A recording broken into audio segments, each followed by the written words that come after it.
All right. We're alive. Yep. Welcome, everybody, to the Theist Helpline. We appreciate y'all joining us today. We'll be taking callers here in just a minute. Hopefully, we have a couple more joining us here shortly. But right now, it's just T Jump, Ix, and myself. What we'll be doing today is basically taking up callers that think they can prove God, supernatural, stuff of that nature, right? Goblins, ghosts, jinn, demons, right? All sorts of stuff, right? We'll go ahead and get started here in just a moment. But T Jump or Ix, do you have anything y'all would like to start off with? Potato. Just want to say about goblins that if you're in goblins or if you're in bed with a goblin or kissing a goblin, that would be concerning. Just every time someone says goblins, I hear Very the good goblin point. song and all the dance remixes with Alex Jones. And if you haven't heard those, they're masterpieces. I have not. I invited up Frodo Kirby Brown. Welcome. Hey guys, how are you? Good evening, morning. Good morning. So, I think God exists because there's no way that Mr. Batman couldn't be banned already if God didn't exist and was protecting him. Solid argument. Applause. That's a very good argument. We've got Debate Monger. I think that's up there with the ontological, teleological, probably a little better.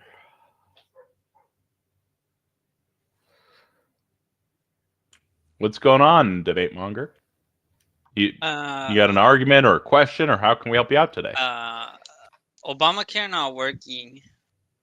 It is actually working. Next. Obamacare not working. It is working. What sources? Do you have any papers that show it's not working? Obamacare not working. Didn't think so. Don't you have a premise too, like thanks Obama? Conclusion? Something?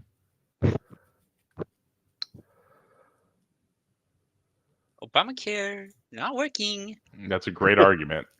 We gave him a shot. He Instead did of- get it. Oh, Obamacare now. we gave him a shot for sure. Instead of premise conclusion, we just have repeated assertion. That's pretty good. I like it. Would New anybody else? rhetorical style.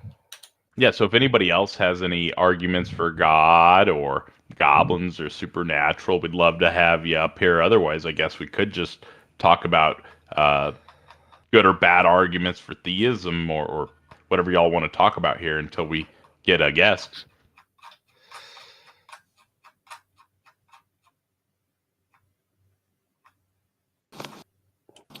What's going on, Frodo? Ban Mr. Batman. An interesting start for sure. So, what do y'all think about the ontological argument for God? We're talking about Anselm's or who's? Sure. What about Goddles? Go for Goddles. Goddles. Oh yeah, Goddles. Let's talk about the mathematical simulations that have been done of Goddles in big computers and the back and forth that we went through with Graham Oppie's replies to this 5 layers deep with I think Taven brought that one. That was fun. So it turns out that even after you do all the do you want to introduce the thing? Right. Go to the conclusion. I don't want to kill the story by taking us to the finish. No, you go ahead. I'm working on my book, so I'm happy to allow you to. Oh, cool. You work on a book. That's exciting. Yes, I have a co-author, me and Rick Matson, who is a theist who gives lots of speeches. And we're writing a book discussing morality, comparing Christian and theist morality. I think we're on page 200 or so. We're almost done, which is great. Interesting. Well, that's cool. I'm glad you're working on a book. Thank you. Yeah. Hiding. I put that's in side chat. Yeah. So yeah, if anyone wants to discuss that, it's fun. But the TLDR is we've had a couple of people call in and discuss it, But if you look up the current literature on the subject, you basically run into Graham Oppy shooting it full of holes, and then the people not liking what Graham Oppy said, and then Graham Oppy saying the other objections don't work, it's still full of holes. And it's in a logic journal. We can find you the papers if you want to read them. But probably most people don't want to discuss the finer points of that, but it's fun to discuss the conclusion. So I'm reading on the Wikipedia for the Gödel's argument, and first Gödel axiomatizes the notion of a positive property for each proper. I can't do this. I give up. You get the Yeah, point. so positive properties are a thing that Gödel possibly made up, and the most philosophers possibly don't have any reason to accept make any sense. But if you do accept them, then you can think that this argument works. There's just no reason to think that a positive property is a thing. But electrons, protons. Good point. Good point. Sorry, is there an actual electrons tie-in, like the single electron theory, therefore God or something? No, like a proton is a positively charged entity, so a positive see. property. I see.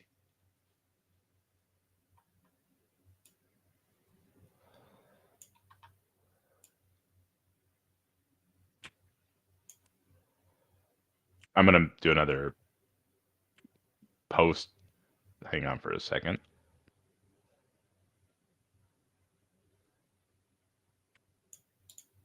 Yeah, here's some fun reading. If you guys have never read something with the kind of emotional heft that will make you weep with joy just for being able to hear such prose expressed and feel moved by it, I highly recommend Inference Magazine. This will give you something to chew on. Taco, do I have the ability to post in our channel? I don't think I do. You should. Maybe use the Heathen Hangout then. We can use the Heathen Hangout moving forwards. Whoops. Okay, so yeah, so in case everyone doesn't know, we forgot to mention in the intro, there's a Heathen Hangout channel. You may have a hard time finding it. Can you put an @Heathen Hangout in that channel so people can just click it? That would help a lot. Because I have struggled to find our Heathen Hangout channel because there are so many channels on a big server like this.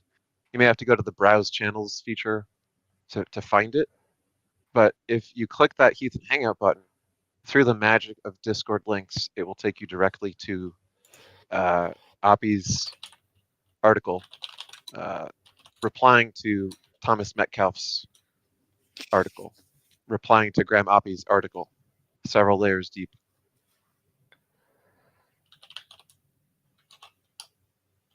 Gotcha. And if anybody would like to raise their hand, we do have an opening on the stage right now for a theist. Yeah, if people are wondering what this show is all about, Theist Helpline is it's a call-in show, and if you have something about a belief in God, or a belief in goblins, or a belief in anything supernatural other than what most people would agree is the sort of consensus view of reality that everyone has to accept. If you have a unique view of reality and it has something to do with God, call in and tell us about it. We would love to chat with you. And obviously we're, as panelists, mostly atheists, so we're going to probably have an exchange of views. We'll try to be charitable, but we're not always going to agree, and we'll try to be civil. But if you're rude, we will probably be rude back. We'll do our best to keep things on the rails, but be kind, and you'll probably get treated the same.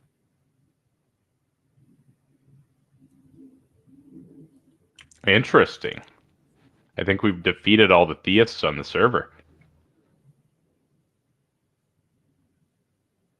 Everybody in the world is an atheist. I keep saying this, and it's become true. Well, the reason is because they know Two Jump's writing a book, so they've thrown in the towel, and they've seen Taco's presuppositional atheism apologetics, and so it's just inescapable. Or maybe they heard Otangelo throw in the towel on abiogenesis last month, and they realized, oh no, abiogenesis is true. There is good evidence for clay as a substrate that polymerizes spontaneously, continuous random chains that can easily generate the first replicase, and that once you get the first replicase contained in a lipid membrane, and once the first replicase liquid membrane protocell starts making copies of itself, then it is inevitable that there's going to be variation in those copies, and that some of those varied copies are going to be able to naturally select towards the cells as we know them. Therefore, evolution is probably true.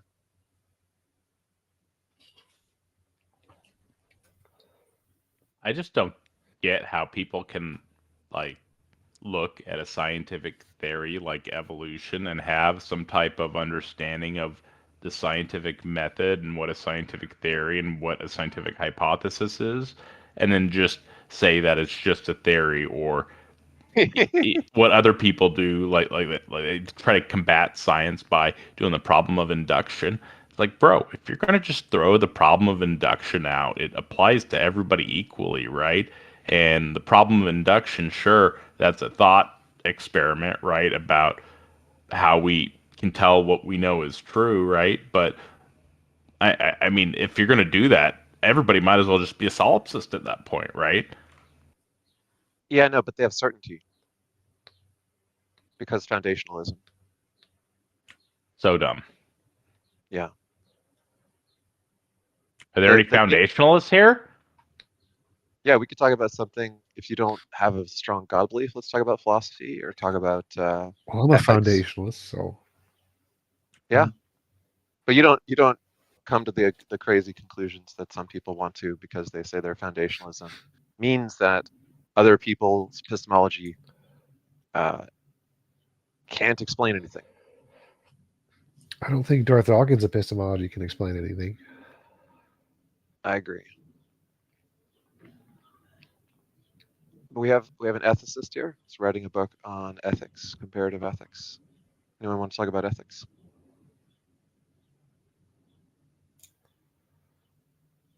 I see Walker in the chat. Maybe Walker wants to chat. I invited up Walker. What's up, Walker? Great. Hey guys, how you doing? Good. How are you doing this morning? Oh, I'm all right. What's new in your part of the reality? Canuckistan will always be Canuckistan. Is that Canada? Yeah. Yeah. We have someone named Trump Quest. Hello, how are you? Hey, how are you, Trump. folks? Are you doing well? Yeah, how about yourself, Trump? I'm doing well. Hi.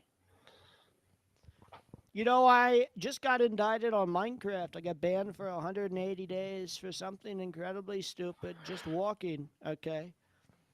So I'm tired of these people. They indict me. They're indicting me on Minecraft. I couldn't believe it. I was like, wow, they're indicting me on the video games now. Yeah, but how hot is your daughter? Exceptional, let me tell you. We're going to just go with exceptional because I think that's the right answer, right? Right? I think so. Hold on. I mean, by your standards, you said you would date her, right? By my standards, I think I'm right.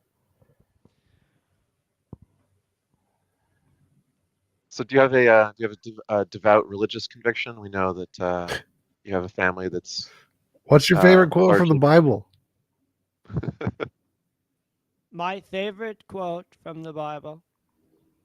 I don't know. I'd have to think about it. That is a better answer than what Trump actually gave. You are clearly a fake. Fake. Excuse me, don't call me a fake, okay? Quite frankly, I think you're fake news. How about that? I am fake news. That's why I get millions of views. Hey, get the hell out of here.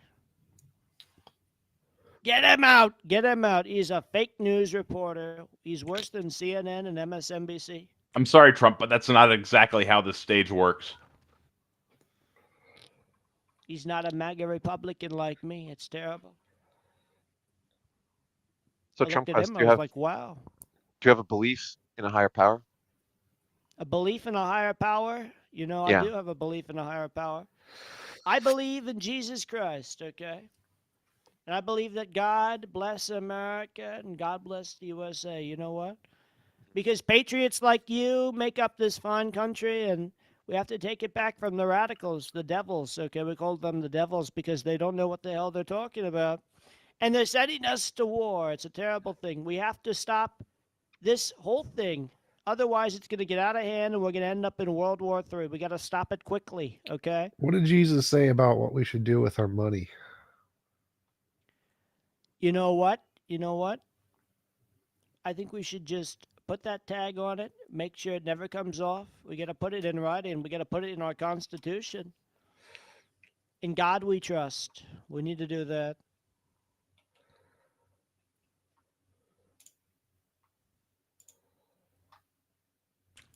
That sounds like a bad idea. Nope. Did something get caught in your throat? Why? What, putting in God we trust in the Constitution? Yes. Why? Which God? Whichever God. Whichever God. I like it. You know, What about if a the dollar non-God bill, people? Listen, quiet. If a dollar bill were to go to Afghanistan, and that little Afghan boy took that piece of paper and he was like, oh, in God we trust, and he translated it into his own language because he's going to have to do that. If he got one of those crates that Obama dropped down for free, if he got one of those crates, even a small amount of cash, okay? And if he looks at that bill, he looks for American freedom because American freedom, that's what it resembles, right? But most importantly, it applies to him because whatever God he believes, that's the God that our country believes in. We have all the religions in our country, and we are a good symbol for that. So I think we're going to stay a good symbol for that. For that little Afghan boy, but, you know, here's the thing. He's going to have to come in legally, not illegally, okay?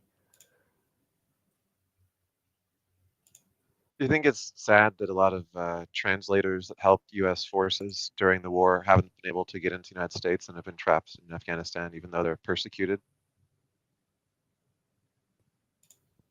Iraq as well. Don't you think they should be able to legally immigrate? You know, I think what sleepy Joe Biden did was a terrible thing.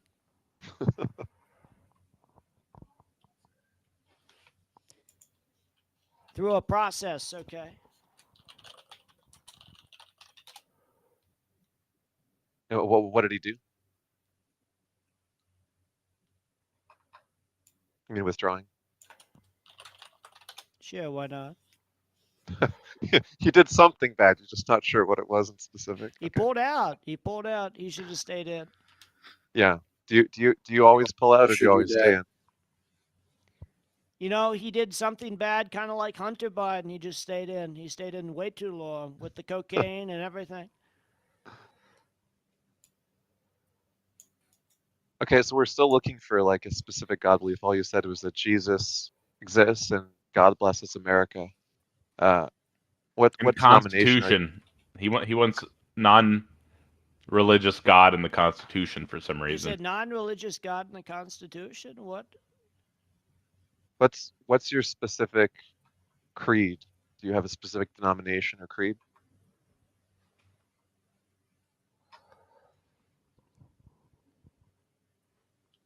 Do you know what a Christian creed is? A creed. You know, you tell me. Hold on. I've got two things happening at once. Let me stop that. Do you need to Really Google it? quickly. He's probably trying to get unbanned from Minecraft at the I'm same trying to time. get unbanned from Minecraft right now because these people, they banned me. For 180 days, they banned me for walking, okay? It's a terrible thing. I don't know why. They were mad that I wasn't flying.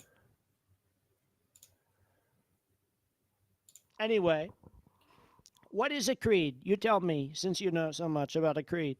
You tell me what a creed is, please. Come on. Well, have you ever heard of a thing called the Council of Nicaea? You tell me. Come on, tell me. Tell me more. Okay, so Educate me. a long time ago, Christians had to agree on what their beliefs were so that they could tell who was a Christian and who wasn't.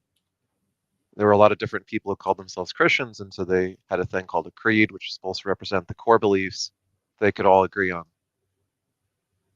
So when people say they're Christians, I often want to know if they have the creed or which creed they subscribe to, because it's a bit funny to say you're a Christian but not have a creed. You know what's crazy? I believe in the sanctity of life, okay? I believe in the American dream. I believe that what is happening is a culture war between the people that are uncultured and they're animals, like the people that are protesting for Palestine. Terrible thing. They're rioting in the streets and celebrating.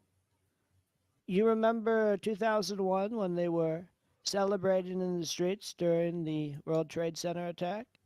Yeah, so they are doing that again. And the fact that they support this terrible thing that's happening with the babies being burned in the ovens with their mothers watching, it's a terrible thing. Well, I What's know you're running for happening? office, but this isn't a stump speech show, so we want to probably keep the content focused on what you believe. So tell us your Excuse belief me. about I religion believe or the I believe supernatural, if you would. God instructed me to run for president so I could stop it. We have to stop these people. They're getting out of hand. Okay, so God instructed you to run for president. How did he speak to you? Was there a voice in your head? How did it work?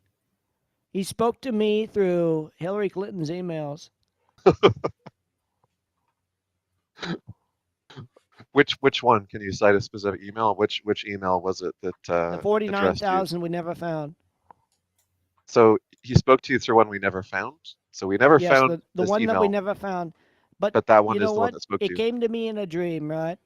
It came to Okay. me after my debate with Hillary and when I called her a wicked animal, you know? She's a beautiful animal now, but that's fine because we had to retire crooked and give it to sleepy Joe Biden. We have to do that.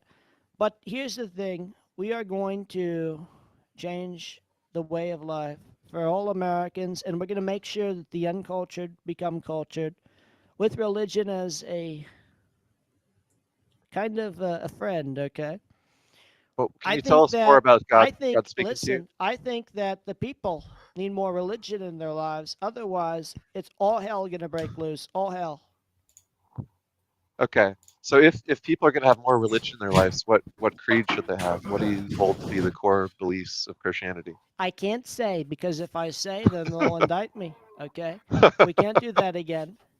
If I say, then they will indict me, or they'll Okay. find some way to twist it on me to try and get me to lose support. But here's the thing: everybody loves me. They all love me. They love you too because you're an American patriot, right? You're an American patriot.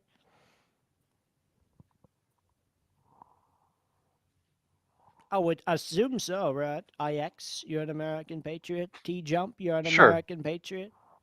Walker, Taco. Let's just say for the sake of argument, we're all American patriots. What's your point? Well, we fought hard for this country and we fought hard for our values, but now we are at a time that we don't know what our values are. And I think people need to wake up and realize what the hell is going on because if we don't, there's not going to be any values left, okay? There's not going to be any values left to teach people. Well, what are the values? Hold on a Once second. people, I'm asking you to clarify what your actual values are, other than to say that we need to have them. Judeo-Christian values, how about Which are that? what? Can you tell us like the core values that you're referring Our to? core values, are you trying to stump me? What do you want me to do? You want me to I want go you to say on about what a values religious you're topic? I'm referring not to, going to do not that just naming because, the religion. here's the thing. You're trying to get me in with all the religion, okay? No, we need to start fighting for this country and for the people of this country. We got to stop thinking about such a isolated subject, okay? we have a lot of things going on that is worth more than religion right now, but religion will help get rid of the Can you uncultured tell us what are swine. the top Okay. 5 things that would help about religion? What are the beliefs that you specifically think are going to help? What are your religious beliefs? What are my Top 5. religious beliefs? Yeah. I'm not going to say because I don't want to get indicted. Okay. Okay. Well, the problem, Mr. Trump Quest, is that this show is a show where we discuss specific beliefs, not just a general political stance How about about you tell belief me in your general. beliefs? How about you tell me your beliefs? How about that? Sure. So why don't you tell me your response to some beliefs that I'll give, right? So Sure. I would say like a core belief is that it matters how we know things and how we justify belief in the things that we think that we know to be true. And that epistemological question of how do we know things is a core starting point for any other beliefs that we hold. So I think the first question I have about somebody is how do you know the beliefs that you hold are justified, are rational, are likely true? So that's a question I would have for you. How do you hold to your beliefs and know that they're true or rational, and can you defend those beliefs? Because that's the purpose of this show. That's crazy. I couldn't believe it. I asked you a question. You couldn't respond to me with an answer that would dive more deeper into this area of, like, I don't know what you're talking about. Like, I would really like you to educate me on what the hell we're talking about. I came in mid-show, right? So I don't Sure, know. You tell me. You tell me. sure. If you're What do not you familiar believe? with the, Because I don't know what the hell you believe. How I am I just told supposed you, to tell you what I believe? You could I be just told you that completely I think, opposite of me. I just told you that I think that the most important first question to address about any belief system is how do you justify your beliefs? I could tell you that personally, I think that we have to justify our beliefs well enough to think that they're more likely true than false, and we have to be able to defend those against attempts at falsification by others, right? Like the So, trans movement. well, we're talking about religious beliefs in this context, not just political ones, Well, right? So, if you want when to it tell comes me into about, politics, you know, if you want to the tell me about, trans. I mean, it's if you want to it's tell, getting okay, out I'm of not hand. done. The middle of my sentence is not the beginning of yours, sir. If you want to tell me about a belief about the supernatural or spiritual or the nature of reality, then I'm all ears for it. But I don't really want to hear your stump speech about politics. That's crazy. I couldn't believe it. Well, you're just wasting my time at this point, but you know, crazy. Couldn't believe it. It was an honor coming up here and telling you off because, well, you're a loser and you're gonna stay a loser, but that's fine. Anyway, folks, I'm gonna go back to my court trial that I have today, and On hope to see Minecraft, you yeah. there. We're gonna Can you we're give gonna us do a that on nickname? Minecraft. On Minecraft. Can you give us an insulting nickname of some type, like Tangy T Jump or Icky Irrational Ix. Ix? We don't like Ick- Icky Ix. We don't like There him we at go. all. He's Icky Ix. It's All so right, good. it's an honor to have a nickname from you, sir. Of course. Thank you. Thank you, Trump. I'm officially Icky Ix now. Icky X. There's a part of me that somehow feels dirty now. Well, you couldn't be as dirty as Icky Ix, right?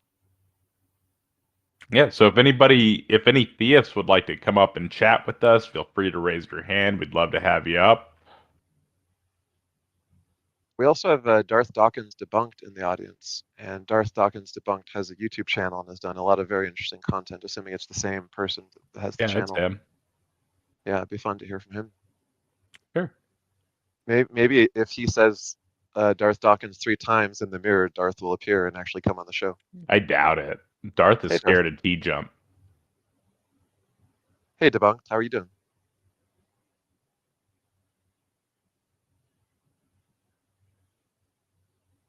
You gotta unmute yourself Yeah. if you would like to converse.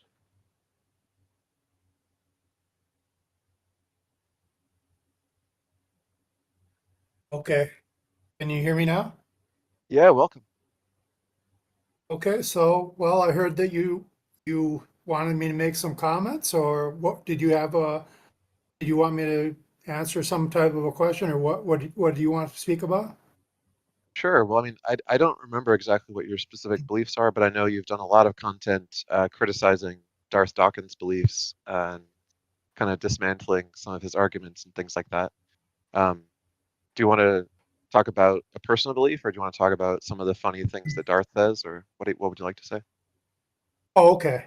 Okay, thank you. So, yeah, well, my approach is a little different from, I think, the majority of the other people that have YouTube channels or those that have actually debated Darth Dawkins. My approach is a little different because what I basically do is I take his worldview and operating from within his worldview, I can show that his worldview is both incoherent and inconsistent.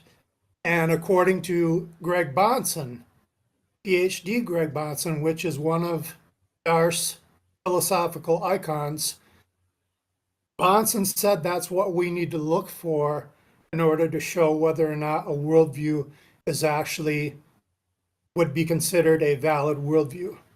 I'm just paraphrasing, but I've did a video, more than one video on this. So in fact, my trailer video pretty much exposes our ridiculous, comically ridiculous worldview. That's basically my approach. Do you have a link for us to put in the Heath and Hangout text chat? If you want, I could put the I could put the link to my website and also a link to my YouTube trailer video. If you want me to do that, I'd be more than happy to do that. I got your web or your YouTube being posted in chat right now. You can do your website or whatever you want Okay. to post, but I'm just posting your link to your web YouTube. Okay. Thank you. Then I'll go ahead and I'll post the link from my website. Okay. So first, Thank for you. people who are not familiar, let's just introduce the weekly sort of call-in bingo card that appears almost every week, which is at least one precept person will usually call in. Can you explain the basic idea that the presuppositionalist apologetic in particular is trying to claim? What is their claim?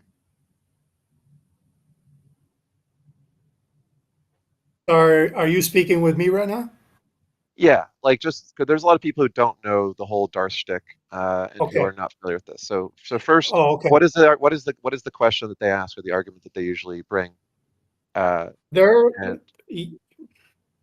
Okay. Their argument, basically, in a nutshell, is that they know certain things. The claim is that they know certain things for which they cannot be wrong about. And this is the philosophical approach that they use. And if you object to this, then they will go to your foundation in order to challenge you on your own knowledge. See, they want to take your knowledge from you because once they can accomplish that, it's over with. It's using his words, it's lights out. So that's the key. That would be the main thing I would tell everyone. Don't let these people, these scammers, take your knowledge from you. Well, the claim they make is that knowledge is impossible in a non-God worldview. Yeah, exactly. That's true. But even Darth Dawkins himself contradicts himself on that very point because there are several times, many times, where he tells atheists and unbelievers that they do have knowledge and that they can know certain things. So he's wishy-washy on that very point. I covered this with some people in a channel earlier and they laughed at me. But the truth of the matter is, if they were truly consistent with their beliefs, they would claim no knowledge.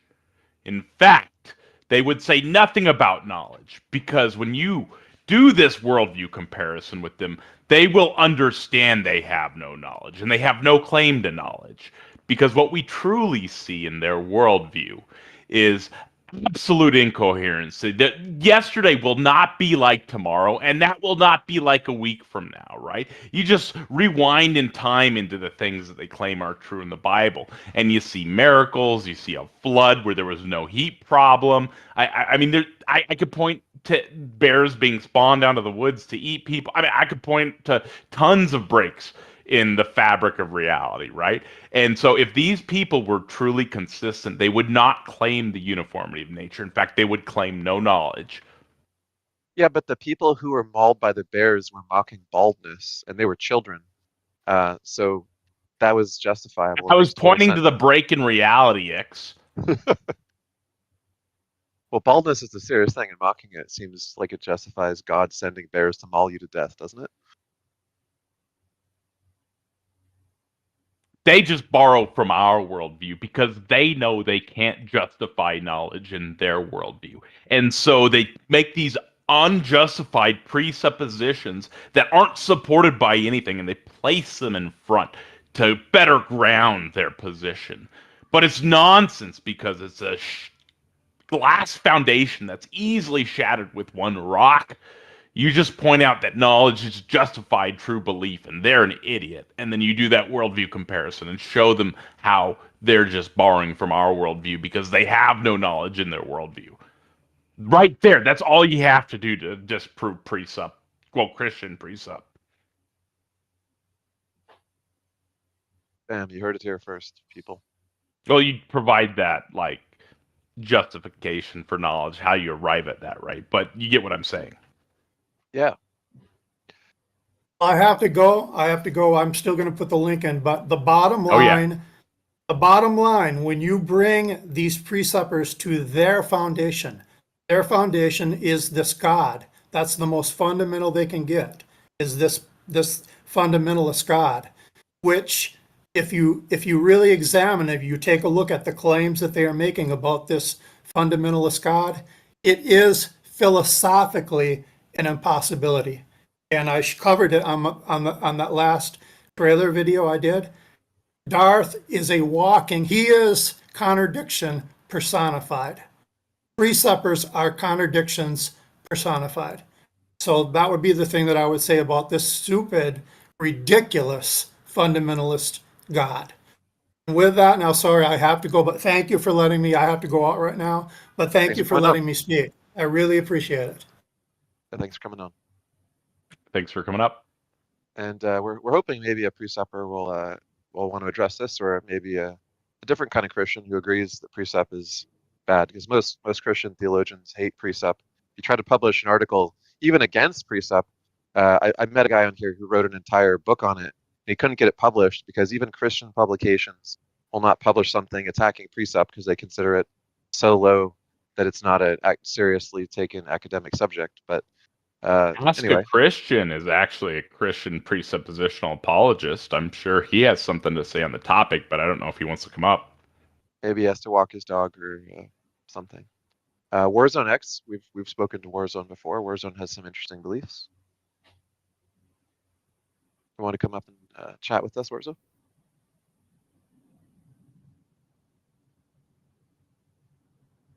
I did invite him up.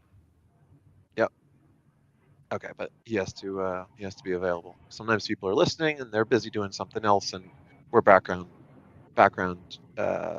entertainment for them, and they can't join in. Wise Ape, I saw you posted in the text chat. Did you want to talk about something?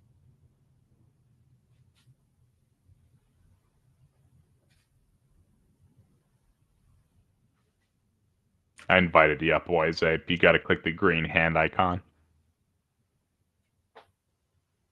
Yeah, if anybody doesn't know, there's a text channel called Heath and Hangout, and if you can post a link to that again, then they will know that this is a great Yeah. text channel.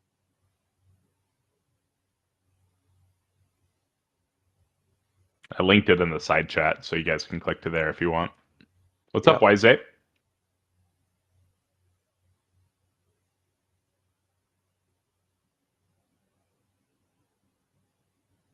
We can't hear you yet, so maybe you have a hardware mute. But Definitely you're broken. not You're gonna have to audibly. like back out and rejoin. Yeah, unfortunately, stages are like halfway broken, right? And so you kind of just have to deal with whoever it works for, right? Yep.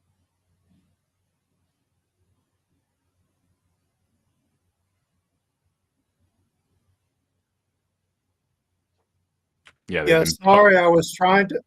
Yeah, sorry, I was trying to post the link, but when I go there, it said you're not able to post the link. DM me and I'll do it.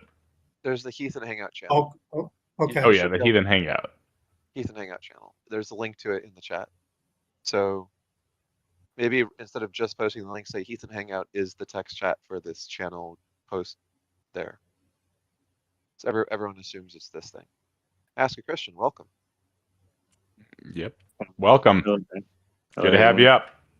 Yep. Hope that you're well and blessed. Loving God, loving that which is good, that which is holy, that which is pure. Yep. So, I guess, well, what is your guys' epistemology? What's your theory of knowledge?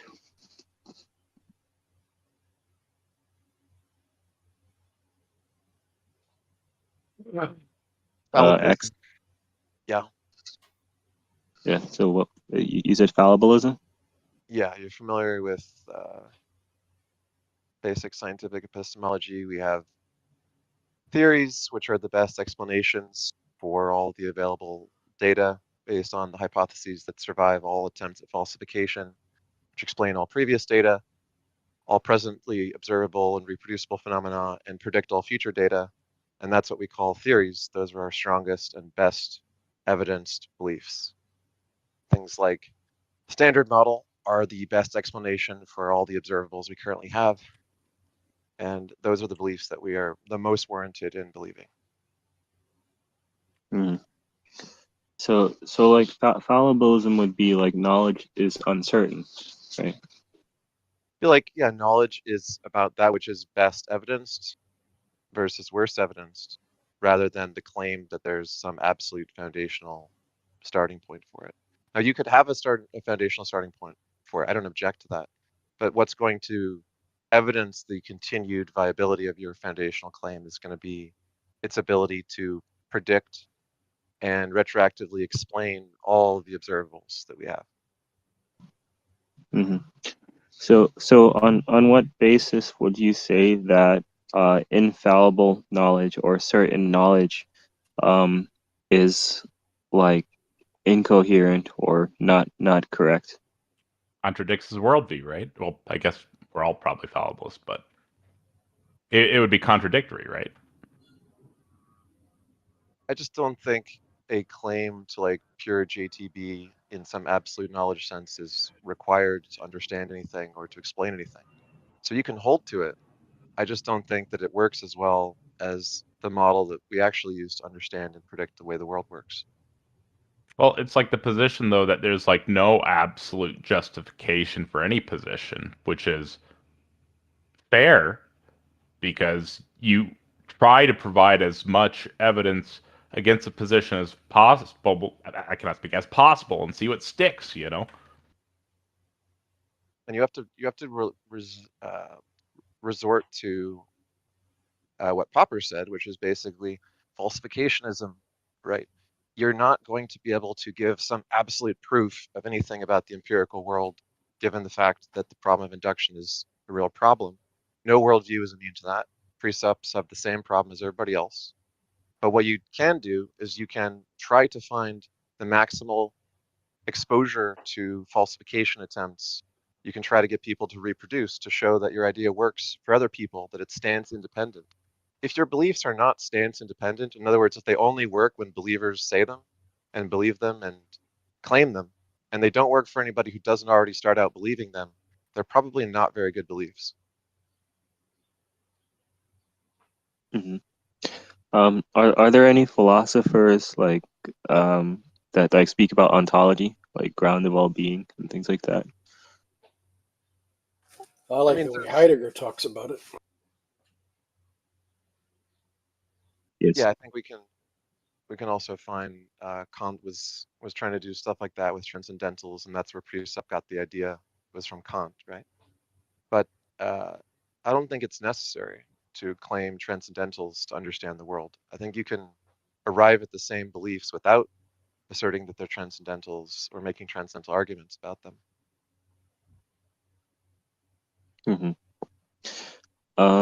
Okay. So what would you say is like your main reason for not like accepting Jesus, like the blood of Christ that pays for your sins? Evidence. But all evidence points to God, to the Christian God. You want to explain that?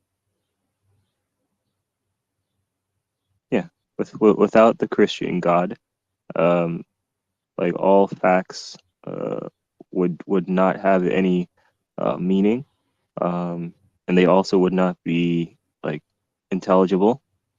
That's a transcendental claim, not an evidential claim, right? Do you have any actual evidence for the historicity of Jesus and the factuality of the Old Testament Abrahamic God of the Jews before Jesus?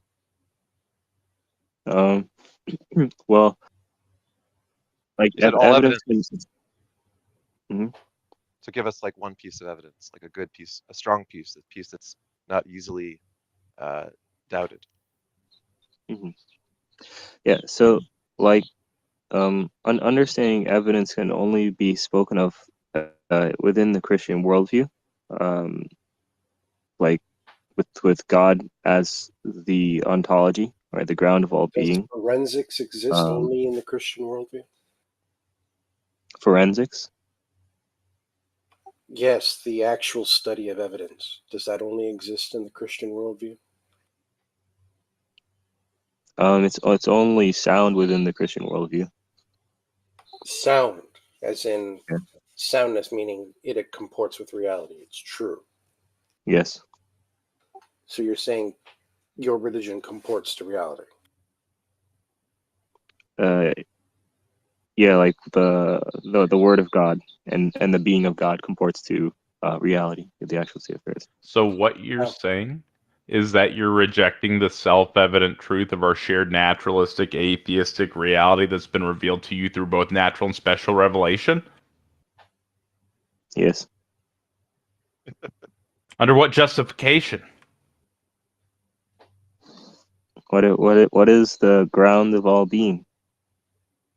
I'm asking you, what justification do you have to reject the self-evident truth of our shared naturalistic, atheistic reality that's been revealed to you through both natural and special revelation? What is your justification, sir? Already answered. No, you didn't. You said the grounding Actually, mine is grounding of reality is the universal quantum field, sir.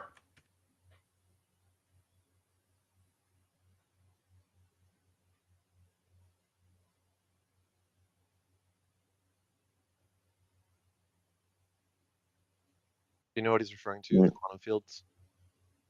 Quantum field theory, QFT.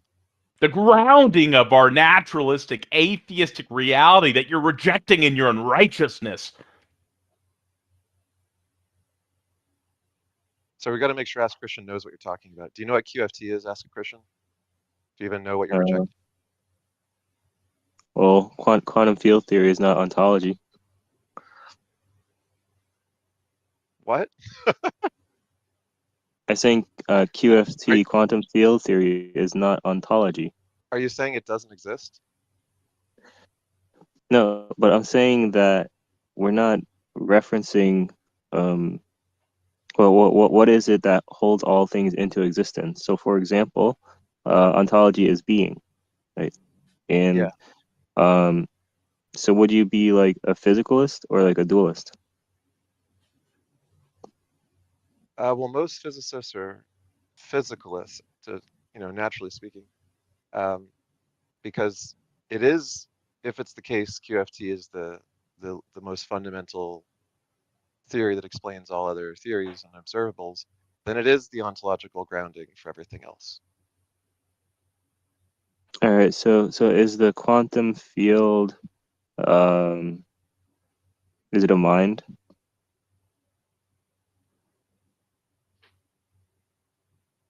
No. The only reason you ask that question is Mhm. because you That's borrow not base naturalistic presuppositions from Yeah. our worldview that grant you a minimal intelligibility at the local scale, but don't allow for intelligibility outside of local scale, right? So everything outside of local scale is totally obfuscated by your unjustified things that you add to our worldview that you're borrowing from us, right? So, like, you borrow that we exist as minds in a universe that other minds exist within, and you presuppose that there is stuff that exists outside of that mind in this universe, right?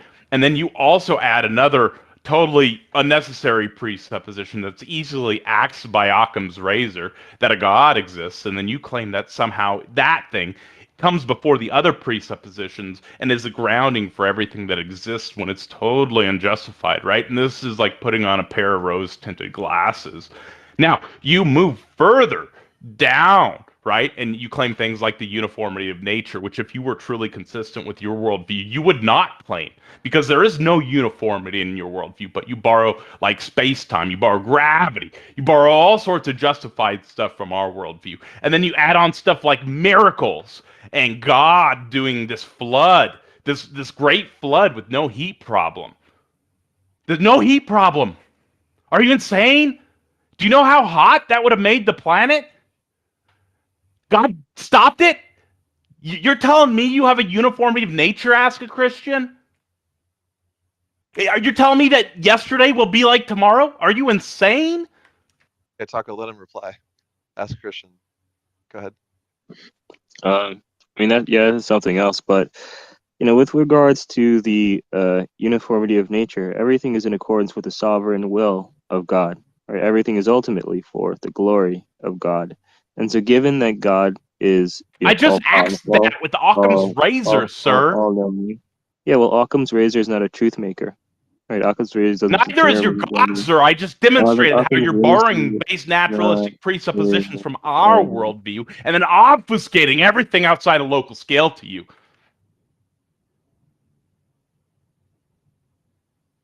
yeah, so Occam's razor is not a truth maker. Um, No, but it's a so principle of given, parsimony, and it's used in this given, example to show how your God presupposition is unnecessary and superfluous. yes. So Do you understand? given that God is like omnipotent, omniscient, omnipresent, there's no problem with him flooding the world and just making things occur in the way that he designs to do so. And the thing with science is that all conclusions in science are provisional. So maybe there's yet more scientific discoveries yet to be made that would explain like how the Earth gets hot or doesn't get hot with regards to like the world flooding, right? I don't claim to know everything, but given that God is actual, If you He's were all truly powerful. consistent, you would claim to know And nothing. that God is. Well, we know exactly what God has revealed, right, to you and to me.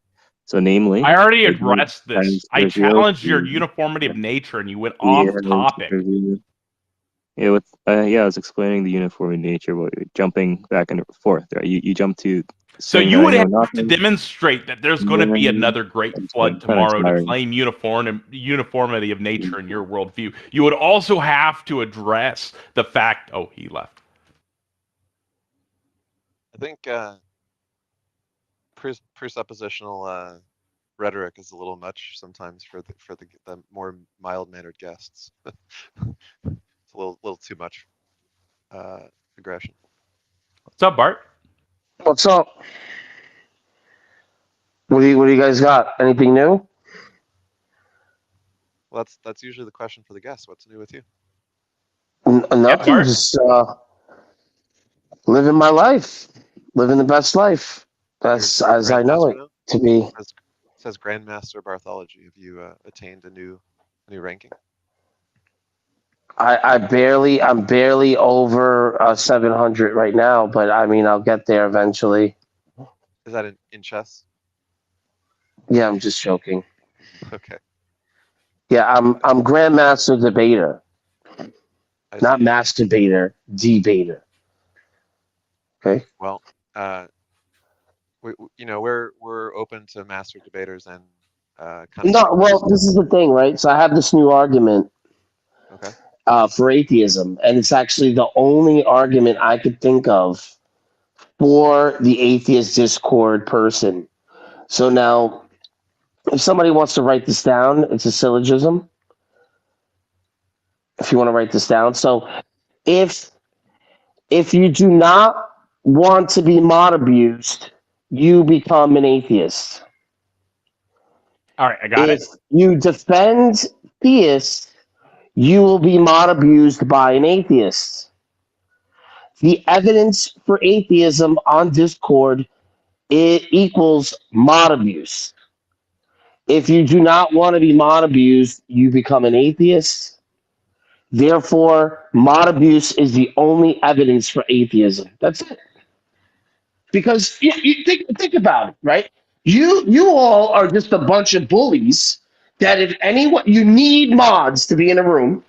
Like, you guys need mods. You Hang guys will on, not go into hang on. We're any- gonna address the Hold syllogism. on, I'm in the middle of talking, bro. You guys been up here talking for hours. So now, right? You guys need mods. You don't go into any other spaces. If you go into any other spaces, all you guys start doing is just over talking and doing crazy shit. So but you want the same respect. You want respect when you have your rooms, but you don't even do that. You guys just ask lightning questions. Over talking in the middle of in the somebody heathen speaking. hangout chat. Over talking in the middle of somebody examine the speaking like right soundness? now. Like, this is evidence for it right now. You won't even let somebody finish. There's like zero respect for anyone else but atheism. Atheism is the only thing that you guys want people to respect, and it's the most absurd thing ever. So I mean, if you guys want people to be atheists for genuine reasons and not being mod abused, that's the only reason why people are going to choose atheism when they're online. If you want to speak, you're an atheist.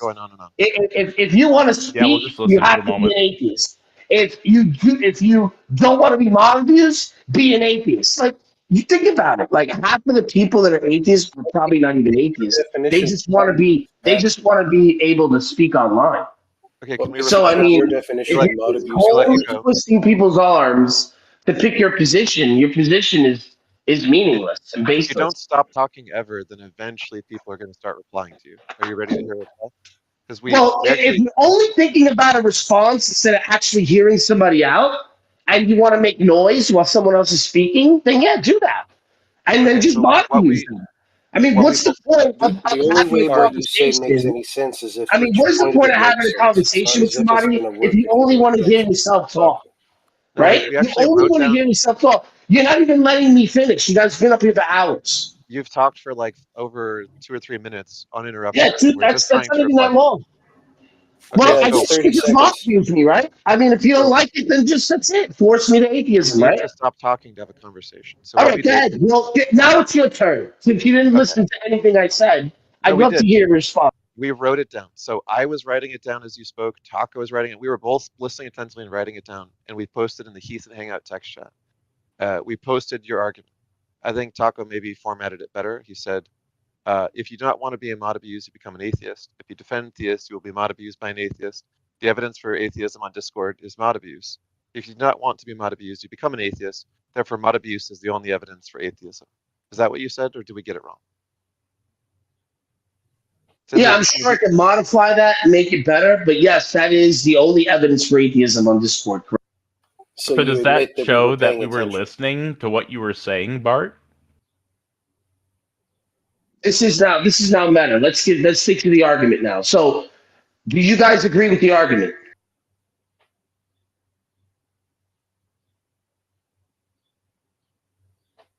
I think premise 1 lacks any truth value. I don't know. I think you'd have to justify premise 1 before we could move forwards.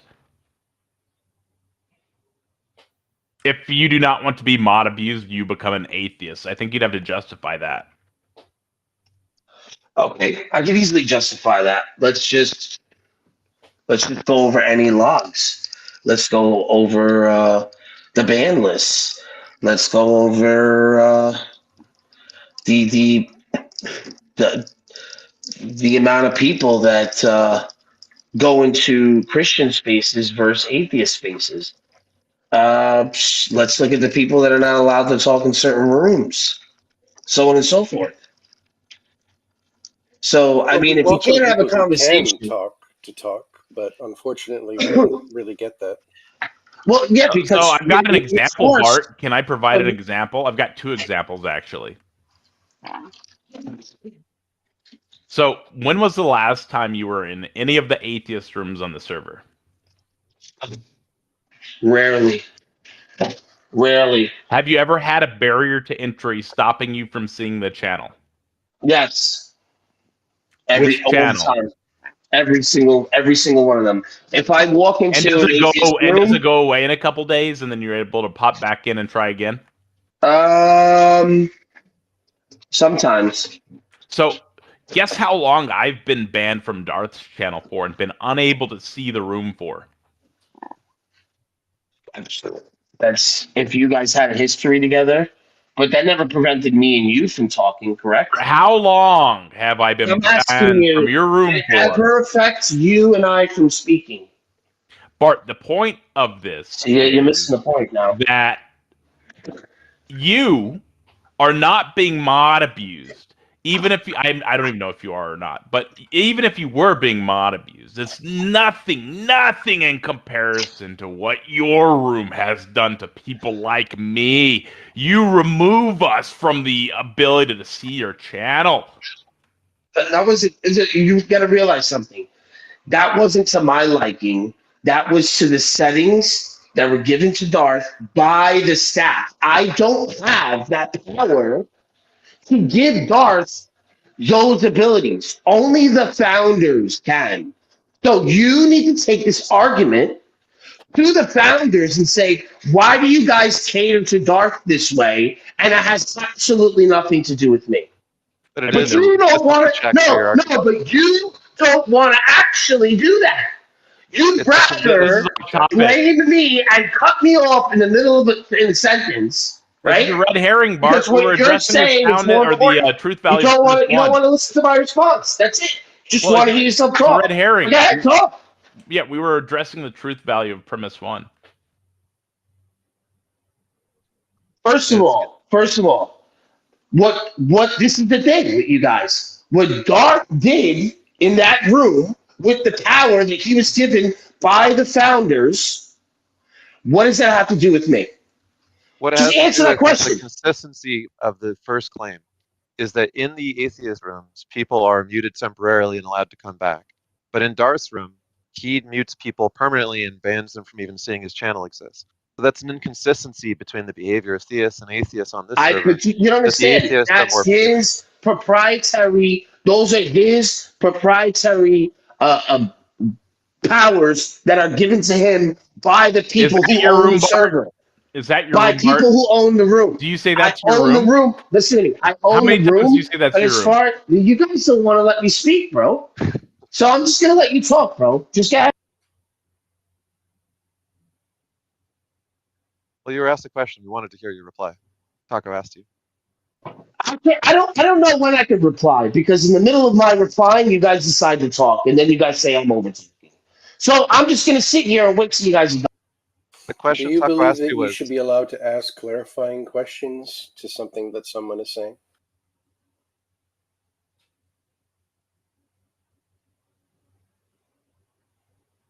You want a clarifying question when you're not fully listening to someone's I response. asked you a question. So now you're going to interrupt me again for a clarifying question when I haven't been able to finish. It's your place. Well, I don't want to answer. You You're not a need to model remember here. your place. You're a guest. You So shouldn't hang try up. to get out of your place. You were asked a What question. do you mean out of my place? I'm in my fucking place. Question. You're This is my home. expected to answer the question. This is where I hang out. This is my home. What do you mean my It place? doesn't matter. If you didn't understand the question, Fuck is then wrong you're with allowed this to guy? ask clarifying questions. Not in the middle of my sentence. You wait till I'm done. You were asked a question. You wait till I'm done. Answer it, which means you will be shut down. You wait till I'm done answering the question so you can fully understand what I'm saying. No, it's Instead my of hearing the question, first so three I'll words, I determine don't whether or really give not a you're fuck. answering I it. don't really care, Walker.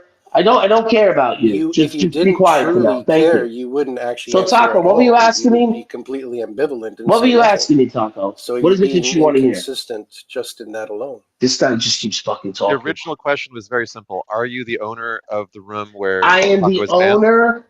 I am the owner. Okay, and one of the longest guest room owners in this server. Okay. Before Taco's that, I banned had in your two room? chats. But Okay, is before Taco banned that, in your room? you guys don't even want me to explain. It's like this is what goes on. Like you guys don't even know how to have a conversation. It's But when ridiculous. you finish a sentence and you stop talking, other people are You entitled don't to start even talking. let a half a second go by before you start talking. It's ridiculous. Like learn We some recorded you decorum. for 3 minutes. That's more than I'll half a just be second. quiet. While you guys ask me questions, I and then don't in the believe middle of that any it, more than allow anything else Walker that to you just should. talk while I'm talking. I think we have some non-meta people who have their hands up. Let's move on. Okay, thanks for coming up, Bart. I feel Yeah, like we go addressed fuck the yourself. soundness Go of fuck premise yourself. one. I think we addressed the soundness of premise one there, or the truth value premise one there. Yeah, apparently you're banned in his room, but he's not banned in your room, but atheists beam out abusing. I think Politics Learner had their hand up. Mobius. No, he put it down. What's up, Mobius? Oh. What's up? I just changed my name. You changed Just your here for name. the rants. What's up? Oh, were you just saying hi? Yeah, just saying hi and saying like, wait, what's up with Barth? He's melting down again. But I'm not actually contributing to anything to the chat. If you have any questions, I'm not really a theist. Okay. Well, thank you for coming up. Politics Learner, maybe put your hand up again if you are still available. I know Andrew's a theist. Maybe he'll come up and chat. He's been around a long time. Yeah, Andrew's great. Andrew, let's talk to Andrew. He's fantastic. He's invited me many times to his rooms to discuss particular subjects to do with mimesis criticisms and biblical archaeology stuff. He's very charitable and interesting to talk to. And Andrew's one of the organizers of rooms on Discord for theist discussion, and he's I think one of the good ones, to use a cliche phrase. Yeah, he's pretty chill. Oh, he left. Oh, he's up. Oh, he's up. No, Hey, I Andrew. came up. Oh, good. You Hey, how's it disappeared from going? the bottom, and I was afraid you left. Hey, Andrew. Always good. hear Good to from see you, man. Yeah, you too. You as well, Taco. Good to see you, Walker. I haven't met you before. Good to meet you. I actually got to tell you guys, I actually know Tom, and we've talked a fair amount, and we've set up some stuff before. So I'd feel kind of like I don't know. It's kind of hard to look at it like, and we can have a dialogue if there's anything we want to talk about. But it's kind of come at him in any kind of challenging way, that kind of thing. Because him and I are kind of cool. Yeah, T-jump. Your Yeah. mic is cutting out. Yeah, well, Oh, I that's the thing is we actually love charitable and friendly discussions. It doesn't have to be a shit show debate fest. But one of the things I appreciate about you, Andrew, is that you like to have good conversations and you try to get people that are interesting on both sides to have a quality conversation. So I just wanted to say that's why I praise you as one of the good ones, is you foster good I dialogue. appreciate that. Yeah, thank you very much, Alex. Yeah, very much. I definitely do endeavor to do that. And Tom's actually been a part of, at least 2 or more discussions that we've done in the past. Blake Genta has talked to Tom. I think you remember that, Tom. And I can't even remember who else it was. Oh, recently. Oh, it was there was another guy you were discussing the fine tuning argument, Tom. I think you remember that. We set that up here on Discord. So. But I don't know. How much time do you guys have slated, and what's been talked about so far? I just came in the room, so I have no idea what's even going on. We had some funny ones. We had a Trump impersonator named Trump Quest try to give stump speeches, but when I asked him, he's fun. When I asked Trump Quest what his beliefs were, if he could give any Christian creed whatsoever, he was stumped. So he wanted to give stump speeches, but he was himself stumped by the question for any particular values that he was espousing other than Jesus and God bless America. Those are the only religious claims he would make. But he was funny. He was really good at doing the voice. T-Jump asked him how hot his daughter was. That was kind of silly. How'd that go over? Yeah, he said his daughter was pretty hot. Very Anyway, good. so we haven't No, had that's too cool. much. We haven't Definitely had an any interesting real. response. Yeah.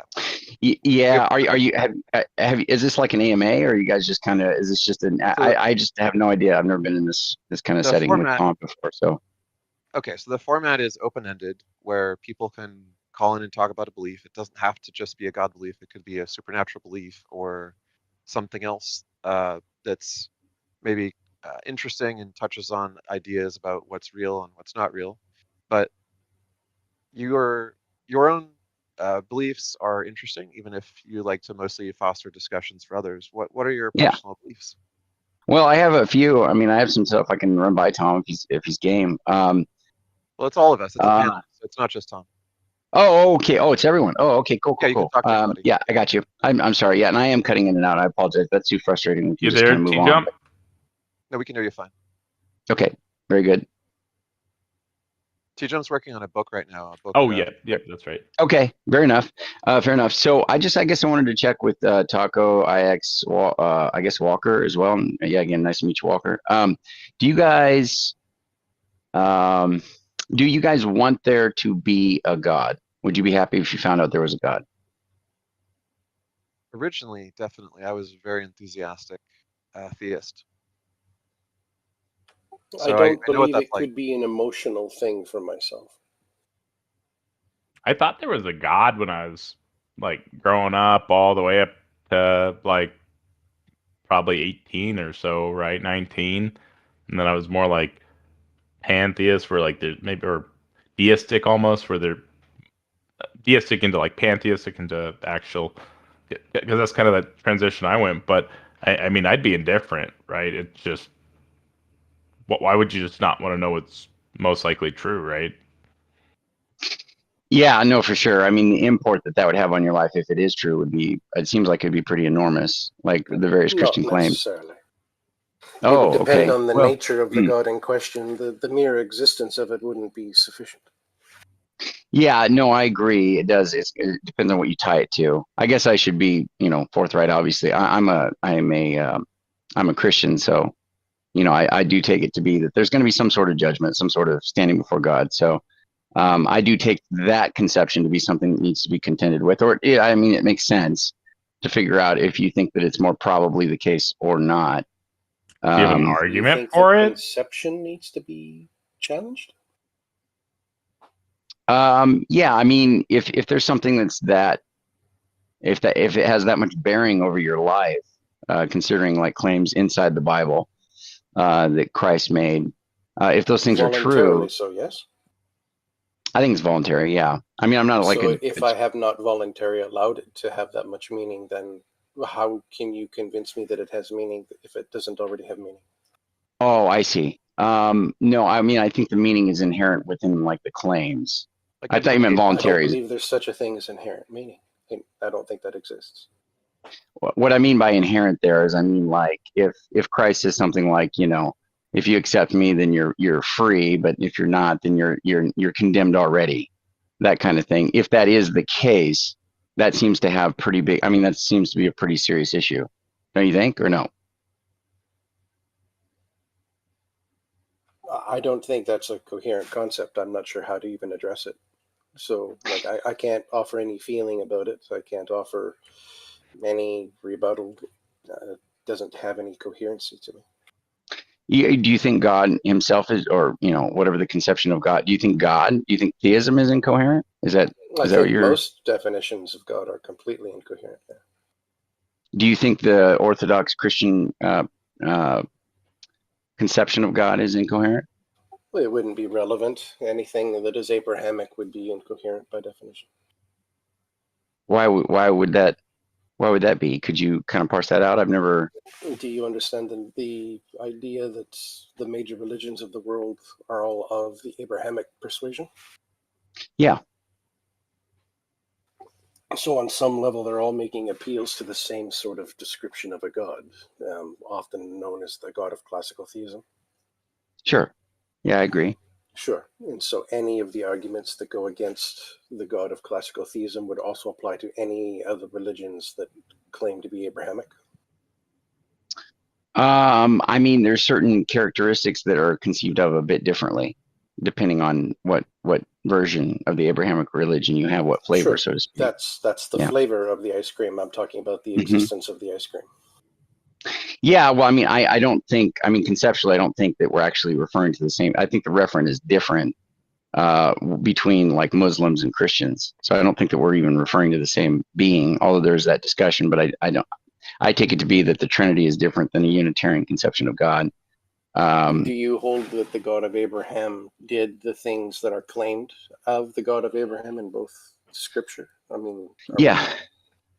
Yeah. So you believe God asked Abraham to have a display of loyalty? Yes. Yeah. And his display of loyalty was to sacrifice his son, and required an angel to prevent the sacrifice from actually being completed? Sure. Yeah. And do you hold this as a moral position? Oh, yeah. Yeah, for sure. So you subscribe to the idea that God is love, and yet this God of love can ask you to kill your child as a display of loyalty, and you find no inconsistencies with this? I mean, when I first started coming into kind of intellectual wrestling with it, I should say, and like moral wrestling, I would say that it was definitely something to consider. Like, it wasn't like I just brushed past it like it was nothing. I mean, it's a pretty intense story. God to tell you to kill your son, giving that command to you is a pretty serious thing to put on the table. So I don't. And showing a praiseworthiness. Like he said that Abraham needed to be regarded with reverence because of his willingness to do this. Yes. Yeah. That's right. So under your worldview, is doing God's will something that is supposed to bring like love, joy, peace, long suffering, mildness, goodness, faith? These are positive qualities that are supposed to come if you are acting in God's will? Yeah, I think, and it's a volitional thing. I mean, I do, I have a libertarian free will position, so I do think that people can, and I think that people can kind of, at least indirectly, kind of change their beliefs around, and their commitment. Add all of that together then, and acknowledge that you are proposing a worldview in which someone with heartfelt joy that they are doing God's will can kill children? Well, I mean, you said can kill children. In this particular instance, Abraham didn't kill Isaac, and nor was he going to, because God knows, and going to meaning in reality, like it couldn't have actually occurred because which God knew the angel was going to stop him. So that's not even an issue, right? That was already foreknown and that planned. the angel was going to stop him? No, but that's the whole point of the test. So that doesn't matter then. Well, so there's two things. He didn't know it. I would say this. He didn't know it with certainty and some kind of epistemic certainty or infallible knowledge. He didn't have that, but he had a belief that his son was going to be preserved, and it says so in the narrative.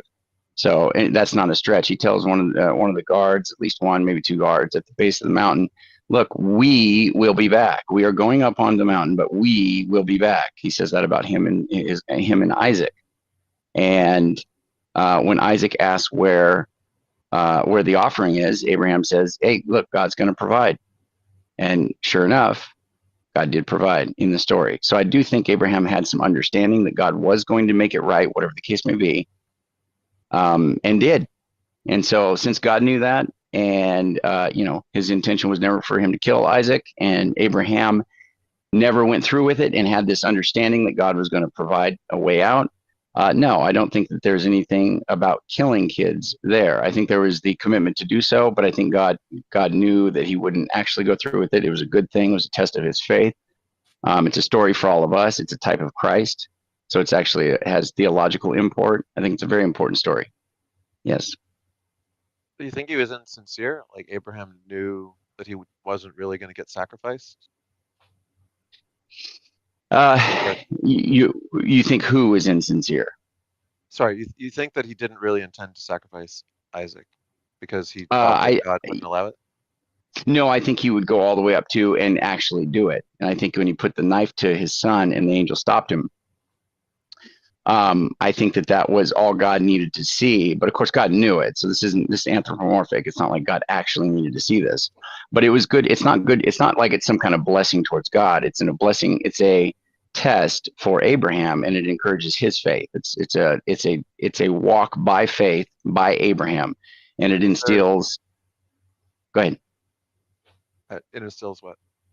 Oh, it just instills more faithfulness in God, because after going through this and still being willing to walk by the Word of God rather than his own feeling on it, and be delivered, it instilled more faith to do the same in more situations. So I think this is very good. This is a very good thing. Strengthened Abraham. Wow. Is there? I mean, Walker's point is just to say that's inconsistent with God being benevolent. Do you disagree? Like, do you think God is benevolent while simultaneously I do think, commanding people things like this? Yes, and what I would ask Walker, if I could, what is the inconsistency?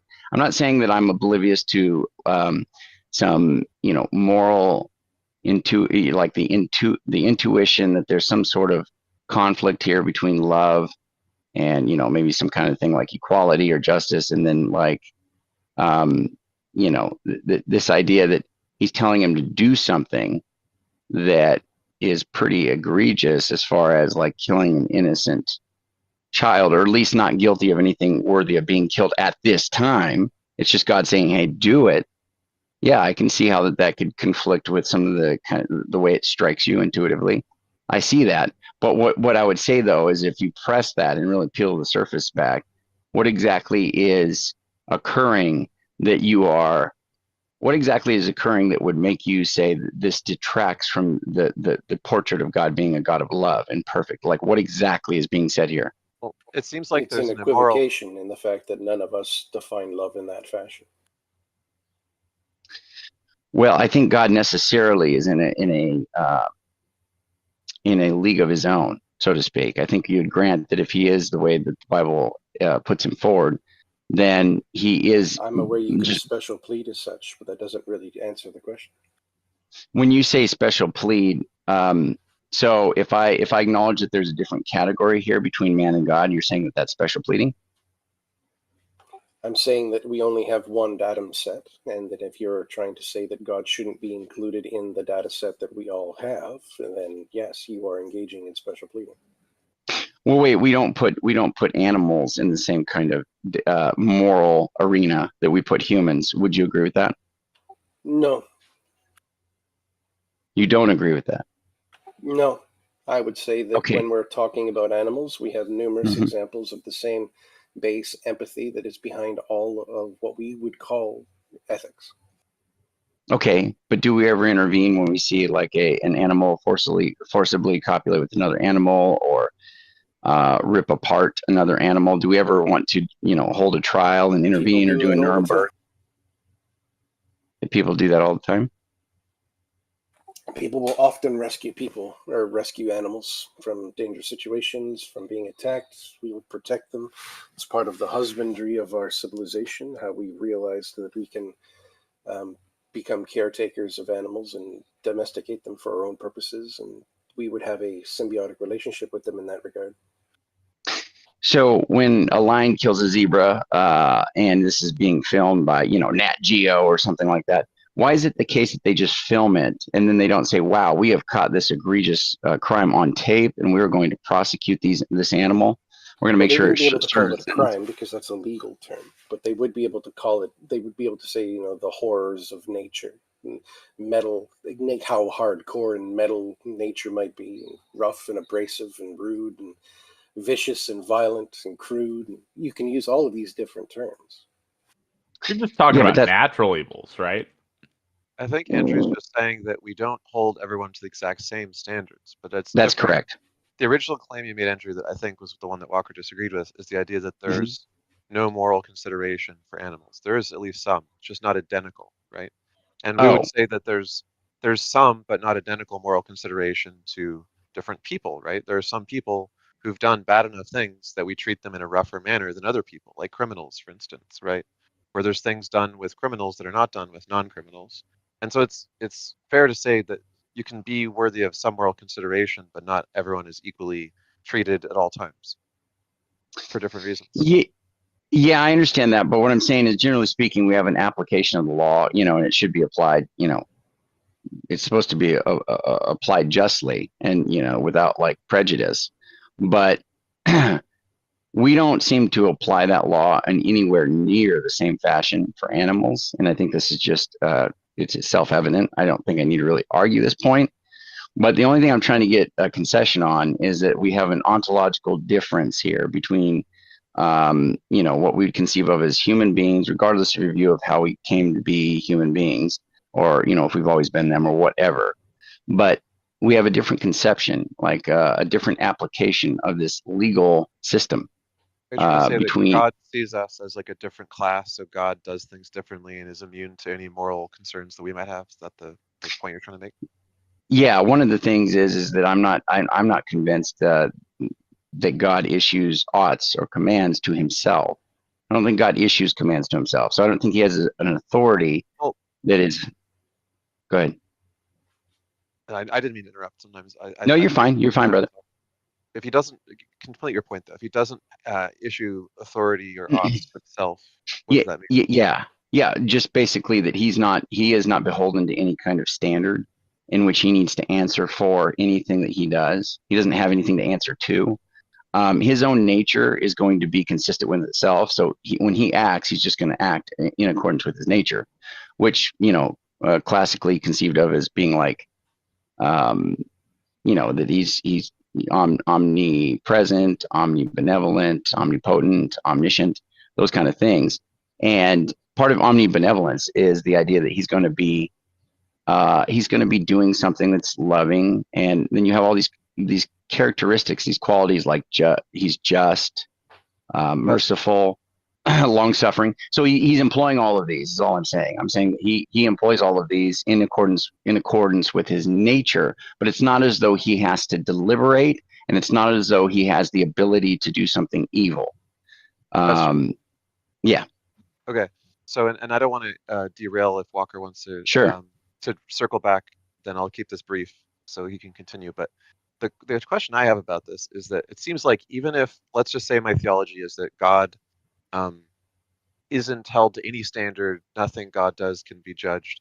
But let's just say only look at the things that God commands humans to do and only talk about good in terms of what his commands are, right? And one of his commands is for Jacob to sacrifice Isaac. And so it seems important to examine the content, the moral content of that command. And it seems like there's an element that most of us think is consequential when you deal with ethical matters in a court situation or any kind of blame assignment, which is the intent of the individual matters, and the consequence of the intent matters, irrespective of what the person believes about the consequence. We're going to prohibit intent to commit acts, even if the person's confused about what the consequences might be. So just like three counterexamples, or sort of like hypotheticals. Okay, let's just say Jacob believes that it is good to kill Isaac, right? But for the normal law, it's not good to kill Isaac because that's murder, because Isaac is blameless and has done nothing wrong. Let's just leave the God part out. Okay, if Jacob wants to kill Isaac, that's bad. That's murder, right? Now, number two, if Jacob believes that it's good to kill Isaac because God wants it, that's his belief, or because any other thing that he's made up, we still convict him of murder. Murder is the act of killing without justification in the eyes of the law. So Jacob is still a murderer in the eyes of the law, even if he believes that God commands him to do it or something like that, right? And so murder is not just a matter of whether a person has religious conviction or not, and then it's not murder. Jacob is still an intentional murderer right up until the moment where God stops him from committing a murder. That's his intent. That's the consequence. And in an ex machina intervention or a religious belief that it's good to do murder doesn't make it not murder. So in the eyes of the law, God commanding people to murder is good? Yeah. So when you say it's good, yeah. I mean, I think God commanding, and I think you mean Abraham, not Jacob, but that's okay. I know Sorry, what you meant. I So, keep confusing the two, but I know what you're talking about. It's Jacob and Isaac. yeah, Yeah, yeah, yeah. for sure, or Abraham and Isaac.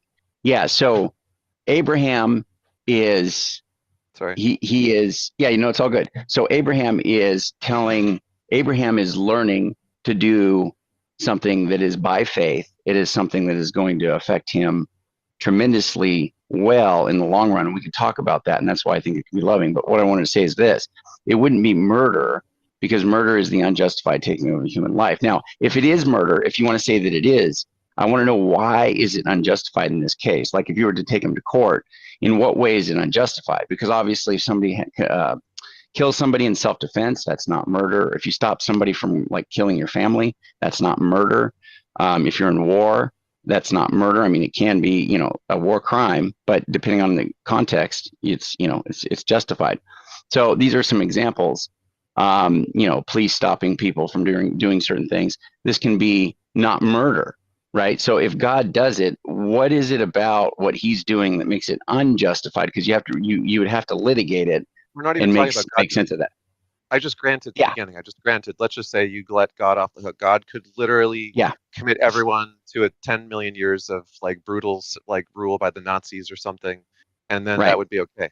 But we're only talking about the intent that that Abraham holds to sacrifice Isaac. Okay, so while Abraham holds the intent to kill his blameless son, Abraham is intentioning to murder. Right, that's his belief. He's going to do a murder, and the murder is going to have a good result because of his religious convictions, right? Now, the murder in the eyes of the law is being committed because his religious convictions tell him that God wants it, right? So this is supposed to be good because God wants it. But certainly the law doesn't grant an exception that just says, oh, it's okay to murder people because God wants it, right? It is still a murder. And by society standards, we would still hold him blameworthy regardless of what he says God told him to do. In fact, this happens all the time. Christians get into court and they say that God told them to kill their children, and these parents are convicted of murder, right? Now, if they say enough religious stuff about why they did it, sometimes they go to the loony bin instead of straight to the normal prosecution, because we conclude they're so crazy that they really did believe God commanded them, and they still think God's talking to them, and we conclude that they're like a paranoid schizophrenic. So there are cases where we don't treat them exactly the same because they seem to be so crazy they really think God is talking to them. But in this case, it seems like by everyone else's standards, Abraham is doing an immoral act. He's committing a murder. And the only justification he has is that he thinks God is telling him to do it. So how does that get Abraham off the hook just because he thinks God told him? How does that make him blameless? Yeah. So, so I understand you're saying Abraham, not God. I guess God would be complicit in it, so we could say that the same thing could apply to him if we could show that Abraham is guilty of murder. Now, the question here is going to be, for me, like, what are we talking about when we say murder? You're saying that it's a law that's on the books, quote unquote. Let's just say that there is a law on the books that prohibits Abraham from doing what he's doing there. I want to question the nature of this.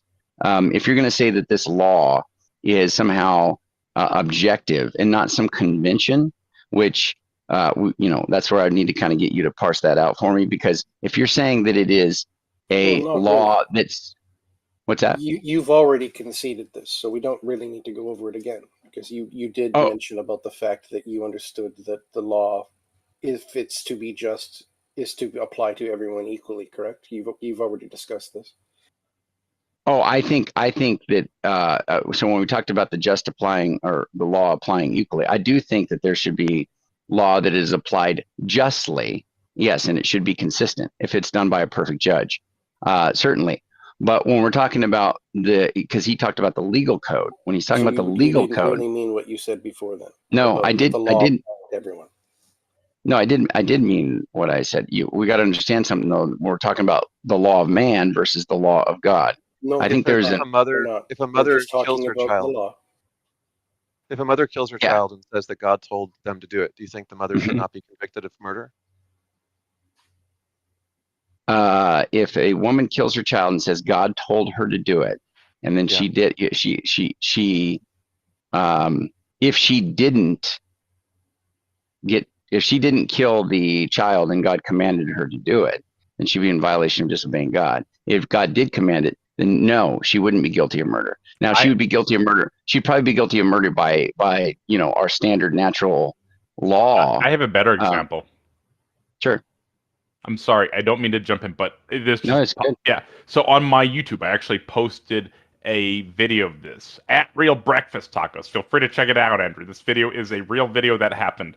But basically, somebody was telling one Christian was telling another Christian that what they were hearing from God. So the first, I'll start from the beginning. The first Christian was saying that they were having messages from God or whatever. God was talking to them saying that he needed to kill his family.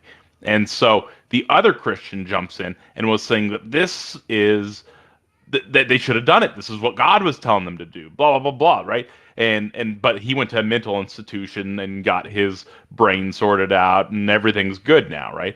But do you feel like that guy that was saying he got messages from God, he did the test that you're supposed to do to the spirits to make, I don't know what the wording is, but there's a test you're supposed to do with spirits to make sure that they're good spirits, and he did that test and it said that Jesus was Lord or whatever? Like, should that guy have killed his family? Well, that's a really tough it's a tough thing, Taco, because let me just be completely The real forthright. person.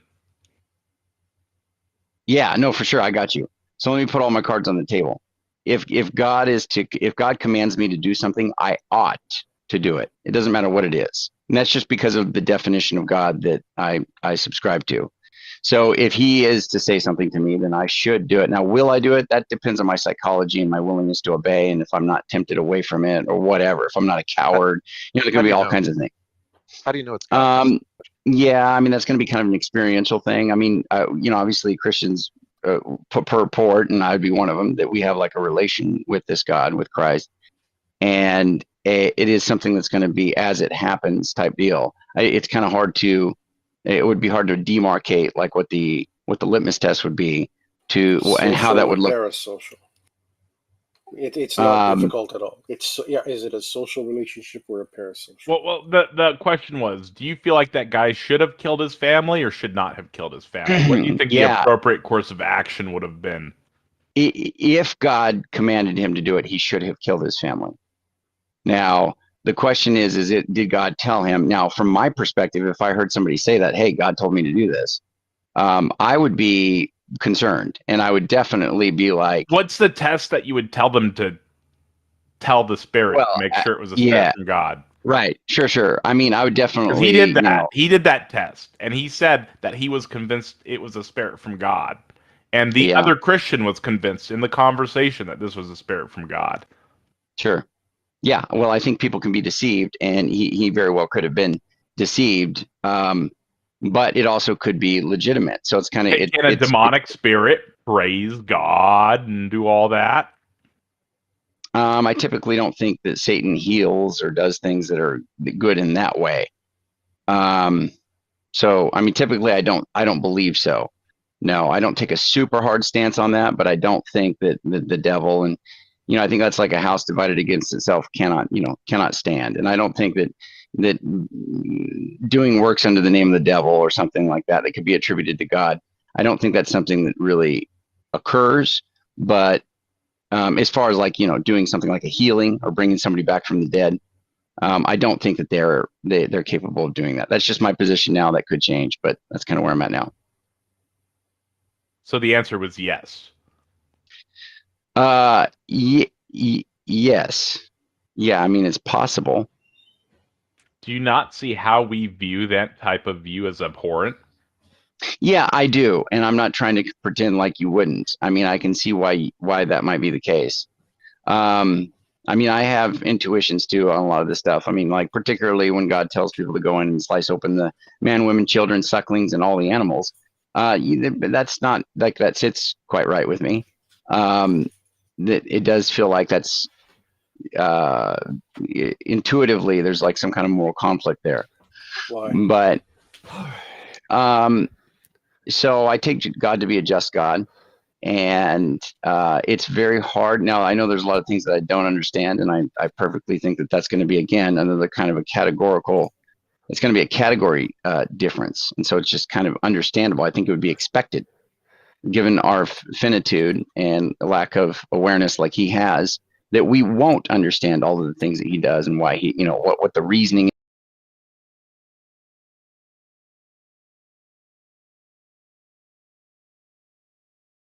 Well, we desire to understand. I think it's just kind of, we're Why naturally would you curious. need to? In your deliberations, you're including that particular component.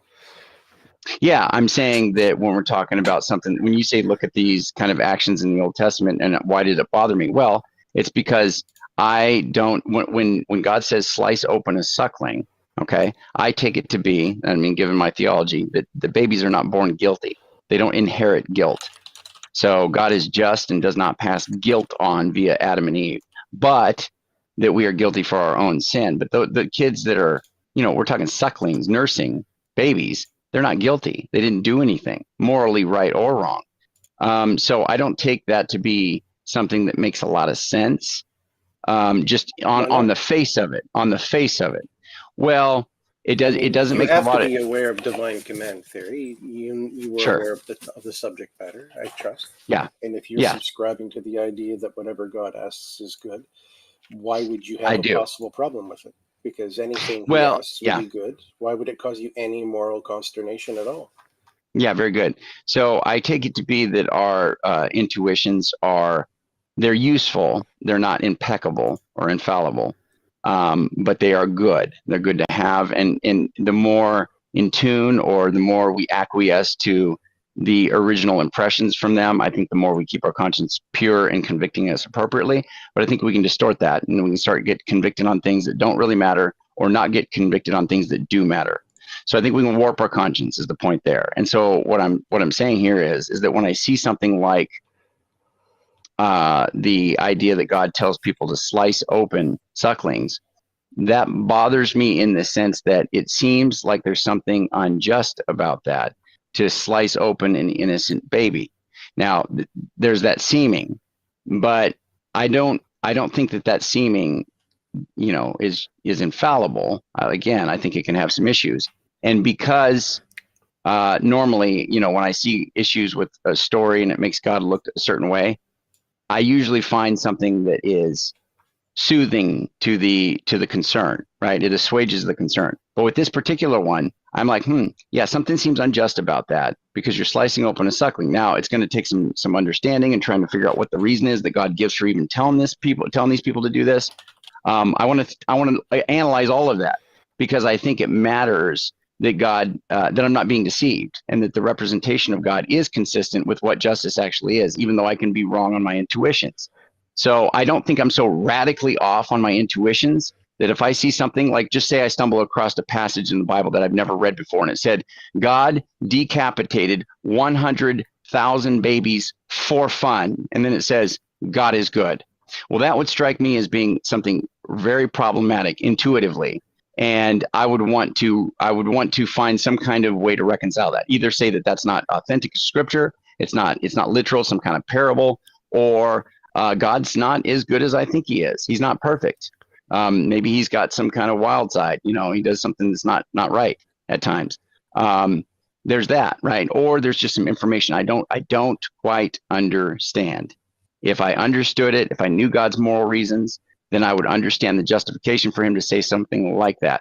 So all I'm saying is when I first see the sucklings getting sliced open, I intuit that there's something wrong with that to some degree, but then I have to reason through it and say, what am I even picking out in the conceptual, in the conceiving of this issue? What am I even picking out that is a moral conflict? What is morality? What am I even saying when I say that there's an issue for God to tell people to slice open sucklings?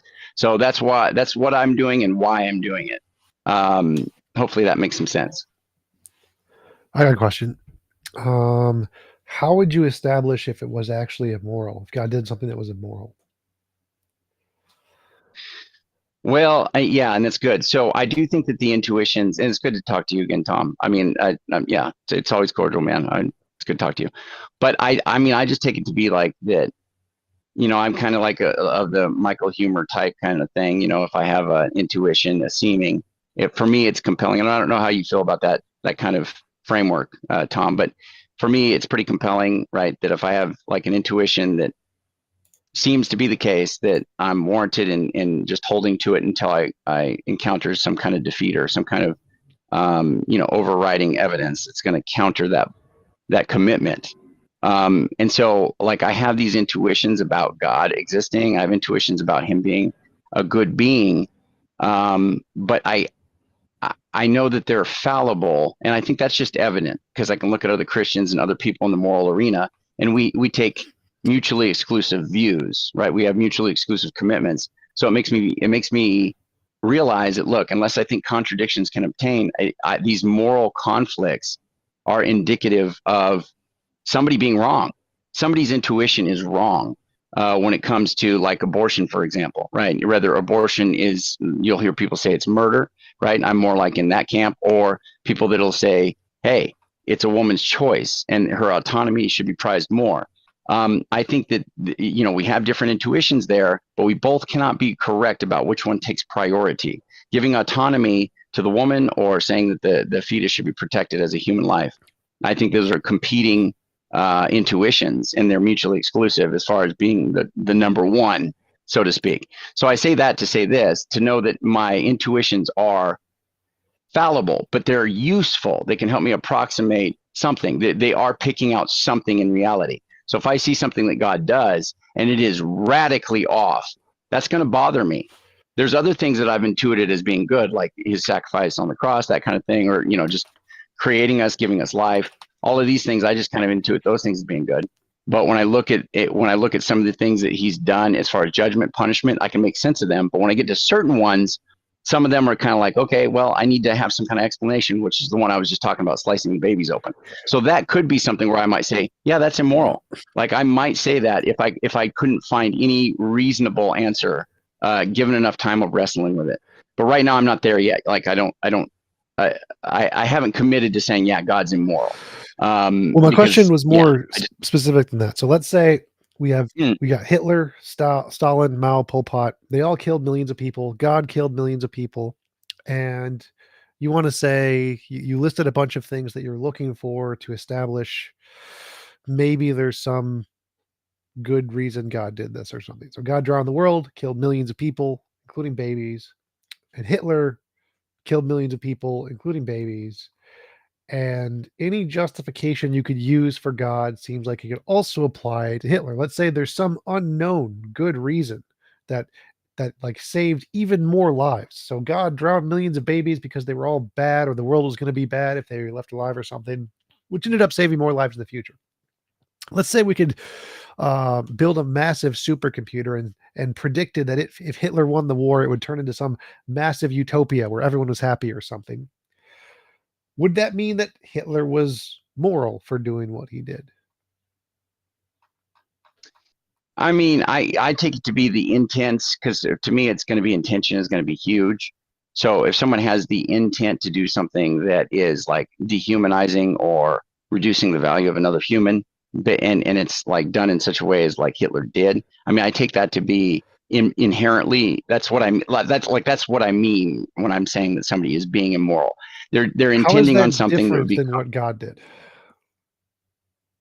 So I think because of, and I don't know, so we don't know all of his motivations because it doesn't say what everything is, right? So it's because I don't know, it's kind of going to be like a skeptical theism type deal, right? I just don't know. Isn't it possible that if you're forced to just say that, God does things for apparently amoral reasons, in other words, everything God does is just because it's part of His plan, isn't that bordering on a personification of just deism, or a God that has no intervention whatsoever? Because if God behaves identically to a God that doesn't intervene, or a God that intervenes capriciously, then there isn't really a coherent idea of God being moral, or saying God is moral, other than to say that the universe has some morality in it, and you assume God must have put it there because God wants us to find it, and therefore God is the source of the morality. Yeah, I get. Well, okay, so this is interesting. So this opens up the idea that So when I intuit like what I take, so I pretty much my whole life I believed God exists. I'm 40 years old now. I've never really not believed God exists, right? And when I remember having a real clear intuition when I was young that God existed, and I've just had that ever since. It really has not shaken. And now I've had some mild concerns about Jesus after I learned about who Jesus was and kind of accepted the whole Christian narrative. I have had mild concerns about that, but for the most part, it's been pretty solid, pretty much, since I've adopted the view. But what I would say is when I looked at the narrative of him dying on the cross for humanity, the sins of humanity, and the moral teachings that, I take them to be pretty powerful and kind of central, like central moral, like a central moral framework for humanity. I take them to be like really important, like monumentous type teachings. When I take that and then couple it with what he allegedly did, right, which I do believe he did do, which is to take the sin of humanity on himself, being lowly, the lowest like form of something, like to the point he's washing his dirty disciples' feet, as being God. I find that to be an unbelievably exceptional representation of humility and love, and an act of submission, and just lowering yourself way below your status to condescend to people and to engage with them in a very loving way. That is so impactful for me that one thing whatever's going on with these other narratives, one thing that it doesn't lead me to do is say he's not loving, because he was willing to take on flesh and suffer the way that he did, which I take all that. I know, I understand how it can be characterized, but I take it to be a loving act that the world has never seen before and won't be replicated again. It's just an unbelievably single one-time loving act that changed the world. And so when I look at that, it moves me deeply. And I realize that, look, if there's anything that I don't understand about any of these narratives about cutting babies open or about the flood and things like that, it's not going to be, whatever the answer is, it's not going to be that God isn't love, that he isn't good.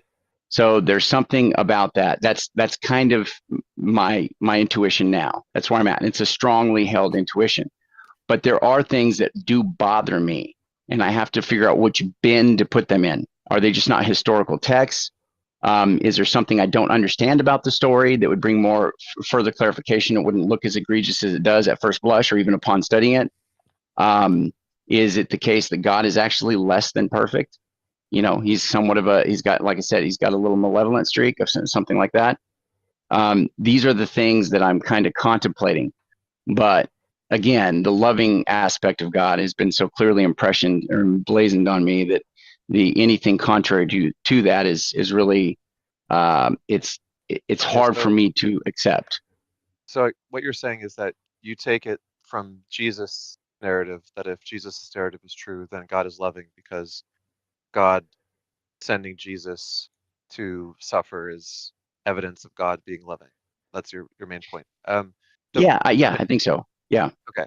So, I have a few questions about this, but one of them is that, we're still getting back to the whole original issue of the idea of sacrifice being a good thing or praiseworthy or something like that. Because Jesus being sacrificed, and that being like a central foundational moral teaching for all of us, is very connected to the idea of Abraham being commanded to sacrifice Isaac, which is very connected to the general practice of sacrifice. Like when the Moabites are fighting the Israelites, and the Israelites have a prophecy of victory that God says they're going to win according to a true prophet, they then lose because the king of the Moabites sacrifices his son to Chemosh, and the sacrifice of Chemosh causes the Israelites to lose the battle and run away in terror from the power of the Moabites, because they're willing to sacrifice their king's firstborn son.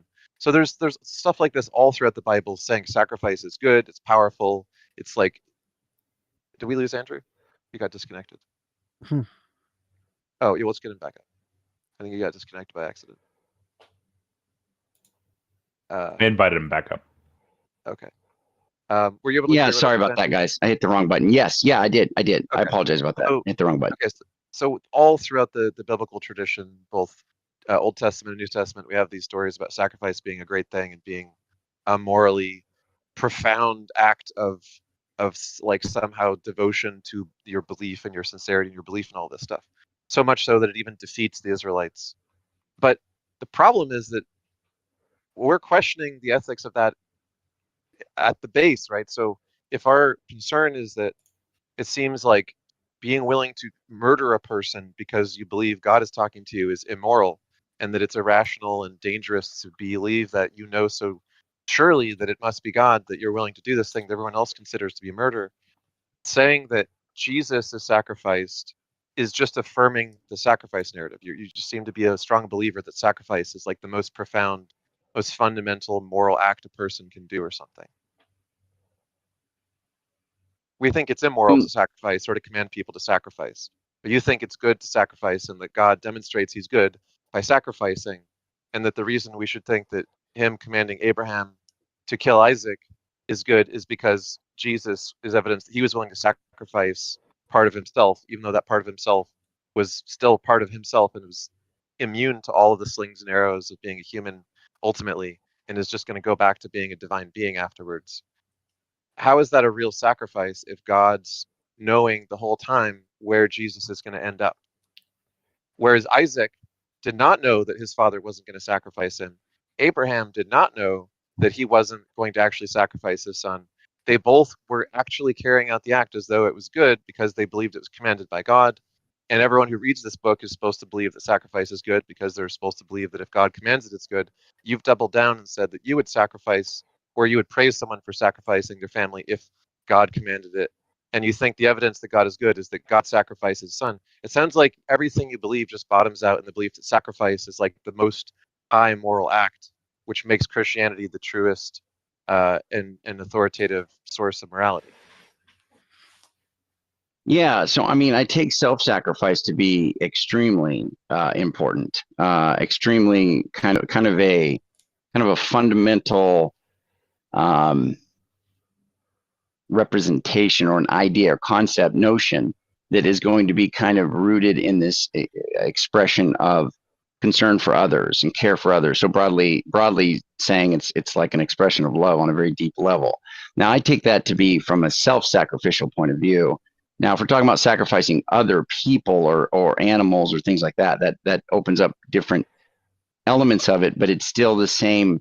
There's the same principle. If you're sacrificing animals or something that's close to you, if it really is under your, if it's under your jurisdiction, so to speak, or if you have the authority, the right to even do that with that, with that object, or if it's an animal, if you have if you have the ownership of it, then you have, and so you have the right to do it. In that sense, a moral right to do it.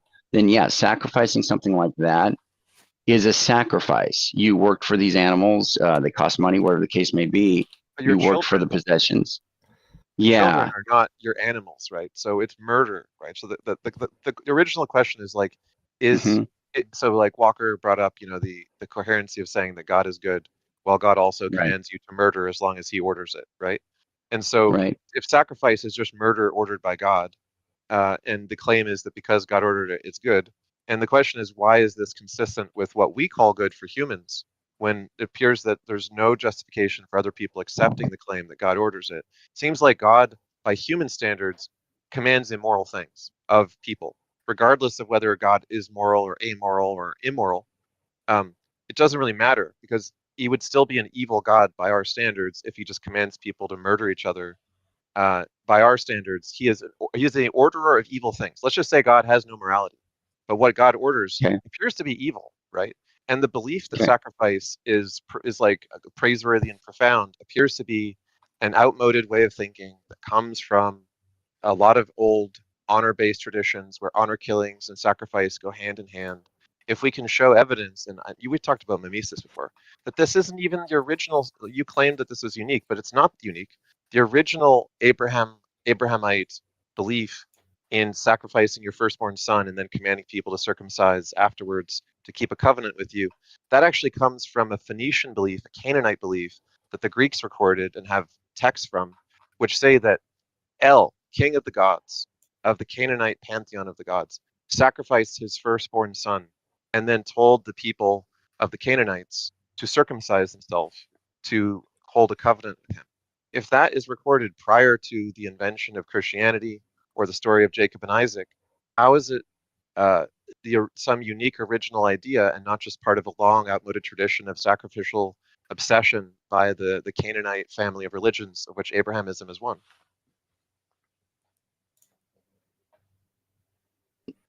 I think I missed the last 10 seconds. Can you? I hate to ask you to repeat it. Abrahamism is an offshoot of Canaanitism. Canaanitism Okay. already held the belief that El sacrificed his firstborn son and commanded his people to hold a covenant with him of circumcision to observe and be respectful of his sacrifice of his firstborn son. The Greeks recorded that the Canaanites believed this about El, king of the gods, long before the Abraham and Isaac story and long before the Jesus story.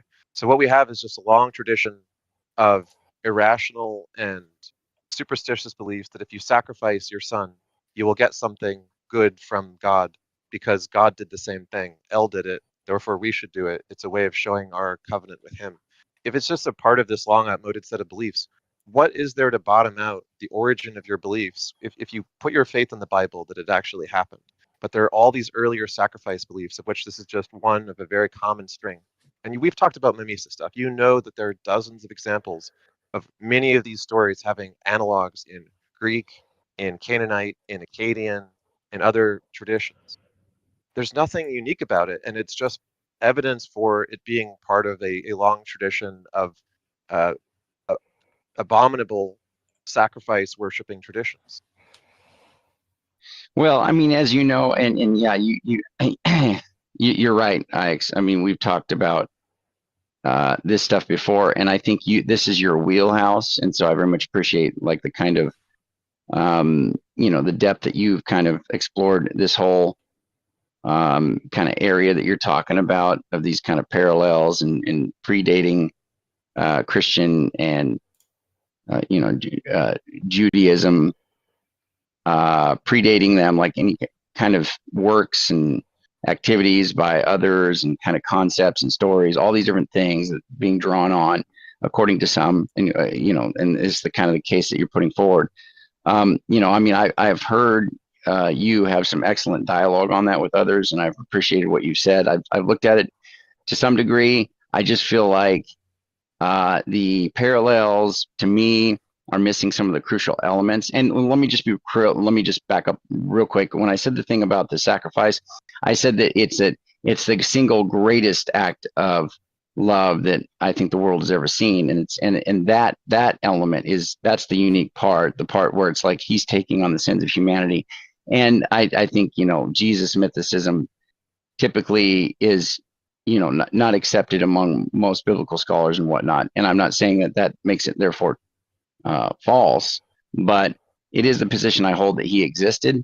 And so I think there's good reason to believe that he died. And I do take it that he rose from the dead. Because of that, I do take him to be as like a unique figure, because there's some historical data on it. And I think that there is testimony, and I think that it is compelling.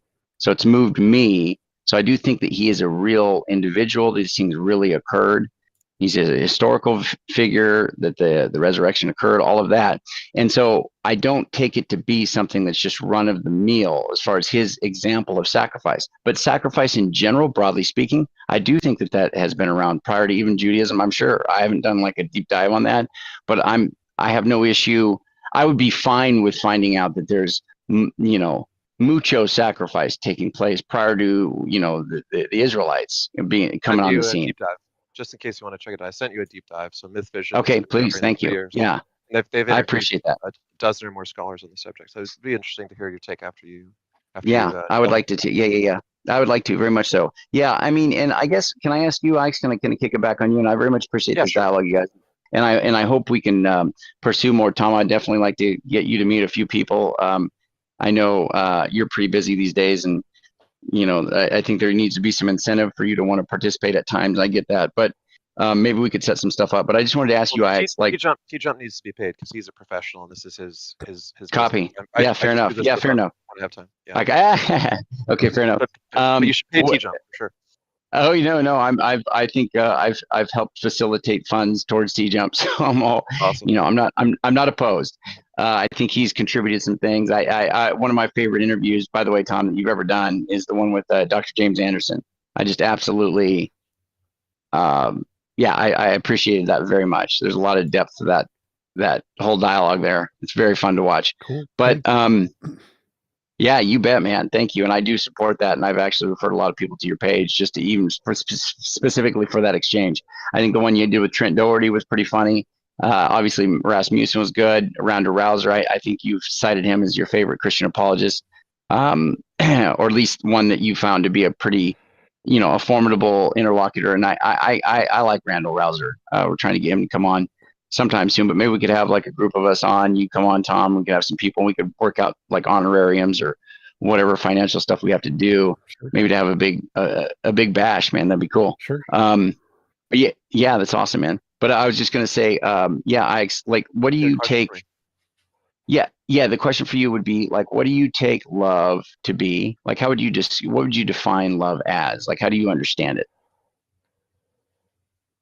Well, I would say love. There's an intuition, like my inside-out experience of love, my sort of literary understanding of love, and then there's like a scientific understanding of love, of its origins and its function. I think we all probably have a similar internal experience of love to various degrees. Love is what we experience as like a deep, profound affection for someone, and in its most intense forms, a selfless love, perhaps some would call it. Selfless love is one where you wish something good for someone else, even if nothing benefits you yourself. Like doing something for someone who will never know you did it, or doing something for someone who will never reciprocate or in any way benefit you just for the sake of knowing that they benefit, might be in some sense the purest kind of love. Not that there's anything wrong with benefiting people that you're close to or that will reciprocate, but in its purest form, a selfless kind of love is just genuine compersion, wishing for the well-being of another who you value, their well-being highly enough that you would do that even if no benefit arises to yourself other than the happiness that they are well. Okay, yeah, I appreciate that. And then I guess a couple follows quickly. Would you can you picture some scenarios in where it would be a loving thing to kill someone? It'd be loving to them. As a mercy, sometimes I'll just cite the example of the exemplary android Bishop, because I hold some of the androids in science fiction to have been moral exemplars. I think Lieutenant Commander Data, Bishop, and a few others are great android role models for human behavior. And in the movie Aliens, right after the alien queen surprise attacks Bishop and rips him in half, after he almost saves the whole crew and enables them to escape, after Ripley defeats the alien queen, sorry about the spoilers, Bishop and Ripley have a touching moment where he says, do me a favor, disconnect me.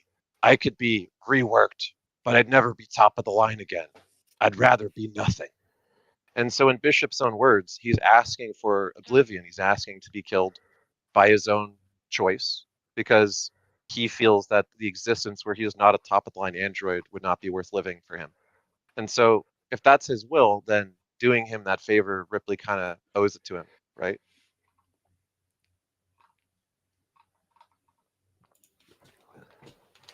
So yes, there can be loving cases where you can kill someone, like when they consent or ask for it. Yeah. And if it seems that their suffering is a genuine one that cannot be alleviated, like Ripley doesn't know how to fix Bishop such that he would be top of the line. And so she can't just dismiss him as being impulsive and say, wait a second, let's not kill you. We can rework you. We can make you top of the line. Since she can't do that, she honors his request. I think that brings Same up as we do with crazy. a good point. So like, I think you can say it's pretty much always immoral to do something that causes excess suffering. So like if you have two ways to solve a problem, say you're a doctor, A doctor in the 1800s, if you get shot in the leg, would be justified in cutting your leg off because you could get an infection and die. And there's nothing the doctor can do about it. Doesn't have much technology. That's the best he can do to save your life. A doctor today, if a doctor today cut your leg off, you would sue them for malpractice because they have access to antibiotics. Antibiotics can be used to save your leg without cutting it off. And so if a doctor today decided to do the treatment that was used in the 1800s, they would be immoral because they have more power to do something that has less gratuitous suffering involved, less unnecessary harm. And so if you have the options to solve a problem and you choose to solve it with a way that causes gratuitous harm or suffering, that would always be immoral. So I think pretty much all of the cases where God does something bad is a case like that. Because, he's infinitely powerful, all powerful or whatever. He can do anything that's logically possible. So anything that he does to drown millions of people, command suffering, destroy cities, whatever, there was a better way. Like he's infinitely powerful. It's pretty easy to imagine a better way. Teleport them to their own planet individually, and they can all be safe and do whatever they want. Problem solved. You don't need to kill them all. But he didn't do that. He killed them all. And so in any of the cases where he does that, that's going to be an example like the modern day doctor, cutting somebody's leg off because they got an infection, when he could have used a much simpler way that would not cause as much suffering, and meaning that any of the actions God did are going to be immoral because he didn't use the way that was more efficient and caused less suffering. Yeah, and if he's omnipotent, all the options are on God's table. So God could make Earth heaven, but God chooses not to make Earth heaven for some reason. And so we have reason to doubt God's morality since God has not maximized our morality.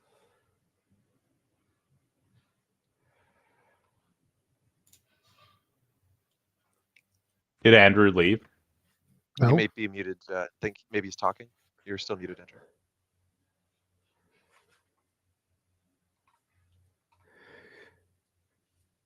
He might just be thinking that's possible. He had a glitch earlier where he pushed the wrong button, so he may have pushed the wrong button again.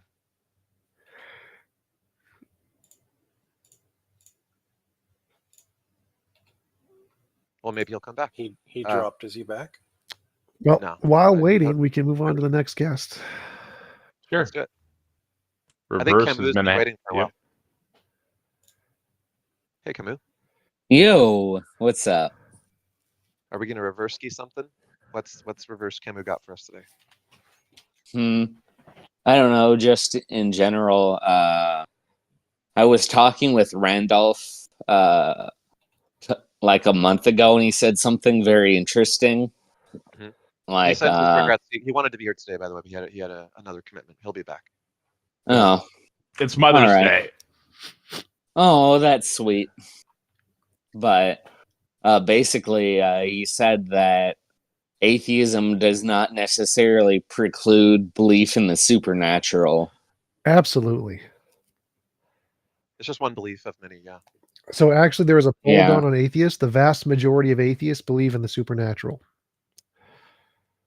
Like ghosts or Yep, ghosts, spirits, Stuff, yeah. magic, astrology, magic crystals, Reiki, voodoo. Who doesn't want Dungeons and Dragons to be real, right? Don't you wish you could cast spells? It's very appealing. Yes. I have never heard of a Reiki believing Are you atheist. kidding me? They're No. like all of the women I've dated, pretty much. What? Yep. I've literally been told that I should study it because I have good hands. By a woman? That's funny. Yes. Yeah. Yeah, it's I an actually extremely common position. Oh. Yeah. It's Interesting. depressing, but it's true. That's just weird that Are you familiar with Vedic thought? people. Huh? Are you familiar with like the different spectrums of Vedic thought within India? So India has a bunch of different schools of thought, and Hinduism's a very rough term for this like Oh, broad yeah. spectrum. And a lot of Yeah. those are actually atheistic. So there's Karvaka schools of thought within the history of Hinduism. There's What? versions of Vedantism which are atheistic. So they hold to something like a pantheistic view instead of a theistic view. It's much like everything from pantheism to deism to theism exists within the Indian schools of thought as well. And there are many which are supernatural about reincarnation. They hold that reincarnation is the case, but they do not Yeah. hold that there's any God. That's a very common combination. Wow. What? That you just blew my mind. They believe in being. Consciousness Like, arises from being, and beingness is like it's an omni-unitary thing that has no mind. Yeah, Advaita Vedanta. Like Yeah. everything is all one. We all return to the same source. Yeah. And I kind of believe that, but in more of a theist lens. Okay. Like, I don't know. My idea is like lost my train of thought. Like when people believe in God throughout history, they act in a certain way that confirms the God, and that becomes a religion. That does not make any sense. Can you explain? Wait, that what? doesn't make sense to me either. They act as though what?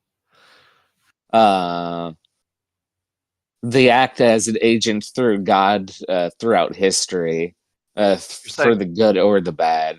You're saying a believer is an agent of the God they believe in, and the fact that they are an agent of that God is evidence that the God is believed in, or that the God actually exists as they think it does. Let's go with neutral terminology here and say that the religion is caused by the person who believes in it, whether or not it exists. Like, just say Abraham, like the whole child sacrifice switcheroo that God did on him, like that happened maybe, but there was definitely at least a historical analog to Abraham. And he caused a religion, so let's at least go that far. Like, who Abraham caused the religion? So you're saying Abraham believing this and then being like religiously convinced caused the religion of Abrahamism and its offshoots to sprout? Yeah. But you're not making any claim about the truth of the religious beliefs themselves. You're just saying there's a natural history of religion, and in that natural history of religion, God is just the force that believers have on the world. Yeah. Like, personally, of course, my belief goes further, but every time I say something like that, I cash a check that my mouth can't pay, so to say. Like, but that is very much a way that I like to look at religion in a very sociological way. Yeah. That it's the causes and effects of this religion, like whether or not there's a God. Like there are certain morals that are upheld that as long as you're willing to look past like the child sacrifice of like a bronze age religion. But and the continued child sacrifice of modern day believers who read the book and think that it is still praiseworthy to do as Abraham did. It continues. It didn't end. It's just like it's less common now. The Bronze Age practices are being repeated by people. There are people who think because of the thing that says you can be poisoned with snakes and not die because of your faith, there are people who still poison themselves with snakes and still die on an annual basis because that belief continues to be preached and believed. Oh, so yeah, fucking Palestine. Yeah, that's just a fucking nightmare. So is it still good to believe these things if there's some subset of the moral teachings that happens to agree with our own independently arrivable moral conclusions? Why arrive at the moral conclusions from the book that tells you to poison yourself with snakes and that sacrificing children is good and so on? Why is that a necessary component of just having good moral beliefs? I don't think you're not claiming that it is, but I don't know. I just wonder why. Are you just saying that the reason that people believe in it is because it says some things that are agreeable and seem true? I believe that there is a source to it that Okay. you can find. Like, I don't know. When I hear people believing in Reiki, you say that there's like an atheistic way to look at it, but I don't know. I even heard people talking about demons, but they call them servitors. Like someone mentioned that, and like it's just weird the people or the extent that people would go to not believe in a god when they've experienced stuff like that. Like maybe Well, they would even jump to aliens rather than God. That's an there's an interesting interesting phenomena, yeah. or There's an interesting even example. Have you ever heard of the simulation Piraha? theory. The Have you ever what? heard of the? There's a tribe called the Piraha. I recommend everyone look up a book called "Don't Sleep Outside. There Are Snakes," and this is a book about a tribe in the Amazon rainforest that was contacted by a missionary, a Mormon missionary, who came to teach them about Jesus. And so before he could teach them about Jesus, he had to translate the Bible into the Piraha language, which he attempted to do. He was a linguist who studied religion specifically so that he could preach in new religions to obscure tribes just like this. That's why he studied religion and linguistics. What ended up happening is that they deconverted him. The opposite happened. He abandoned his Mormonism. And Whoa! the reason they deconverted him has to do with this, like, believing in the supernatural but not believing in a god. They Uh-huh. had they had stories amongst themselves of seeing spirits, right? So people would say, "Oh, I saw a thing like a spirit or whatever, and it was doing X." They would describe their experience with the spirit, and everyone else would go like, "Oh, well, let us know when more than you can see it." Basically, in other words, they were freely telling stories about spirits. They even did dances about spirits, but their dances weren't praising the spirits or attributing any authority to the spirits. They were just about spirits, more or less because they thought spirits were kind of cool, right? But their Hmm. belief that spirits existed just because some people saw them never extended to any rules or any authoritative decision making because they have an epistemological language where a sentence to be authoritative has to have a source, and a source of only one person saw it is considered insufficient for any conclusions. And so if you say X happened, it's not grammatical in their language. If you say I saw X, then it is.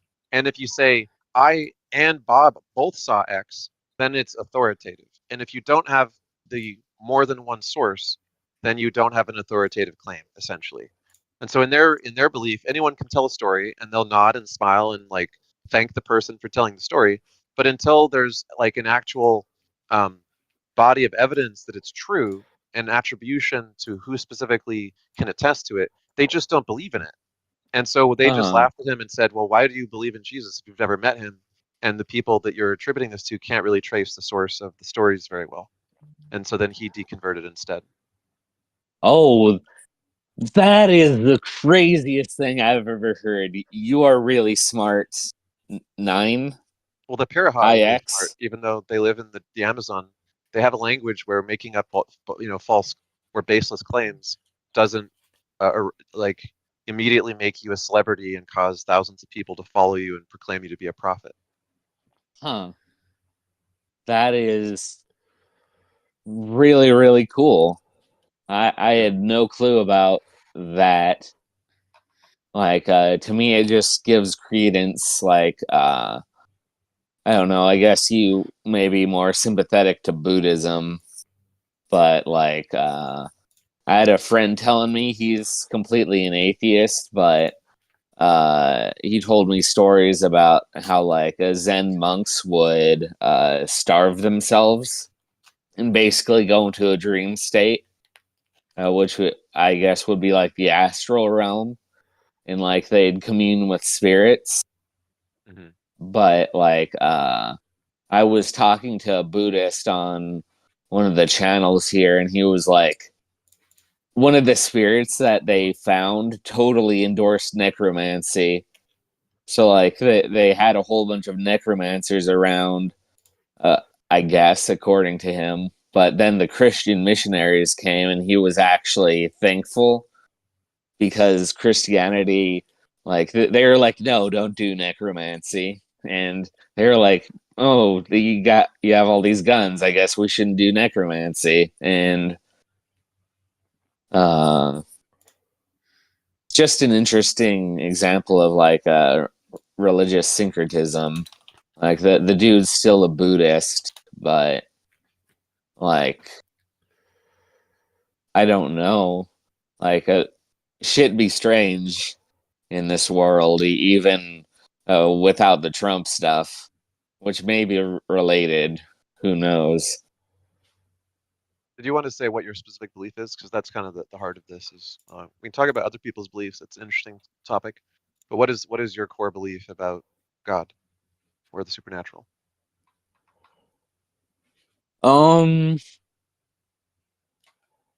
Well, what comes to mind is a quote from Ram Dass. Sorry for quoting a person who's not me, but he said that if God is a source of wisdom and compassion that exists within the universe, then yeah, that's what I believe in. But officially, I'm a Baha'i. But yeah, but like I believe in what I'd call people of further revelation. Like I don't know. Is Baha'i? I'm Oh, just curious. Is Baha'i still open to new prophets, or did they make a cutoff at some point as well? They said if there's a prophet who declares himself within 1,000 years of 1844, 1,000 years after that, like in that period, like it's a false prophet. Like so if someone declared themselves to be a prophet 1,001 years later, then they could be a true prophet. Not a prophet, manifestation of God. Okay, that's like a very strange exclusionary period. Mm-hmm. Seems arbitrary. Well, there's a verse in the Bible that like once Jesus comes back on Earth, 1,000 years, yeah, 1,000 years. That's why that prophecy is there. Yeah, I mean that's equally arbitrary. They're both arbitrary exclusionary periods, right? It seems like you'd want to have like a test for a true prophet that was better than how many years have passed, because otherwise you're just open to any schmuck who says he's a prophet after that many years go by, right? Yeah, it's definitely a danger. Having like someone who says that they speak for God, like that wouldn't stop like Waco, Texas happening again. Like it's funny because like the Waco people, they were like Seventh-day Adventists or an offshoot of that. Yeah, and they like believe the world is ending very soon, and they believe the same thing that the Millerites believed, and that the other group is the Jehovah's Witnesses. They're the remnants of the Millerites, and Miller said the world's ending like at this exact time. Everyone got rid of all their worldly possessions. Everyone was ready for the end, and it didn't happen. And then he presented a different date, and it didn't happen. It didn't happen 4 or 5 times. Almost everyone abandoned him, except for the Jehovah's Witnesses and the Seventh-day Adventists, who kept on believing. And the Koresh people were an offshoot of that, because that apocalyptic thinking that the end is nigh has been rife throughout the history of Christianity. It is the whole idea of Christianity started with the belief that the end is nigh, which existed before Christianity. If you're familiar with the Sibylists or the Essenes, the belief in the teacher of righteousness. Oh yeah, the Essenes. I haven't heard of the Siblants. Sibylists, yeah. Sibylists. They believed in something called the Sibylline oracles. There were about a dozen Sibylline oracle texts that were all considered, a canon of holy words, and they syncretized Judaic, Christian, and not Judaic and Christian, Judaic and Abrahamic and Canaanite beliefs into a mishmash, and they taught that the teacher of a holy spiritual kingdom would come, and that the end of the world would follow. And the Essenes believed something similar. They had a teacher of righteousness who is a suffering Messiah figure, and so on. All this stuff prefigures Jesus by a lot. how do you know this? I read a book on the New Testament, like the Essenes. They were like mentioned as a sect, but I know that even John the Baptist, maybe, or even Jesus was one. Yeah. Yeah, it seems like John the Baptist wasn't he wasn't a member of the Essenes, but he was an offshoot in the same region, so he was likely just connected with them, but not a member. If he were a member, he would have been at Qumran, and he did some things that would preclude him from being a member because they had really strict rules about who could and couldn't be a member. But yeah, he was definitely similar to the Essenes. Do you want to take an audience question real quick? Me? Sure. Ix? Oh, Ix. Sure, yeah. Do they want to come up? No, they just DM me a question. But from your view, independent. So they were talking about why appeal to book when you can appeal to your own independent moral positions. And so, from your view, independent moral position is still derived from an external world evaluation. So, what's the meaningful distinction between a book and the rest of the external world? Sure. I think you have to do jurisprudence, which is to say comparing and weighing lots of evidence and lots of considerations to arrive at the best conclusions about oughts in the world. And that jurisprudence kind of process is what we expect of things like Supreme Court judges to justify their decisions for the law of the entire land going forward. They have to justify it in terms of everything we know about the previous law of the land, everything we know about present circumstances and likely future circumstances. They essentially need to account for all previous and future data the same way that a scientific theory does. That's what we expect of a Supreme Court decision. And so we're not all Supreme Court judges thinking that deeply, but it seems to me like a book is just one piece of evidence. And it's insufficient to say that this book got everything right and we should just follow the book.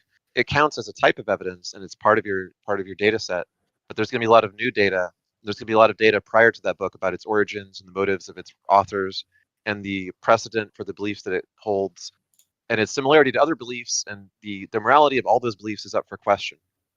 The total data is what's required. No one book is the total data. So looking at the total data of the world is always going to be better than looking at just one book in isolation without understanding the context of its authorship or its meaning. This is a fun one, but I think he was saying more along the lines of what separates a book from a tree. How do you make a meaningful distinction? What? Are we a book talking is about not Mariology? a tree. Like Mariology, like how is like A different from B, or is the universe gunky? Or I don't think he's going that deep. Yeah, what's the meaningful distinction? I think he is going that far. The distinction Mariology. Wow. Yeah, that's Mariology a nice is word. It's a pretty deep cut in philosophy. You don't go to Mariology. It is madness. There's such a thing as to do it just to mess with the people who are like, how do you know things? Yeah, just say you're a Mariological nihilist and there are no things. That'll solve any conversation. That's funny. So if we want to say that a part of the data is going to be authoritative, we have to say, why wouldn't you admit all of the data of which that part is just a piece of the whole? And for morality, we have to consider all of the data, not just a single book. That's my answer. Yeah. Personally, I'd say that there is a divine value to these values that has been put forward, whether or not it's like this force or like this autonomous being that controls it. Like, I think there is a coming together of morals as the world goes along. Like, what I was trying to get to with the Baha'i and what was it? The Waco sect. Do you know what started that? Other than Janet Reno encircling them with tanks and flamethrowers? No. I mean, from the very beginning, what caused the schism with Seventh-day Adventists? No, I don't. Not going back that far. It's the Great Disappointment, like in 1840. Miller. I already explained that. The Great Disappointment of Miller. Yeah. Oh yeah. Sorry. Okay, I think I remember you mentioning it in passing. But how But did they yeah, differ with the other Adventists? What was the Koresh disagreement with the other Seventh Day Adventists? I think he just wanted to fuck other people's wives, to be honest. Well, I think the Like, accusation. I think the dude was a sociopath. I watched a documentary on him, and it was like they literally were trying to get this guy to stop it, and he was like, if you put my sermon up, like I'll stop. And then he didn't stop, and then they literally had to bring in the tanks. But yeah, I was talking about the 1844 because the thing that really got me when I first heard about Baha'i was that was the year that the Bab declared that the manifestation of God was on earth. Okay. Yeah. Like, I don't know if they use the same year, like every year is 1,000 years logic that the Christians used, but for whatever reason, that those dates just coincide, and like I don't know that it didn't convince me at first. Like, Okay, but what's your belief about the supernatural or God? We kind of got off topic. oh yeah, I believe in the supernatural. I believe in God. Like, I believe in the You said right hand morality. path. Yeah. Huh? You said morality was a big reason or something like that, but I didn't quite understand it. Oh, yeah. There's definitely a moral aspect to it. Baha'is believe in racial justice, economic justice, unity of humanity, Oh, right. like No, unity of actually, all I lost the thought. You religions. did tell us about being a Baha'i. I'm sorry, I just got confused because some people are peppering us with messages at the same time, and someone is saying someone's doxing someone, and I'm trying to mod it, and I got lost. Thank you. You explained your Baha'i. The reason I asked about the future prophet thing is I actually think Baha'i is like a big improvement over Christianity because at least they're willing to talk about, further revelation, right? Mm-hmm. And if a tradition is able to evolve, as many traditions have, we get things like humanistic Judaism, and we get things like naturalistic pantheism, and we get things like cultural Christianity, where people are able to revel in the literary and moral and spiritual tradition without necessarily holding an orthodoxy of supernatural belief or an orthodoxy of, either you believe in this creed or you're a heretic type thinking. And if you go to a Uh-huh. humanistic Judaistic community, you might consider many of them to be atheists by what beliefs they say they hold, but they're very enthusiastic Jews at the same time, in the same way that they're enthusiastic cultural Christians. And Interesting. Yeah. that might not be the way you go with it, but just the idea that Baha'i is open to evolving. It's a bummer about the 1,000 years thing. Like, if only Baha'i could evolve like every 100 years or 10 years instead of every 1,000 years, then it could really get somewhere. I guess. Like, it's plenty of time to grow. Like, they like to tout the fact that they're the biggest growing religion in terms of like countries. If that makes sense. Yeah.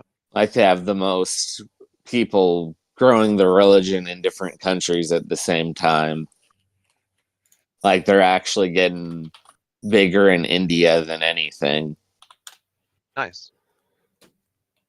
Well, Yeah. I think we have some other people to talk to, but thanks for sharing your Baha'i beliefs, and it was an interesting discussion. Oh yeah. Thanks for having me on.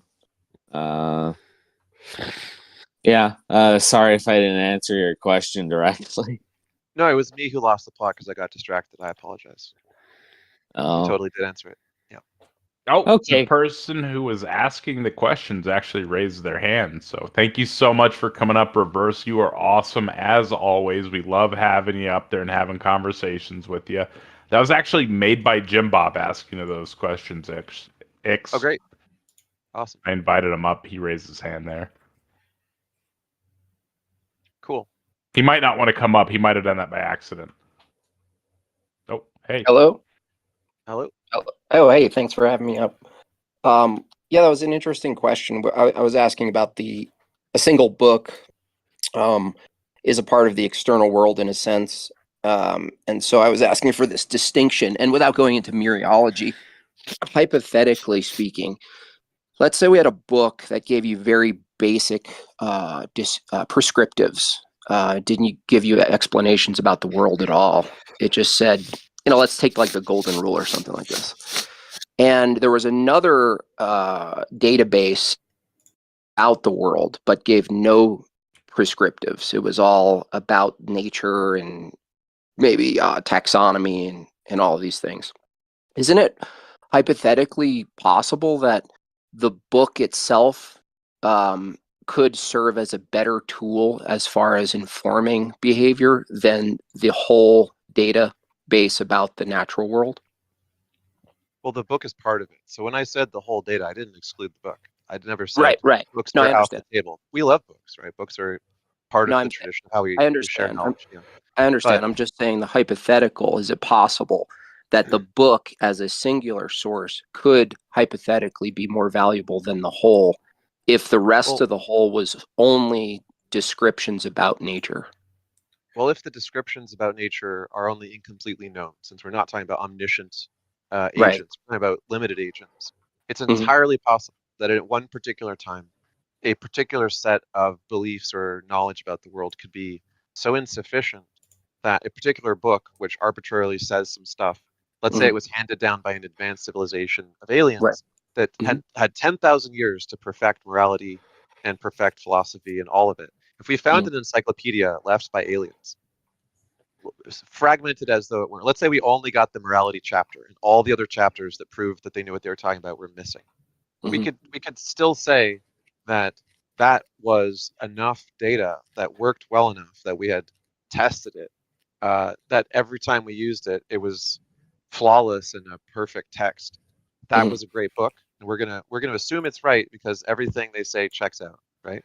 Now, we don't know for sure because there's no like demonstrations of fusion drives or, faster than light travel. We don't know that they really are the powerful aliens that they say. It could be a science fiction novel, but let's just say it's called Scientology, right? Conclude that it's correct. Now, what happens if one day we discover something like it turns out that all the things in this book are common knowledge and are believed by people from all over the world who have other different aliens that they believe in? And it turns out that these so-called like amazing facts in this book are actually widely held and were held by people prior to any of these books in the form of law codes and other systems that predated them. And it turns out that there are glaring flaws in this book that we were blind to because we were so excited about how well it worked for us and how happy it made us, and that some of the other books in the world don't have these flaws. And each book has slightly different flaws than the others. They get some things right and some things wrong, but they're all imperfect books. So now we're left in this position where we could look at all the books and we could say these books are a great source to start with, but we have to rule out the idea that they're infallible, and we have to just take what works from them and take what doesn't work and not treat them as infallible authorities. Okay. All right. So the question when you say what works or what's flawed, is that synonymous with saying something said that's untrue? That's part of it. So if the source lies, then we have reason to doubt the source's veracity. And if the source makes claims about the world that we can test, and we test those claims, those are also ways which we could cast doubt on the authoritativeness of the source. So there's many ways that we could put the source in perspective as a fallible source rather than an infallible source. And we'd probably conclude that no claim of privileged space aliens leaving magic books is the superior one, and that they're all a source of some inspiration, but great skepticism. Yeah, the reason I asked is I was wondering, is it possible that something could be false and believing something false can actually produce a moral good? It can in the short run, right? Like you believing that you should run away from a certain noise in the jungle can prevent you from being eaten by tigers when the noise is produced by tigers, right? But let's say that the noise that you're afraid of is like any sound whatsoever, and you never leave your house. Well, in that case, it might prevent you from getting eaten by tigers, but it means that you're never going to go hunting, and you're never going to produce any food for the tribe. And if you have a big group of people, like 1,000 of them, who refuse to go hunting and get food, and everyone else is carrying them, eventually the tribe starves, right? So they're impractically, dangerously useless beliefs, which happen to produce some good, which we have to cast doubt on because of their pragmatic problems, right? Okay, what about a belief? Because that's a belief about nature, right? There's a use for it short term and maybe not long term, or vice versa. Both are Yeah, possible. eventually the tribe's got to eat, and people have to outgrow. I'm talking their about outmoded beliefs. I'm talking about more metaphysical or supernatural beliefs. Let's say, hypothetically, someone held a belief that wasn't something as described, a tiger or fear for a tiger or this kind of thing. It wasn't practical in the sense in the real world like that. It was more like a belief about the value of human beings in general, let's say. And Is that a what if? unique belief? What's that? Is that a unique belief in the value of human beings? Because remember, one of the parts of my hypothetical is that there are lots of other people making lots of similar claims, right? I'm not talking about how unique it is. I'm saying, what if it wasn't unique? What if humans developed a not unique belief that was actually false or couldn't be proven? If that's the case, right? I'm asking, is it possible to hold a belief that's potentially false or impossible to prove, and it produces a moral good? Yes, always. Absolutely. There is no connection between the belief or truths of beliefs and the consequences of the belief. Any belief can have any random consequence. So you can believe something that's false, and it can lead to actions that lead to life, or moral actions or immoral actions. There's no connection between the truth and falsity of a belief and the consequences of the belief. Right. So I'm saying, if that's the case, then when we look at sources or across religions, across time, the ridicule of it not being true, in so far as it producing a good, is not necessarily a consistent position, because it is possible to hold a false belief and produce a good. So then it moves the ethical value over to, well, are we valuing truth and obtaining truth above all things? And if that's the case, then we'd have to adhere to truth, even if it produced a moral bad in the world. And so it's just an interesting question, because it seems like most, let's say, anti-theists, in my experience, reject religions and myths based on the fact that they value truth, and it's in a sense a moral good to pursue the truth. But then you ask why, and then they go to a practical reason. And then I ask, well, okay, is it possible to believe something false or something that you can't prove, and it produces a practically good outcome? And the answer is always yes. And so then I ask the same question again. Okay, what is it we're ultimately valuing? Outcomes in the world, or the pursuit of truth, regardless of whether the outcome is good or bad? Well, most people value truth. So the reason the atheists bring up truth is because the theists think their God is true. If they were simply believing because belief caused them to do good actions, and they didn't care if it was true, atheists wouldn't bring up critiques about the truth of the claims. The reason the atheists bring up the critiques is because theists think it's true, and they care about it being true. I understand, but the question is, why do you value truth? For what reason? Why do you value truth? Yeah, why does the atheist in your position that you're taking value truth? Why should we value truth is the question. Those are two different questions. Well, it's not. The reason someone will bring up a counter argument to somebody else is they're going to use something that's compelling to the other person. So if you value God, and I say God drowned babies, it's trying to bring up a contradiction in things you believe. Your belief in God, your belief in morality. It's not that I don't care about God. I don't believe he exists. I don't believe he drowned But babies. you care about contradictions, though. No. You care about contradictions. That's the point. No. For you to do an internal critique, right? You care to produce a contradiction in the view, right? Because you care about contradictions. If you didn't care about Wait, no. contradictions, That doesn't follow. That doesn't follow. What? Someone countering, right? Someone coming to the table and arguing, right? Regardless of what the opponent values, right? Both people coming to the table in an argument in pursuit of truth, by acting out in a debate or in an No. argument, they value that they acknowledge contradictions, right? No. So in an They don't? argument, the individual beliefs of the one making the argument is completely irrelevant. Like I could be a computer, like an AI, like I don't know, GPT or whatever. And the argument I'm making is trying to create beliefs in you. So what I believe is irrelevant. I could believe nothing. I could be a space alien who doesn't believe any of this stuff on Earth, and I'm still making arguments You have because to the believe in goal. no. You have to believe in logic, dude. No. You have to hear. Of course you do. No. To do a critique or a positive argument, you have to first assume logic, consistency, because that is literally the lens through which you're doing a cross No, examination. again, you don't have to assume anything. Like all I have to do is try to create a sentence that is coherent in your worldview. Doesn't what my That's beliefs are assuming irrelevant. meaning. No, that's assuming meaning No. and everything else. No. Yes, it is. I You can can't make a I can sentence use without non assuming I logic and can meaning. reject all meaning like Wittgenstein and still create a sentence. I can reject all logic like I don't know, a mini valued logician or whatever, and still create a sentence that makes sense in your logic. My assumptions are irrelevant. The assumptions of the person making the argument are irrelevant.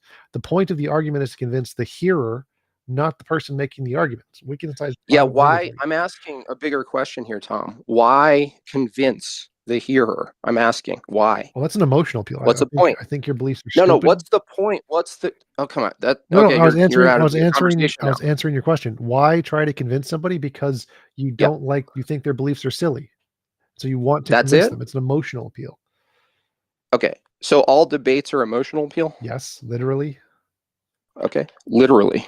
Yes, humans' motivations are all emotions. So the only purpose of debating and doing any sort of critique in philosophy is because people are appealing to their own emotion?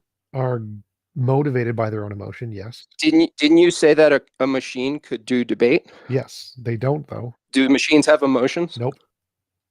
So that's a contradiction. No. So when I say all debates that currently happen by debaters that currently exist. So can we debate a ChatGPT? Possibly, yes, but ChatGPT can't do a debate on its own because it needs a prompt. So So ChatGPT the isn't prompt. doing debates. Humans are doing debates. Okay. Humans start debates. So when people teach math, when a teacher teaches a class math, you're saying they're teaching the consistency and the consequences of math because they're because of an emotional appeal? Yes. That when they're someone says getting 2 + paid. 2 = 4, you're saying that's an appeal to emotion? No, again, they're guided, motivated by their emotion. So the reason they're teaching How math, do you know that? because that's how the brain works. Like the reason they're teaching math is because they want to get paid. The reason they're teaching a specific type of Really? math is Are there because people who teach math without getting paid? You're interrupting a lot, Jim Bob. Why don't you I'm let sorry, T-Jumps but he's making a respond? lot of assertions So here. T-Jump's being very You're calm not and sorry. very patient and trying to Okay, explain things. fair You keep enough. jumping in mid-sentence. so he There's never just a gets lot done. of false statements. That's all. no, none of these are false. Okay. These are all basic knowledge of basic human nature that are pretty much the consensus in every academic field. And then theists just say they're false because their whole worldview goes against reality. So yes, people do anything, it's because of emotion. Emotion motivates all action in all humans. That's how emotion works. It's literally evolved to motivate us to do anything. So anything we do, if we're teaching, is because we want money or recognition or to pursue some kind of ideological goal. All of those are things that give you a dopamine rush.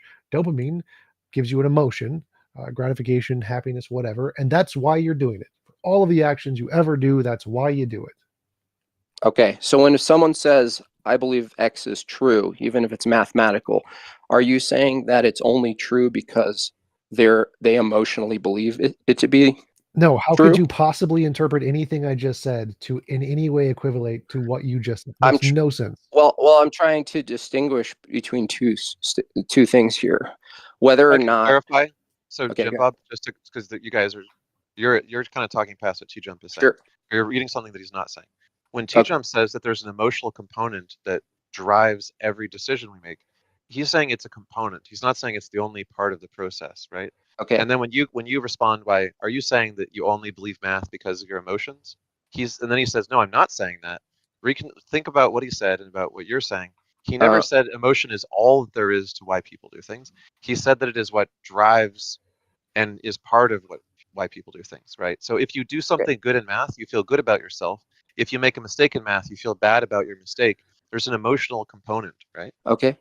I understand, but it sounded like he was leading with that. I asked, why do people pursue truth? And he said, because of emotional reasons, Yes, right? that is correct. 100%. That's why. Okay. So is it possible that someone pursues the truth and they actually don't get a positive emotional response? Yes. So why would someone pursue truth if it kept hurting them? Because they believed it would give them happiness. You're familiar with epistemic norms, Jim Bob? So the idea of epistemic norms is that in epistemology, we have some norms that we're inferring, or not inferring, they're implicit norms. So if someone talks about truth and the importance of truth, they are holding to a norm that truth is important, etc. Sure. Right? Mhm. You can't fully separate epistemology from normativity. I understand. Yeah. So if we agree we're pursuing truth, to me it seems irrelevant to what emotional experiences we have if we're saying, well, we descriptively true that we just pursue truth. But if I ask why, I understand Tom is adding a variable that why we believe truth includes some sort of, I guess, in your view, a mental state or an emotional state and an attitude towards certain things. Yeah. So why we believe truth is because it makes us happy. 100%. Right, but I'm saying if people believe in truth and it doesn't make them happy, then that doesn't fit the description. Sure. So in fact, there are some studies that say that people who gain a lot of knowledge may be synonymous with truth. I don't hold them to be identical, but let's say their pursuit of truth produced a plethora of knowledge. A lot of people who have a lot of knowledge end up being a little bit more depressed. yes, and the reason they pursued truth was because in their brain, pursuing truth gives them dopamine. Now that could lead to less dopamine overall, which is totally fine. Like your pursuit of some kinds of happiness or whatever can lead to greater unhappiness. Like drugs give you dopamine, but then they can deteriorate your body and give you lots of undopamine, cortisol or whatever. So the fact that you can take smaller actions that give you dopamine. So pursuing truth and knowledge gives them dopamine when they learn something, when they gain knowledge, when they can flout that knowledge over other people. Those are all giving them dopamine. The reason they're doing the studies to learn things is for dopamine. And then that can lead to consequences where they get less dopamine, but that wasn't the intent. They were still doing it because of the dopamine. Interesting. So if you inhibited dopamine and someone kept learning, what would the reason? Find that they don't. What we actually find is that when you inhibit dopamine, they literally stop doing anything. That's what a number of the symptoms of certain types of ADHD are based on. And until you restore the flow of dopamine, they will say, I know that I should do X. My life will be ruined if I don't do X, like their homework or reading a book or whatever. I just can't make myself do it. Like I just don't want to. I don't want to do anything. And they'll just sit there bored for hours on end, unable to move. And once you give them the drug and the dopamine is restored to their system, they're like, wow, my life has changed. Now I can do stuff. I can figure out what I want to do and actually do it. It is a chemical fact. That you're saying that the dopamine is like both a carrot and the battery. Yeah, it's part of our motivation system of our brain. So if they don't, do they need dopamine to pursue it, or do they get a reward of dopamine if they pursue it? Both. It's both. Okay. And so if you're saying that that's a part of it, I would just agree. But as far as making a value judgment, we couldn't really base an ethical system on the pursuit of truth merely by what it makes us feel, right? Sure. So then a question is, if there's a meta-ethical position on pursuit of truth, aside from or in addition to, receiving dopamines, because you could code a human being to trigger dopamine from false beliefs, right? Yes, literally. That's literally why religion exists. Yes.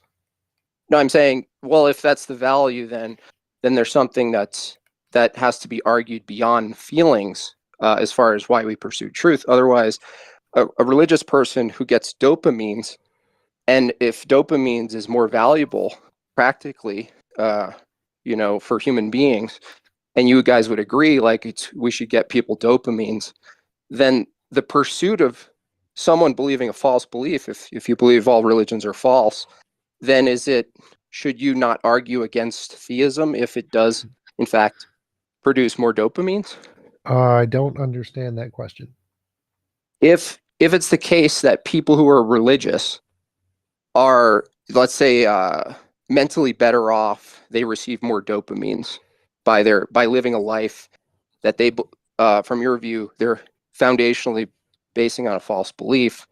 The question is, if it was the case that religious people receive and produce more dopamines from doing so, on what basis would you argue that they should stop? Because it gives me dopamine to make them stop. But what does their belief have to? Not plural. It doesn't matter. Sorry. It doesn't matter. He said dopamines isn't plural, but it doesn't make a difference. Oh, okay, that's fair. Thanks a lot for that. So yeah, the reason I'm making arguments against theism isn't for their benefit; it's for mine. I get dopamine by doing it. You get dopamine from taking dopamine from people? Sort of. So yes, I get dopamine by proving me right and them wrong. Yes. Okay, gotcha. So if you're taking okay, one more question. If there's a group of people who, let's say they take up like 2/3 of the world, who produce dopamine, and you say you hold the position that it's best that the most amount of people we have on Earth produce dopamines, and they didn't produce dopamines by removing yours, but you got your dopamines from removing theirs. Whose system would be better off for all of humanity? Well, that would be a different conversation. So the better off for all humanity would be like which outcome would have the best consequences, not specifically for dopamine, but for like survival, well-being, which would include dopamine and a bunch of other criteria. So that would be a different conversation. What motivates people isn't that. What motivates people is their dopamine.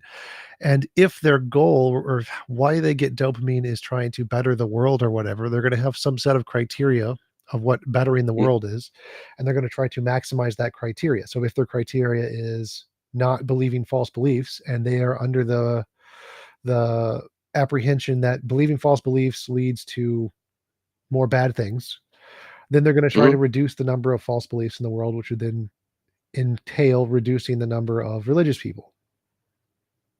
Okay. So then if are you linking dopamine increases with your ethical stance? No. So my ethical stance is a truth statement. I think it's objectively true that certain things are moral. What motivates people is completely irrelevant. Doesn't that make a difference? I understand, but do you think it would be, from your system, would it be morally good to increase the general dopamine of the population or not? No. So my moral stance is based off of imposition of will, and so it's not based on dopamine. Okay, but wouldn't your argument against the imposition of will be based on how people feel? Yeah, so if people wanted more dopamine, I would say we should give them more dopamine. If they don't want more dopamine, they should be able to turn off dopamine. And if they wanted some other measurement of happiness, if they wanted to like not be bound by dopamine, they should be released from dopamine and put on whatever other standard that makes them happy. So my standard is irrelevant to dopamine. Dopamine is just how our current biological brains function. Okay, but your position against theism is merely that it gives you dopamine.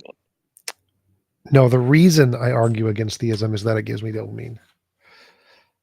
Okay. Do you have but you value dopamine though? Well, I value or the do you have no feeling. control? Yeah, sure. I value the feeling dopamine gives me.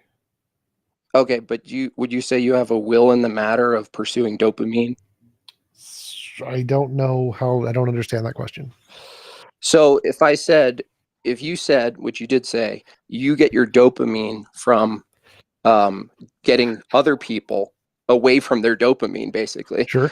And I said, well, Welcome why to do you do that? sports. And you say, Well, you said, why do you do that? And you say, well, that's what causes it, is that I'm seeking my dopamine. But if you have a say in the matter, then you can hold a position that, well, you're going to restrict your dopamine for maybe a greater good or something like this. So I'm asking you, why do you value your dopamine over the dopamine of many more people? Well, all people typically value their own dopamine over anyone else's dopamine. That's just how brains work. Okay. But it sounds like what you're asking is, why would I prioritize my dopamine over the dopamine of millions of others or something? Welcome to rich people. That's how humans work.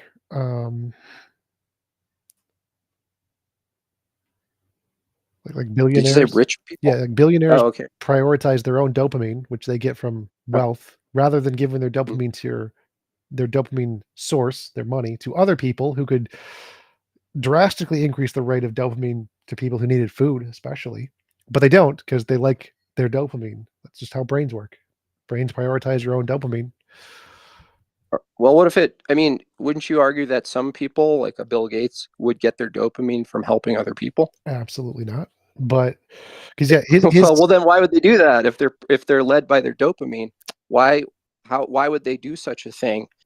Tax evasion. If you're saying it's not the case. Tax write-off. Yep. So there's but that actually would give there them is a dopamine. great That would give them dopamine. correct. So they Yeah. don't. So the answer is yes. They actually genuinely wanted to help people, and if genuinely helping people raise their dopamine level, then there are much more efficient ways to help people than what they're doing. So the reason they're doing less efficient ways to help people is likely because there is some other benefit to the actions that they're taking that isn't helping people, and that in combination with the helping people is a greater dopamine release for themselves than they would get from simply helping the people. Right, but basically, if it's possible that people get their dopamine from not only not helping people, but causing some sort of problem logistically in their life, then it seems like it wouldn't matter which behaviors they're doing, because you're kind of saying like, well, they are helping, but that's not for their dopamine. It's for some other reason, because obviously they could be helping better. Well, if it's a case that not helping could produce dopamine, then it seems like both examples could either be seeking dopamine and it doesn't matter what they're doing. Like Dahmer, you could argue, got shots of dopamine, potentially. All humans are motivated by dopamine for all actions, whether they are moral or immoral, because motivations are completely independent of morality, completely independent.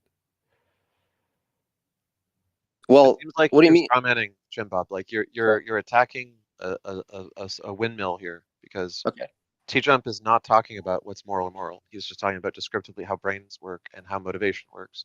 And he's saying, if people are doing X, there's a myriad of reasons they could be doing X other than the moral claim that they make, right? I understand. And so I understand. So the question I asked, the reason I asked the question is because the beginning of the question was, why ought we pursue truth, which is a moral claim?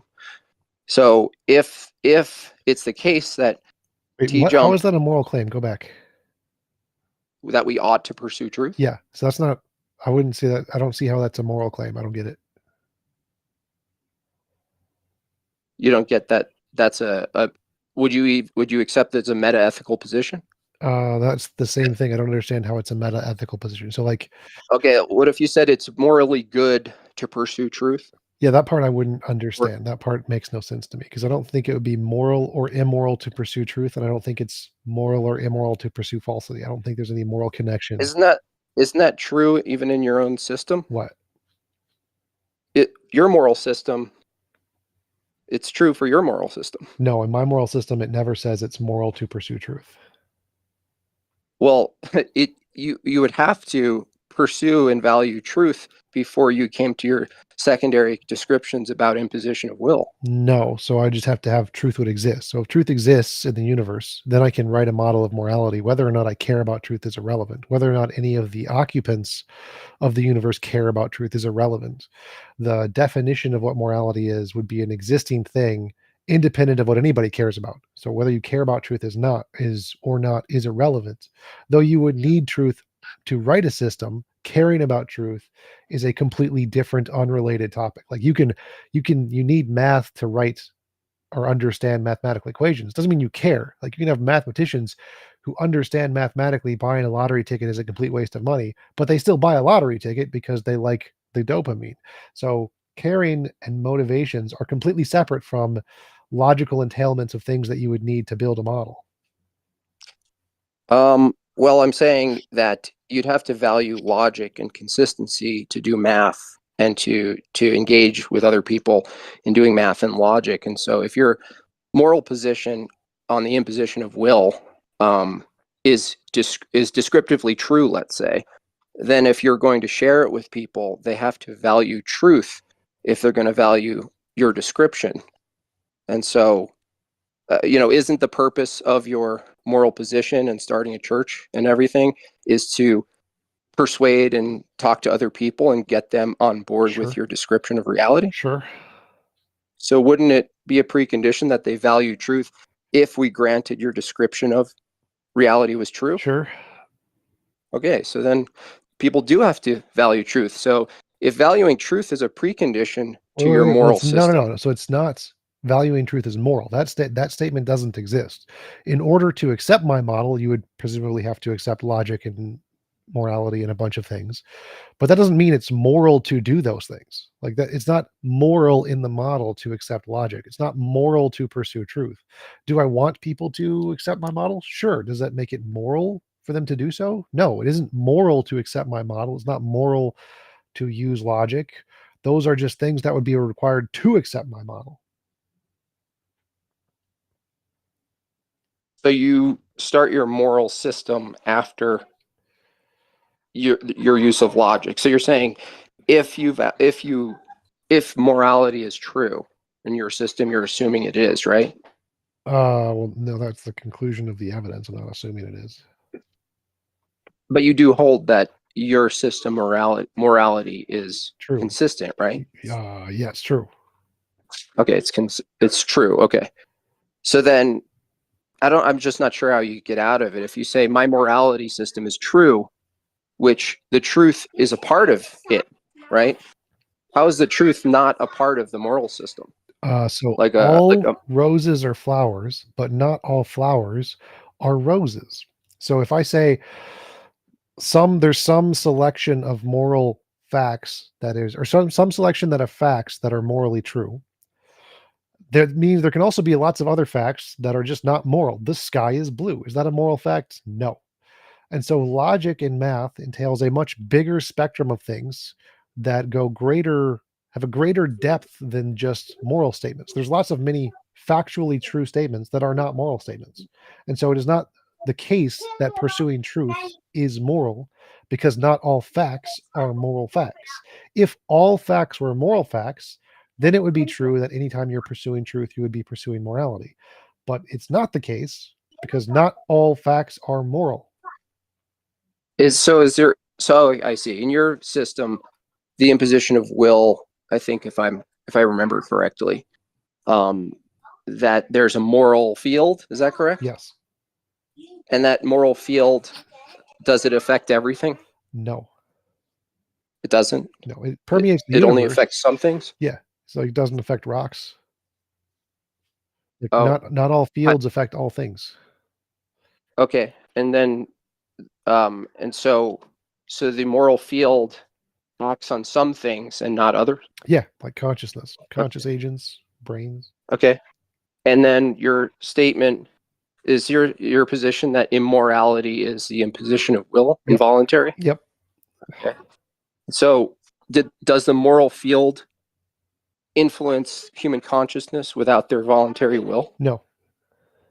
It doesn't? No. So there's a moral field that's equivalent to kind of like gravity in your case, right? Yep. And it acts on consciousness. No, it acts on brains, and brains act on. And it acts on brains. Okay, if the moral field acts on brains, how do you know which brains it's not acting on? Well, presumably it would act on all of them, but I would guess there are definitely some where it might not affect them, kind of like blind people can't see light. Sure. Okay, so I'm asking, in the instance where the moral field is affecting a brain, does it affect them regardless of their wants and desires and will? Yeah, sure. So the moral field in your position is an involuntary imposition of the will on those brains. Yeah, everything in this universe is an involuntary imposition. We can't choose to be here. Okay, so in your moral system, morality is a field that involuntarily imposes on will. And in your system, what is immoral is the involuntary imposition of will.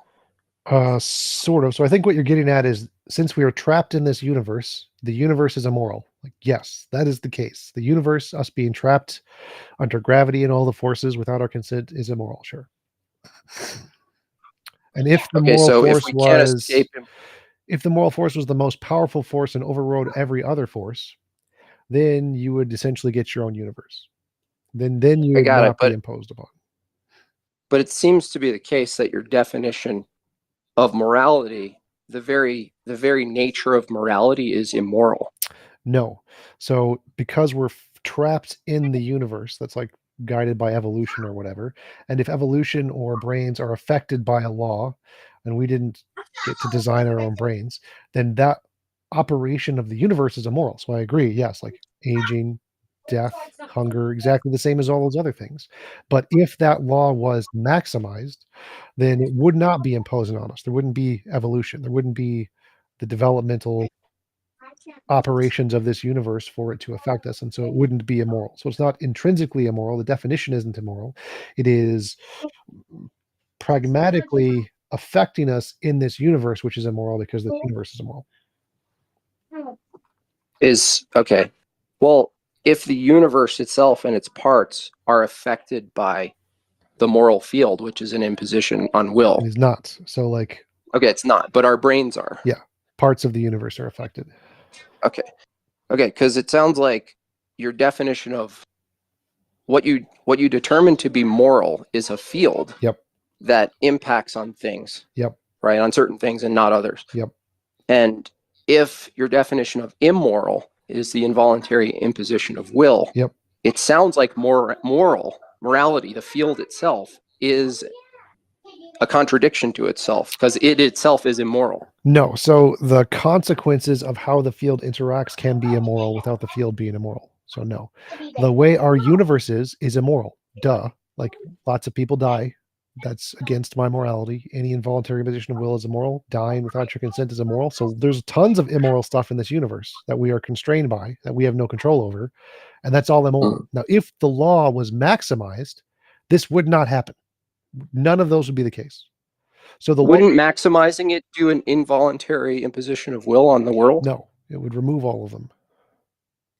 But so if you imposed a maximization of the voluntary will, then you would get without your own people's and consent, you wouldn't have any restrictions. So you would literally be you'd just be your own god, basically.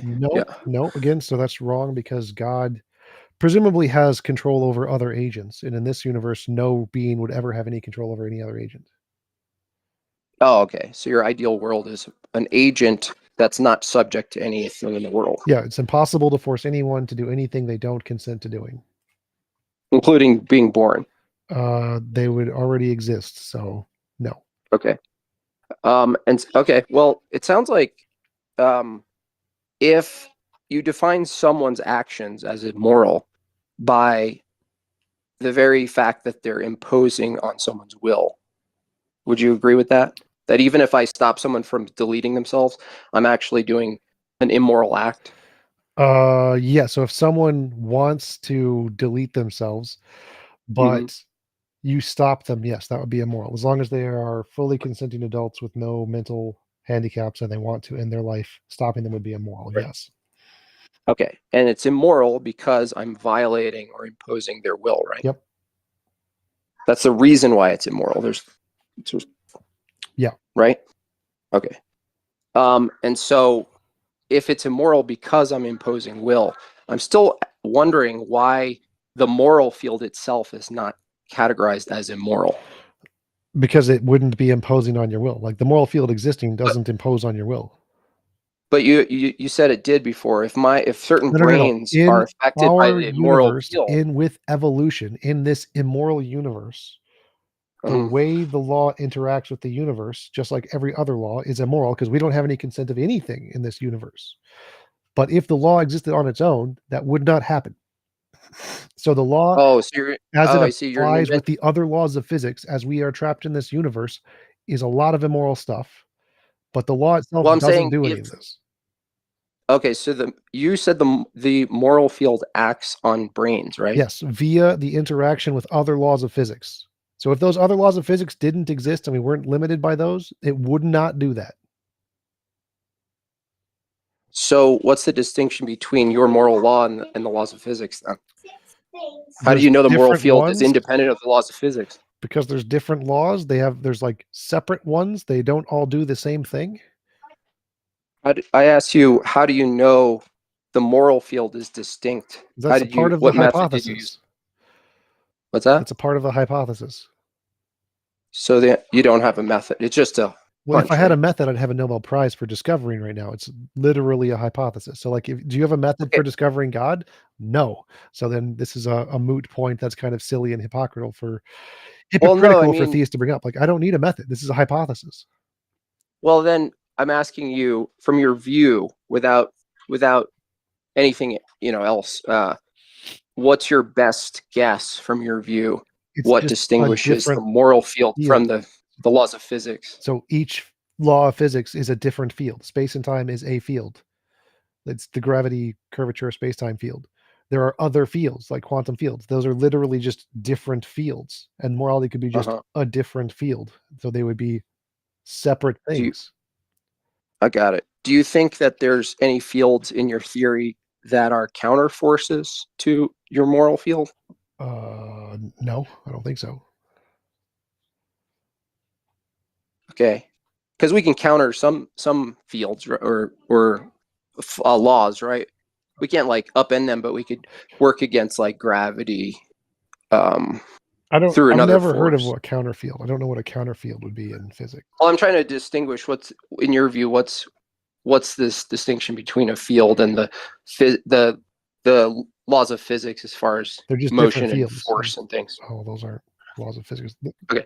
The fields are different. There are multiple fields. Gravity is one field, and there are other Gotcha. quantum fields that are not space-time. Yeah. It's Right. simple. I'm just saying, like, if gravity as a field translates into physical laws that interact with objects, I'm wondering, does the moral field, from your view, from your theory, does the moral field transpose onto hard reality the same way gravity that's why it does? affects evolutionary beings. Yes.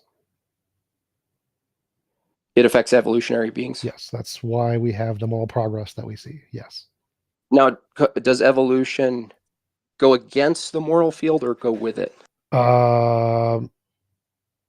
Neither. So evolution is a thing that's occurring, and as evolution happens, the effects of the field can be greater. So, like, as our intelligence grows and our resources grow, we can be more affected by the moral field to feel more of those moral intuitions. But in your view, evolution is also immoral because it's an imposition of will on beings. And kills lots of Okay, people. so then the evolution as an evil in the world, from your view, can produce the good that you're pursuing. Yeah, like anything can produce with outcomes something completely separate. So, like, literally, it's just a reverse appeal to consequences. Yes, anything, good or bad, can have a result that is opposite of the action itself. No problem. Including drowning babies? Yeah. So, like, drowning babies can produce a moral outcome. So, like, let's say you drown baby Hitler, that could end up saving billions of lives. It's still an immoral action. It will never stop being immoral, but that one immoral action can produce many moral actions. Yes. So all immoral actions from your model, you wouldn't really know in the moment they could actually be so all imposition of will. So it's hypothetically possible, from your view, that every single imposition of will can be producing the greatest moral outcome. Yep, but they'd still be immoral. So any involuntary of will, any one immoral thing you do, could have some hypothetical positive consequences, like the Holocaust. Hitler's Holocaust could have saved hundreds of trillions of magical fairies in a parallel universe. Like we don't. But that doesn't make what he did moral, because all of the things he did were still impositions of will, and every imposition of will is an immoral action. They don't go away. They don't stop being immoral, no matter how many Gotcha. moral actions you do in addition to those. Gotcha. So my last hypothetical question is, T-Jump, if you could hit a button and you would hitting that button would impose on every single human being's will, right, involuntarily, but the result would be that only your best possible world, T-Jump, would be the result, but no one else existed. Would you hit the button? You mean to kill everyone else and get my own BPW? Yes, 100%. Always. Okay. I'm sorry. I'm Okay. sorry, Ix, Taco. You guys got to go. I'm getting my world. Peace out. Oh, Ix had to go. I'm here. Sorry, Taco. You're going to get deleted for the benefit of my BPW. All right. But thanks for the exchange, T-Jump. I appreciate it. Yep.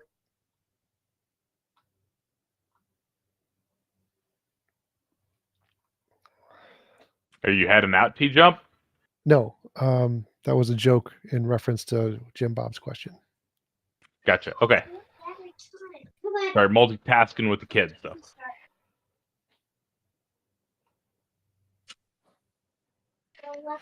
So I think we have some other speakers who are. Yeah, I can jump down. Thanks a lot, guys. I appreciate it. Thank you for coming up, Jim Bob. We Yeah, no appreciate your time. All right, thanks, man. Have a great one. Any idea who is next? We got Bob. Sure. Yeah, Bob's been in queue for a while. Yeah, I think Shinra was before me. Cool. Sounds good. I'll invite It's up. fine. While waiting, you can ask your question and we can. Okay, yeah. I guess I was wondering if I could try to steel man T-Jump's moral views with an analogy. Sure. I guess the analogy would be like morality to spiciness. Like spiciness is a subjective experience, kind of like a person's moral experience is a subjective thing. Yet we can measure spiciness with the Scoville scale. And it seems like you're saying that we could measure morality, like a unit would correlate to non-consensual removal of free will. Involuntary imposition of will. Yeah. Okay. And then like if we look at like spiciness, it seems like, or I guess the Scoville scale, it kind of refers to capsaicin, or I guess technically it's capsaicinoids, I guess. Sure. So I think that like what we're saying is like this, it can exist independent, like capsaicin can exist like with or without people. It's there, but spiciness isn't actually like experienced unless there's like a conscious person to experience it. Is all that pretty similar, or? I don't understand that part. Because in order for it to be objective, it has to be able to exist outside of something about it must exist outside of humans or consciousness. Well, so my view is that morality, there's an actual physical field like gravity, and that is the moral field, and it affects us. And so the way it affects us gets translated into those feelings that are like spiciness or whatever. But the field is what morality fundamentally is, and that exists independent of whether or not any conscious agents exist. Okay. Yeah, I think we're talking about the same thing. I guess I wasn't expecting a field. I'm trying to digest just that. But yeah, I guess like when other people seem to disagree with you with like your view of morality, it seems like they're adding in it's because like what they view morality is includes other experiences or other things that you don't include in what you believe morality is. What? Typically, most Like- objections are ontological. They don't think morality can exist as a physical object. That's typically what the objections are. Pretty much nobody objects to my definition of like which actions are moral and which actions are immoral. Pretty much everybody agrees with those for the most part.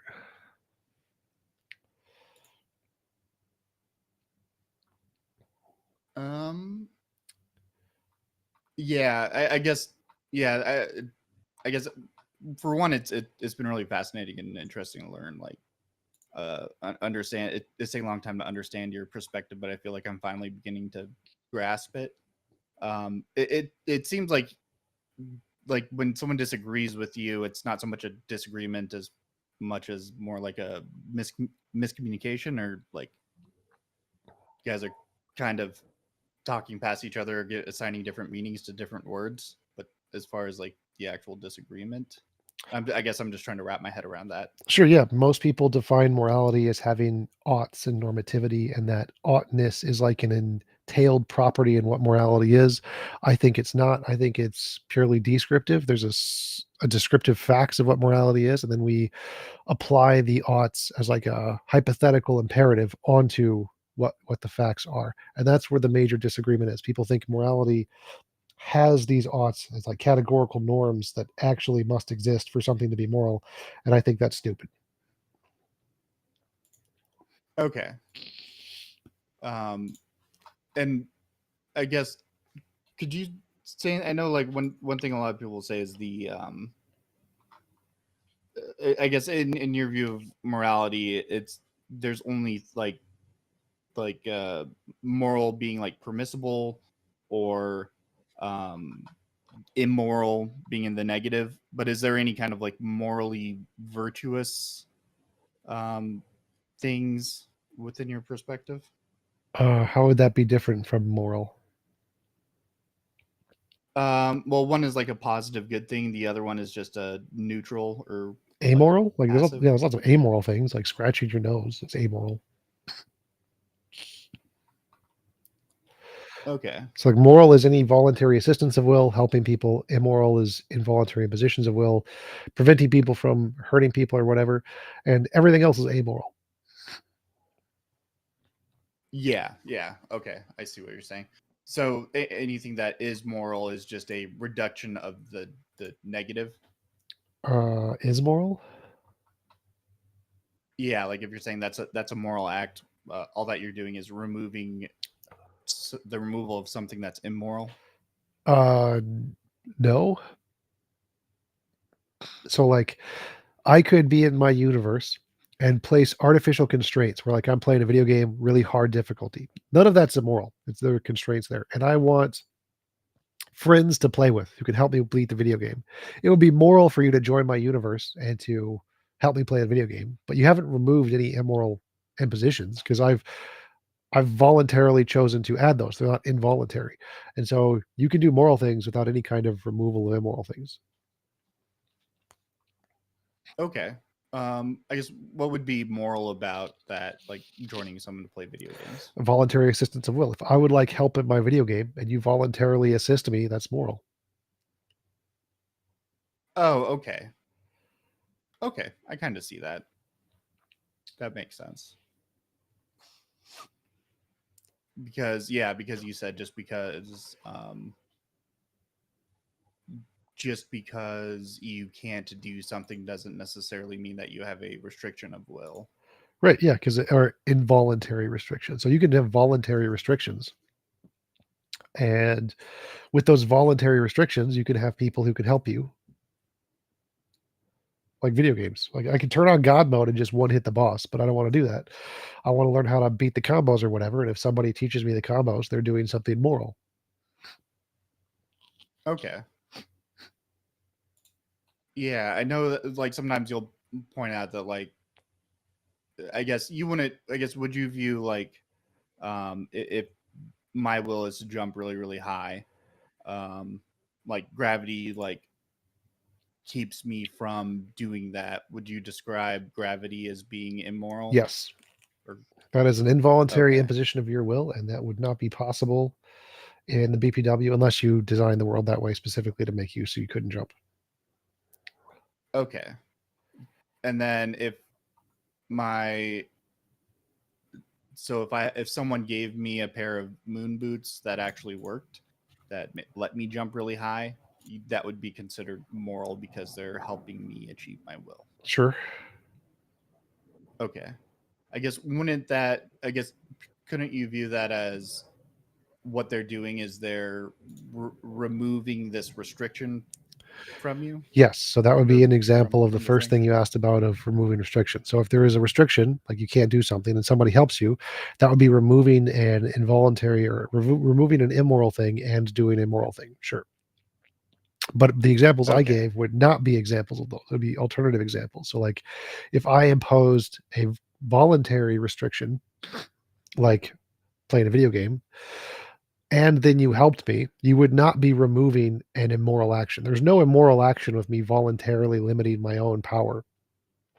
Or if say I designed a universe where you can't fly, but I want someone to help me to fly or whatever, and you gave me moon boots, then that wouldn't be removing an immoral thing because I put the restriction there myself consensually. And so it would not be the case that you have removed an immoral action, but you could still do a moral action. Okay. So if you chose to be under certain restrictions, Yep. and someone helped you overcome those restrictions, that would be an example of a Moral action that is not Pos- removing an positive. immoral action. Right. Okay. Okay, that's interesting. I'll probably have to chew on that a little bit to fully understand, digest it. But okay. Yeah. I don't know. Did you have any, as far as the analogy? I guess that's the way that I kind of that's something that's made the most sense to me, but it sounds like it didn't make a whole lot of sense to you. Yeah, I'd probably have to think about it more. Okay. Yeah, I think it's the big thing for me was understanding like, okay, like how does like morality exist outside of consciousness if you need like if the only time that like something that morality like exists in a certain sense is when when something happens to a conscious person. But I think like kind of like spiciness, like can some spiciness exist without someone to experience the spiciness? And then in that I would say, well, we've reduced it down to capsaicin. Oh, sure. Yeah, that part I and think makes that sense. So exists. like the spiciness in and of itself is a sensation in human brains, but spiciness is directly caused by capsaicin.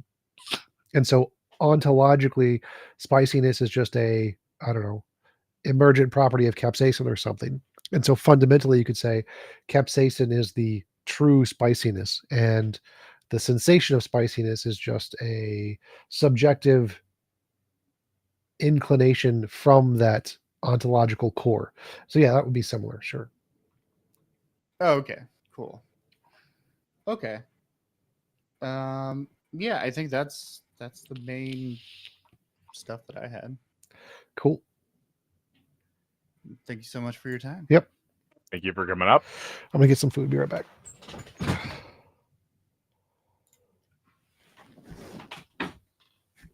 What's going on, Carlos? Pulling you up.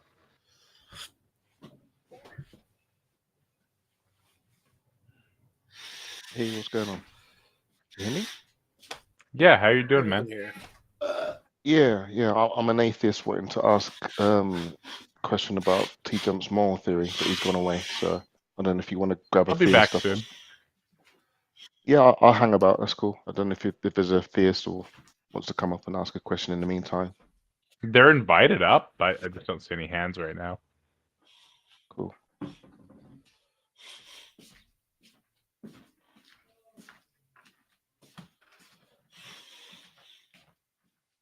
That seems to be a common topic people have questions about. Yeah. I actually like his model. I think it has a lot of it facilitates a lot of philosophical discussion, let's put it that way. Like there's a lot of objections that I hear to the model that I don't actually think go through. Like one of the main ones is the normativity one.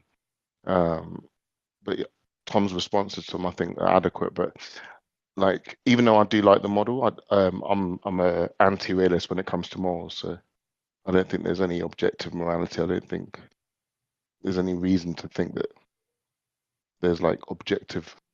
Well, I kind of think of morals in normative sense anyway. So I know that Tom thinks of it in a Can I descriptive ask sense. you a question? Yeah, sure. Do you accept the idea of there being emergent properties to the universe? Sure. I think everything is emergent.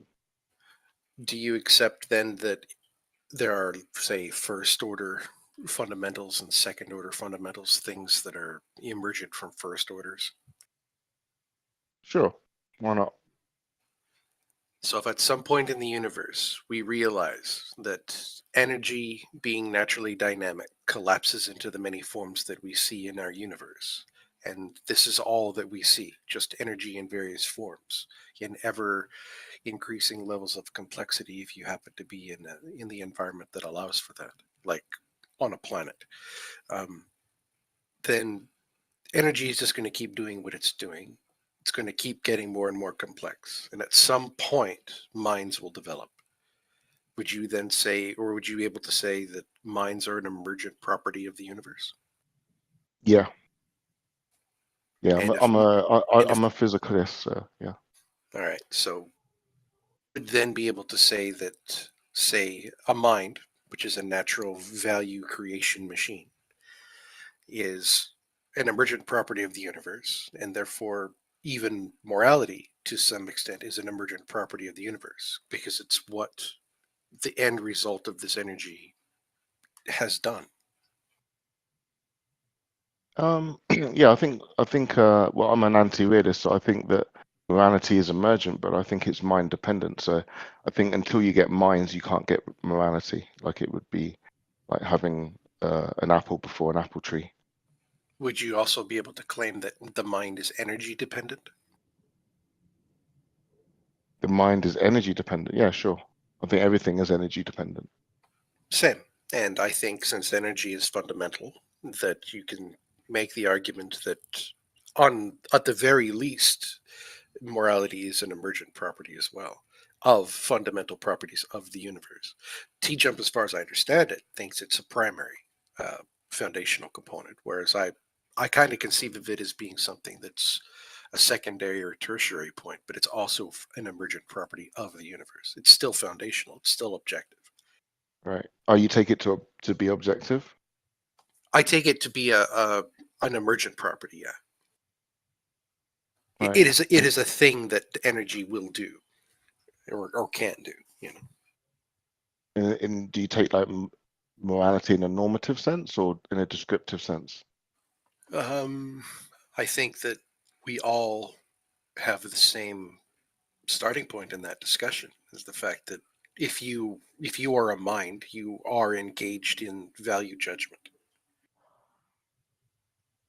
So we're all engaged in the same activity, this moral consideration.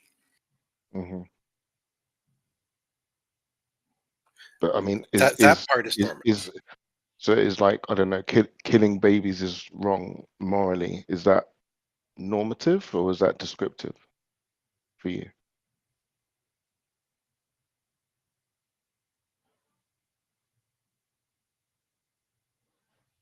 Can you hear me? No, I didn't follow. Say it again. Yeah, so do you take like a statement like, I don't know, killing babies is morally wrong? Do you take that to be a descriptive or normative? Because you take morality to be objective. Well, like I said, I think the fact that we're engaged in moral evaluations is an inescapable fact of existence. So if you're thinking the analysis is objective, I think, yeah, it's not a subjective thing that's occurring. We're each and every one of us doing it, but we don't really have a choice. So so are you taking it to be objective? Sorry, are you taking it to be normative or descriptive? I think I'm finding it both, depending on what your question is based off. because you're already engaged in the moral deliberation just by being alive. So that's the normative component. The analysis is the normative part. The conclusion would be subjective. Right? Do you need to have normativity to have morality?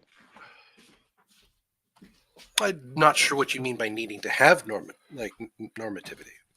Can killing babies is wrong be immoral, like objectively?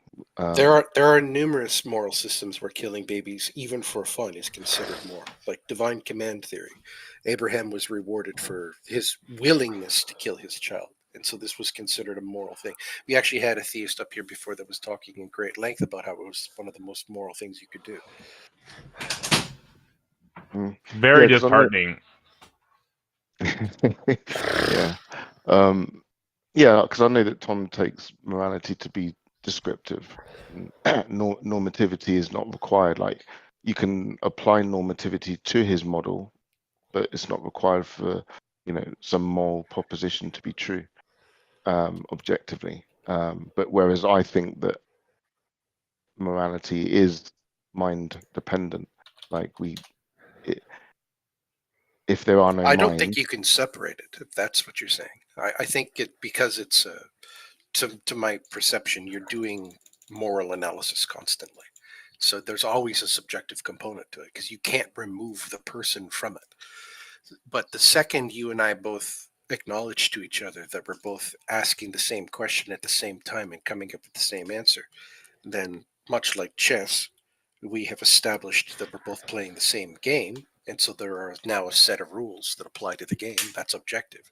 But it came from a subjective foundation of you and I both agreeing that we're doing exactly the same sort of a moral analysis.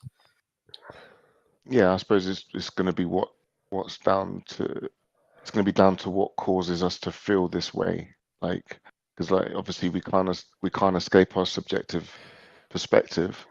So it's always going to seem like when I say that killing babies is wrong, it's going to seem like that's mind dependent. But Tom points out that if there's a moral law that causes us to feel a certain way, and causes us to have these moral feelings, then morality could be objective in that sense, and that could work in a descriptive sense, and then we can just apply norms to those feelings, and then we get to where we are now, where we feel like everything's subjective. Yeah, and that's kind of I was just trying to establish if your second order objective morality works in the same way or not. I think it does, in the fact that if you and I are both able to recognize that we are the end result of something not under our control, like we are the end result of objectively separate forces from ourselves, then at some point we have to admit we have a common denominator in the discussion. And if we're going to use that as the basis and call it objective, then fine. I think that qualifies as objective. What if it's like totally evolutionary? So our Even better, morality requires less work. Yeah, I mean, if it's emergent through some evolutionary process, wouldn't that be subjective? No, not really.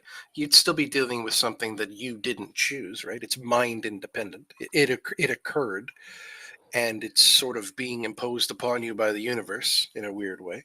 You didn't choose it. It's just the natural consequence of this particular rock rolling down this particular hill.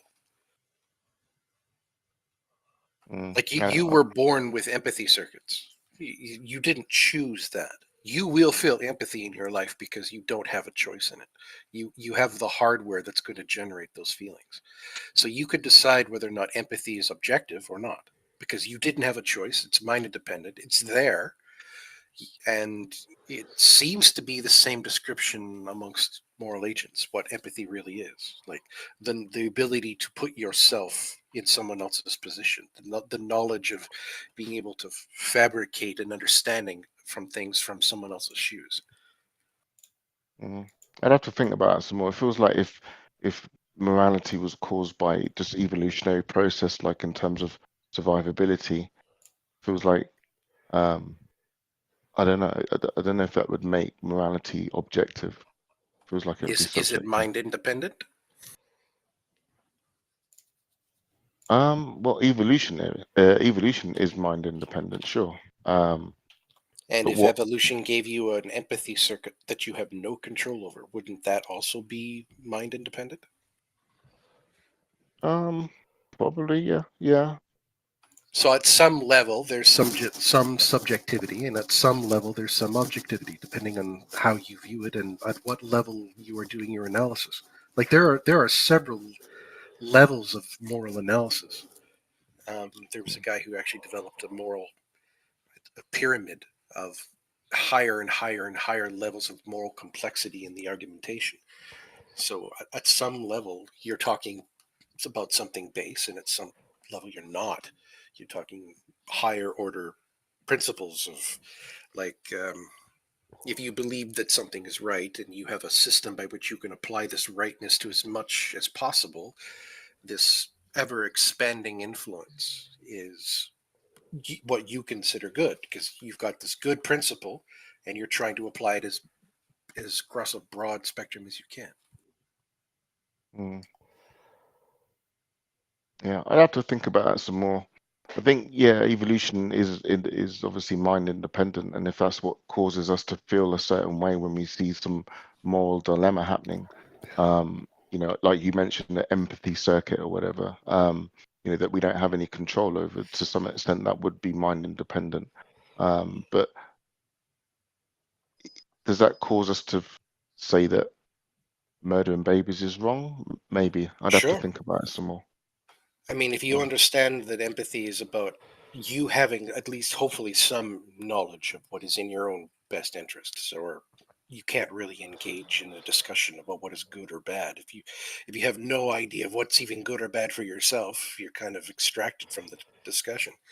But if you and I can sit down and we both agree that the concept of something like well-being or is for all living things seemingly attached to the idea of homeostasis, then we could say that anytime we're out of balance with our environment, we are going contrary to life, going contrary to how the universe is flowing with regards to ever increasing levels of complexity. And if you're wanting to make moral judgments, sure, why not? You are being given some tools to do so. So would you and I be Intuition. able? Well, yeah. We have an understanding of the self. Altruistic egoism is the idea that you have to recognize you're dependent on your reality. You're dependent on your social environment. You have a large number of dependencies. You can't escape them. No man is an island, as they say. And so you are doing what is in your best interest by making sure that your community that you are dependent on is as strong as possible, because that is ultimately an educated position of what is in your best interest. Doing as much as you can for as long as you can, both of them together. Because what's the point in making a quick and dirty buck if you could make more by just doing less for longer? Like the proper investment scheme that everybody wants to get involved with. Mm. Yeah, I mean, when it comes to like morality, I'm still kind of fleshing out my view. It kind of changes, but I ground my morality, like principled morality, in the golden rule, or a version of the golden rule, to treat others how they wish to be treated, right? That's Yeah, like the my ethos of reciprocity. yeah. So that's my moral principle. Do you And, like both the positive and the negative arcs of that, or is it just the one? it was an example of the negative. The ethos of reciprocity has two arcs. There's the positive arc and the negative arc, where the positive can be defined as leading by example, and the negative can be defined as like doing no harm. So you have the idea of being in a reciprocal relationship where you're trying to teach somebody what it is the good thing to do, and you're trying to potentially defend yourself from doing harm to others, even unintentionally. You're at all times trying to conduct yourself so that you're doing no harm.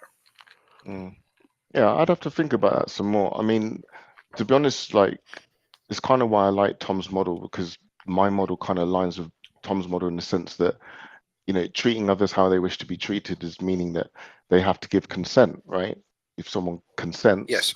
you know, then, you know, you're treating them how they wish to be treated. If they don't consent, then you need to also treat them how they wish to be treated.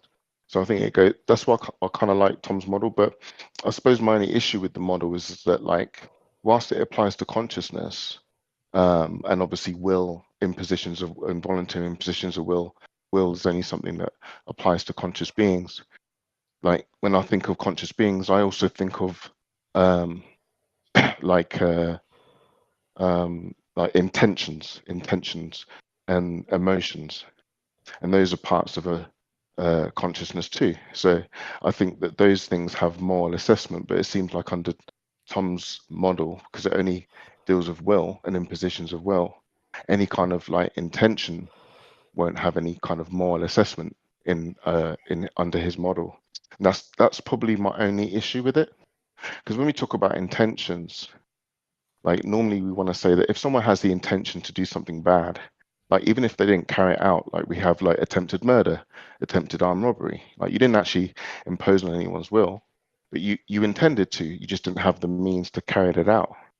But would still find you Well, like you wouldn't still be hold you charged with accountable. attempted murder unless you at least attempted it. No, but we'd still hold them accountable. We'd still consider them blameworthy. Well, yeah, because you can identify the fallacious reasoning that was involved. I mean, if you go with the Enlightenment idea of life, liberty, and the pursuit of happiness being equal amongst all living things, then you you have to understand why that's the case. Why did they establish it that way? They established it that way because we don't have a metric to measure one person's life against another, to say that this person's life has more or less value than any others. We can value our own, yes, sure. That just means that to our perception, our life is priceless. Because we also have to acknowledge we don't have a scale or a metric or a weight or of some way of saying what the quantitative value of life is. It's there. You can't deny it. It seems infinite. It's priceless by definition. And so we extend that logical conclusion to anyone who's engaged in the moral debate that you clearly have a priceless life, the same as mine, because the math exists for both of us. Neither one of us has a scale. If someone comes along and has a scale for how to measure the value of life, then sure, that could end the conversation. But we're forced to accept that life must be regarded as equal, liberty must be regarded as equal, and the pursuit of happiness must be regarded as equal, or else what does ethic mean? Yeah, I mean, obviously empathy is a huge thing, but like what I'm sort of pointing at is like the intentions of people, and when we hold them to be blameworthy or not. Like if someone kills someone but didn't actually intend to, like we have a term for that, manslaughter, right? Because we don't hold them as accountable as if they intended to do it. So it seems like intentions have a lot of moral assessment, right? Well, they And have that, some, but not always. There are some crimes that it doesn't matter what your intent was, you committed it, and that's it. End of story. sure, yeah, but I mean, like when if we're trying to come up with a model of morality that applies to conscious beings, I think like, you know, we're only going to talk about interactions between conscious beings, or like Tom says, that actions that happen to conscious beings, because he's not just talking about an interaction between me and you as conscious beings. If something happens to me or happens to you, then he wants to say that that's also has moral assessment. Yeah, that's fine. I like that, but what I'm saying is like if it's just about restrictions of will or impositions of will, it doesn't account for like people's intuitions, and like those are interactions that conscious beings have too, right? So in the best of all possible worlds where it's impossible to impose on someone's will, there's still going to be intentions and emotions, and those are still going to be interactions that people will have in the best of all possible worlds. And it seems like But you've to me already that acknowledged they don't necessarily matter, because there are times when these decisions the mere fact that you committed the act is why you're being punished. It doesn't matter your why, just the mere fact it happened. Yeah, well, I mean that's in this world, but we don't live in the most moral world. I'm talking about the Sure, best yeah. of all possible There are world. pragmatic positions that have to be taken because we don't have the ideal that we can envision, but that doesn't invalidate the ideal that we are envisioning any more than it would invalidate any ideal form. Mm. Wait, so what was the argument about emotional interactions or whatever? So, like in the best of all possible worlds, where it's impossible to impose on anyone's will, presumably people are still going to interact. They're still going to have intentions towards each other. Sure. They're still going to have emotions towards each other. Sure. And I think that those things would have moral assessment. Why? So, So like, I could, let's say I had the intention of like murdering you or whatever, but I literally physically couldn't do it. Like in the universe, it's just physically impossible to murder you. Mhm. Would that be immoral? I think in terms of the best of all possible worlds, if I was to compare best of all possible worlds where everyone had immoral intentions but couldn't actually carry them out because it's impossible to impose on anyone's will. If we compare that world to a world where nobody had any immoral intentions, I think that that would be a better world. Why? Because we have to interact with each other. Like I said, like even if it's impossible for you to impose on my will, right? I might still want to have a relationship with you. I might want to build a universe with you. I might want to have certain, some kind of interaction with you on an emotional level, and obviously my intentions, like towards you, matter. Well, why couldn't you just be with the people who feel that way and have the people who hate you? They could just be in their own universe. And why wouldn't that be better than Yeah, well, constraining emotions all change over time, right? conscious agents to make them not Yeah, be like that? yeah, emotions change over time. So So I could go in with I could go in with all good intentions, and then I might try and snake you down the line, right? So I said what I'm saying is it would be a better world if that couldn't happen. why would that be better? Because that sounds like a very boring video game to me. Like I'm totally fine with people hating you and people trying to destroy you. I think like having opposing teams in video games makes it more fun. So I don't understand why it would be better to have all people have the same psychological mindset, especially if they didn't choose it. Like if they don't want to feel that way, then I don't see why it would be better to force or to limit all creation to only be able to have those kinds of feelings. That doesn't make much sense to me. Yeah, I'm just saying that like when it comes to the best of all possible worlds, your best of all possible worlds, like we're still going to have interactions that No, I agreed with that part. emotions. You claimed it would be better if nobody hated you. Why? I think it's perfectly fine if people. I think it's better that people have the option to hate you as much as they want. If we agreed to like enter into some kind of build a universe together or something like that, and then for some reason down the line you changed your attitude towards me, your intentions towards me, like I think that wouldn't be a good thing. Sure. So you should probably include So that in the rules of the universe, that whatever rules you set up entail certain contingencies. So like you can't stab me in the back. That would be a good one to have in your world. What you mean, like when you set the universe up, you set these rules up to start off with? Is that what you're saying? Yeah, that would normally be the correct thing to do. Yeah, like I said, I'm just still fleshing out the view, but like the idea is that when it comes to morality applying to conscious beings, it has to account, for me, it has to account for people's intentions and emotions, because those are interactions that we have and would have moral assessment, right? And like I said, like we do consider people to be blameworthy even if they haven't carried out an immoral act. They had the intention to do it. It's like a husband wanting to kill his wife when she's sleeping, and unloads a clip on the bed, but finds out that there was pillows underneath the blanket. He hasn't actually imposed on his wife's will, but he surely had the intention to kill her. and end their life, right? So that we would consider that person to be blameworthy. So it seems like Wait. Go back. intuition is a So fact. if he didn't actually do anything, what is he blameworthy of? He had the intention of involuntary imposing on someone's will. But he didn't actually do it, so he didn't do anything immoral. Sure, but it would be, what I'm saying is it would be a better world if people didn't have those intentions towards people. No, it wouldn't. Why? Because we have to interact with people. No, again, the interactions are all limited by the universe. The laws make it impossible for anyone to force anyone to do anything they don't consent to doing. So it doesn't make a difference how you feel about anybody. You'll never be able to smother your wife with the pillow. Therefore, it doesn't matter how you feel. Like, if no immoral action can take place, it doesn't matter how you feel.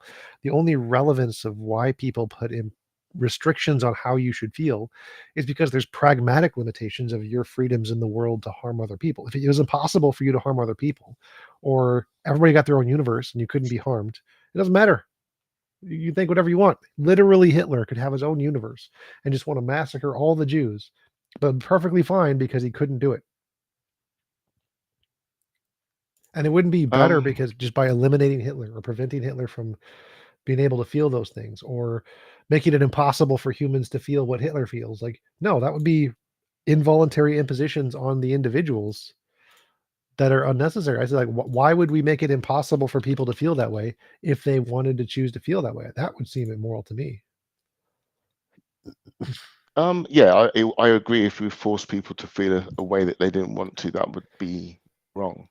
But isn't that what you're doing when you're saying we stop all humans from being able to feel hate, essentially? No, I'm not making that claim.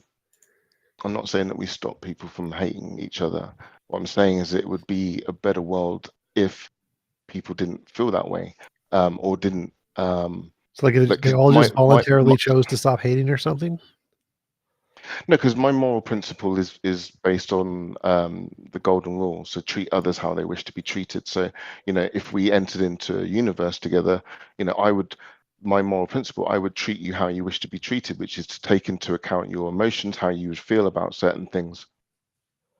Well, sure. So, but if we're looking at a universe, and if we don't put restrictions on what people can feel, just allow them to feel whatever, that's going to include hate. So the free will argument from God. Like, if you're allowed to feel whatever you want to feel, then that's going to include the possibility of feeling hate. Some people are going to feel hate. And so if you think it's an important value to give people the freedom to feel what they want to feel, then that's going to entail a universe with hate possibilities. And so if you say a universe would be better than this would be a universe where nobody ever hated. Well, the only way to achieve that would be to make it impossible for anybody to hate. So you take away that freedom, or just by chance, everybody just chooses not to hate. But that seems kind of silly. And so it seems like the best way to set up a universe is to give people the freedom to choose to hate or not hate. Because if you set it so they can't hate, that's bad. And obviously it would be better if you gave them the options to hate, but nobody choose to hate. That's fine too. But since we don't have that as an option, we have to just give them the options to hate or not hate. And whether or not they choose to hate or not is an independent variable. It doesn't make a difference because the way we set up the universe is what's important. And we can't make the restriction that nobody's allowed to hate because that would make the universe bad. Mm-hmm. Yeah, no, I get your point about forcing people to feel a certain way. Like, I think that would be taking away from your best of all possible worlds in that sense, because you would have one less freedom in a sense. So yeah, I don't think it could cash out that way. I guess I'm just looking at it like, if like you compare two worlds, compare one world where every conscious being has intentions that to stab people in the back or whatever, right? They can't actually do it, but they have the intention. And then we compare that to a world where people just want to do the best for everyone because they want to treat everyone how they wish to be treated. Just seems that would be a better world, in terms of best of all possible worlds. Yeah, I still don't understand that, because for me, I want the freedom to be able to go to lots of different worlds where there are bad people and there are good people, and I want to experience them both. And if I'm only limited to the good ones, I would be bored out of my mind. I think that would be dumb. I want all of them. I think that's a better world where you have all the options. Do you think it'd be a lonely world where, you're always worried about people having, you're in a relationship with someone, right? And then, they have intentions towards someone else, right? That's going to affect your emotions. So But don't it be seems like, find a different human. Like there's going to be a spectrum of people, some who will occasionally have hatred feelings for you and some who won't. And if you want someone who will never feel that way, you can find that relationship. Or you can find a relationship that changes, or you can find multiple relationships and go to multiple worlds and then change to new relationships after time. So maybe you're with one person and their personality changes and then you switch to a different person. You dump them, find a new relationship. Like it seems strange to think that you're so constrained in this universe that it would be better if people just never hated you or something. That seems like a very strange thing to want. but it's not necessarily about freedom, though. This is about morality, isn't it? This is about like the interactions between conscious beings. So it's not about like absolute freedom. It's about how we want, behaviors between conscious beings, Right. right? And so Well, I'm that's saying if we compare the two universes and we set up a universe where it's not possible for people to hate, and we set up a universe where it's possible for people to hate, I would choose the second one because I can still get all of the things in the first one and only be with people who don't hate me, but I can do more and also experience the other things. And everyone else who wants to experience a mix can also experience the other things. So it seems ridiculous to say like hate and love are like flavors, chocolate and vanilla. And you're saying, I only want vanilla. A universe with only vanilla is the best. And I'm like, that's silly. I want mixed flavors because there's more stuff I can experience. Why would I be limited to this Hmm. one? It makes no sense. Like if you want vanilla, you can just eat vanilla. That's totally fine. You can eat vanilla on your own in the best of all possible worlds. But why would we limit that to everybody else who doesn't want vanilla? Would that be more moral though? To have That's what I'm no, struggling no, with the more moral would because be it seems both. Both is the more moral. Give people both of the options. That's the more moral option. hmm, yeah, okay. I might have to think this one through a bit more. Um, another angle I was thinking of is that, like, when it comes to our intuitions, that a model of morality that closely aligns with our intuitions is going to be more accepted, right? Because your model of morality is just a hypothesis, right? You don't claim that there's any actual evidence for it. You're not. Sure. It's just by your lights. It's just imaginary, right? Sure. So could I not just come up with a model of morality that Sure. is also, you know, based on a different principle? Maybe it entails all of your like outcomes, yeah, in terms of how you assess morality. But it also does all of that, but it also accounts for people's intuitions. Sure, you could do that. I just Uh, think that people are probably going to disagree and want to go to my version more. but it seems like if yours is just if yours is only focused on will but not focused on like emotions and intentions, in the same way that we hold people accountable now if they have bad intentions or if they had no intention to do something and We it don't still we don't happened, like ever hold people accountable based on their intentions. It's only based off of the consequences of their actions. And then we add in intentions. But intentions are never ever ever prosecuted ever. what attempted murder is intention. No, No, that's you're the talking action. about mens rea and actus reus. You're talking about the illegal act. But there's no act in an attempted murder. No, there is. They attempted to murder someone. They took an action. Like if they just thought about it and they had the intention, no one would be prosecuted. There'd be zero prosecution. They have to take an action that was intended to lead to the actual thing taking place. That's attempted murder. So like they pushed a car down a hill trying to hit the person. The car may have missed, like it maybe dodged to the edge or whatever, but that's attempted murder. Now, if they just thought about pushing the car, there is no crime. No crime has been committed. They will never be prosecuted. Attempted murder is only when they've done something with the intention of causing an action that could actually occur. If it just thinking Yeah, about okay. it, no Yeah. crime. Yeah, no, okay, I agree with that. What about like if you have someone that intends, they're driving a car and intend to kill someone with the car, versus someone that's driving a car and kills someone that they didn't intend to Same kill thing. him with So the you've car? done an action, like you're driving the car towards a person. The action has already taken place. It's not just you thought about it. You thought about it and then did an action to lead to the action occurring. You had both the criminal act and the criminal mind.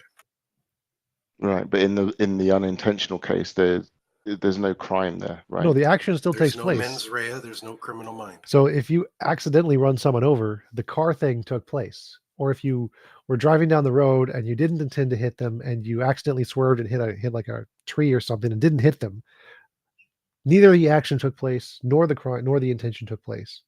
And so it's only the case when you have an action with bad intentions that is punished. And again, and these are only pragmatic things. We don't do that because the intention is immoral. We do that because the intention could lead to further crimes down the road, and we want to prevent those. But if the intention could never lead to further crimes down the road, we do not care. Like literally, there are I forget how many threats to the president's life every day, but the vast majority of them are non-credible. The people just lack the ability to do it. So even if they have the intention, they genuinely want to kill the president. If they lack the ability to do it, we ignore them because it's non-credible. Well, I wouldn't ignore them. I'd still call them immoral. That's the thing. Even if they didn't have the ability to carry out the action, I'd still want to say that person's an immoral person. We should watch out for that guy. I wouldn't just ignore him. If they're physically impossible from harming anyone ever, like no, we just ignore them. Like why would we ever consider that an issue? Because they have bad intentions, right? Again, It seems to intentions have don't some sort matter of if they moral literally assessment. can never hurt anyone. If they can literally never hurt anyone, there's no bad. The intentions just don't matter anymore. So take like a paraplegic who wanted to punch someone in the face. They have no arms. They literally can't do it. So we never have to worry about that. They're not immoral.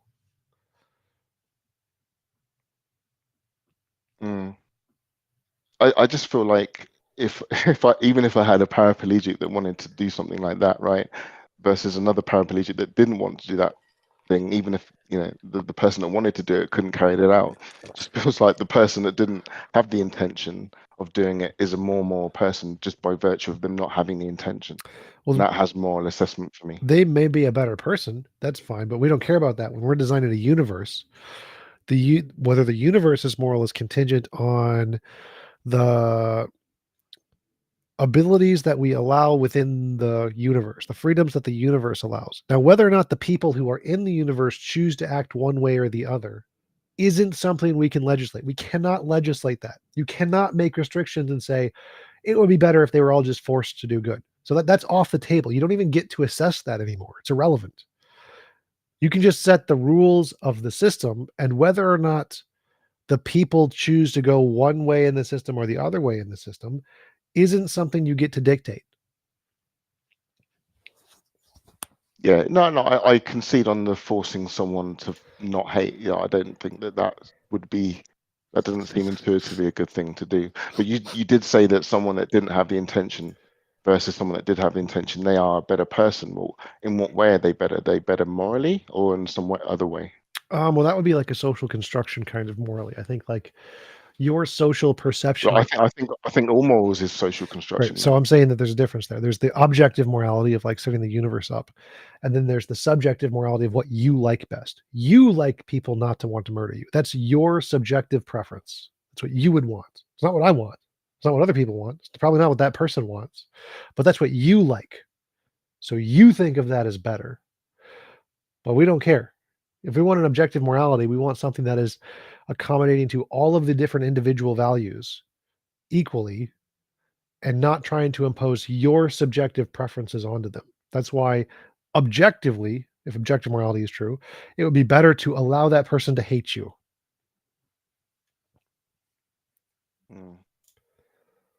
Interesting. No, thanks for that. I mean, the idea, you have this idea where whoever makes the novel testable predictions wins in terms of their hypothesis, right? Yep. So if you have a hypothesis and I have a hypothesis about morality, like you're not actually going out to test your hypothesis, right? You're not doing any actual science with your hypothesis, and neither would I. But maybe over the course of 10,000 years, you know, the data would point towards one of our models. Sure.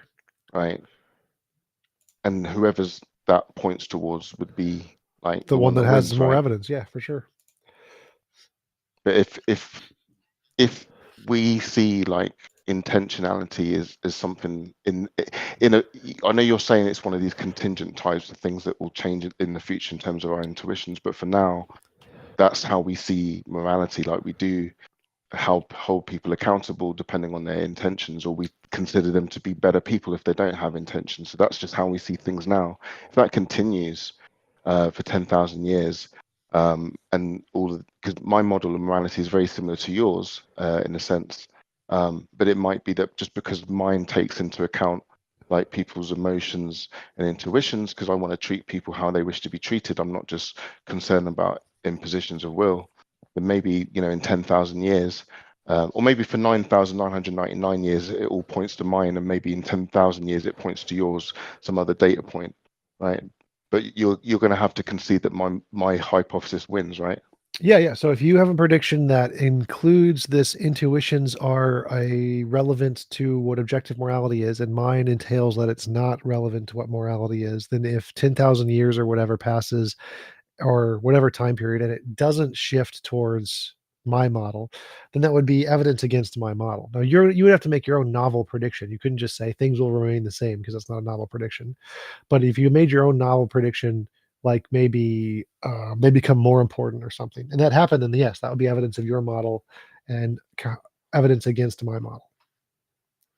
Yeah, because they're just competing hypotheses, kind of like, you know, like string theory versus many worlds or something like that. Everyone has a hypothesis, but you know, no one has like a novel testable prediction.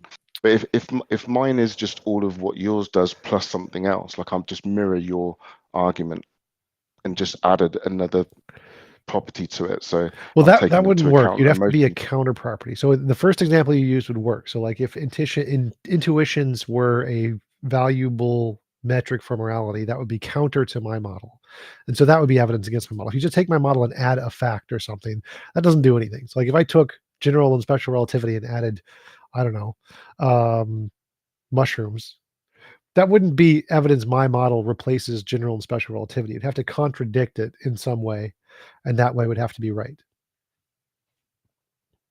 Right. Gotcha. Yeah, your teacher, I have a question. Right. Okay. Yeah. Yeah, I'm done. Thanks for the chat. Yep. Appreciate it. So, T-Jump, you grant like what's it called, philosophical zombies being possible, right? Sure. It's a computer. Yeah, and do you think that isn't a defeat? And you also grant like mental states and like physical states are identical, no? Yep. Okay, so I fail to understand how you can like hold that position, because if it is possible as to like these two things are not identical, right? Then trying to say that, oh yeah, in this scenario, then they would be identical would just be a breach of the law of identity. I don't understand how something a circle can possibly also be not a circle at the same time. Because philosophical zombies only entail that the physical constraints within the brain are the same, but you can change the physical constraints of the universe such that the interactions between the cells or the neurons in the brain don't produce consciousness, and would still produce the actions of consciousness or something. So there could be like another law of physics out there, and that's like the consciousness law or something. And so if you have a brain plus the consciousness law, it produces a conscious experience. But if you have the brain without the consciousness law, it produces no conscious experience. Yeah, so do you not grant the thesis where it is possible for the universe to be exactly identical, however there are no mental states, or however there are like no qualia? Do you not grant that? No, I can still grant that. So like we can possible? have, say we froze Mhm. time. We froze time in one whatever figment of time we have, and it just froze and stopped. I think there would be essentially no consciousness. Consciousness would stop existing, because to have consciousness, you need to have a transition of time. But all of Yeah, the no, laws no, of no. physics I'm would not. be the same. You'd still have all of the physics would be the exact same. Yeah, no. I'm saying like the universe is exactly as our own, so it isn't like time isn't frozen, right? All that's happening is just like time is progressing linearly in the same way that ours is. All that's going on is just there's no mental states, but every single physical fact about us is the same. So there's a being which time is progressing like normally. Wait. So However, it just I has no already point. answered this. The answer is yes. It is logically possible for there to be another law, like a magic law. So, and you also think that like in this world at least, brain states and like mental states are identical, right? Yes. In this Just to world, I clarify. think that yes, consciousness is a physical Okay. process, and so if we So, changed any of the physical do states, you think it is possible? Yeah, do you think it is possible for like just to ask another clarifying question? Do you think it's possible for a circle not to represent 360 degrees? yes, literally non-Euclidean geometry exists. What'd you say? Non-Euclidean geometry exists. Okay, do you think it's possible for a circle to like not be a circle at the same time? Let me phrase it that way. He just answered your question. No, he's changing it to a logical question. Those Yeah. are different questions. So one, your question of philosophical zombies does not entail a logical contradiction with the physical universe. Just doesn't. It's just a stupid question. The circle question does entail a logical contradiction, but it is not analogous to the philosophical zombie question. I mean, I think it would be analogous because if you're trying It's to say not. that I within this already world, proved that wrong. I already proved that wrong. So if all of the What was your physical justification? stop talking. If all of the physical facts of the universe are the same, but there's an additional supernatural magical consciousness fact that guides consciousness.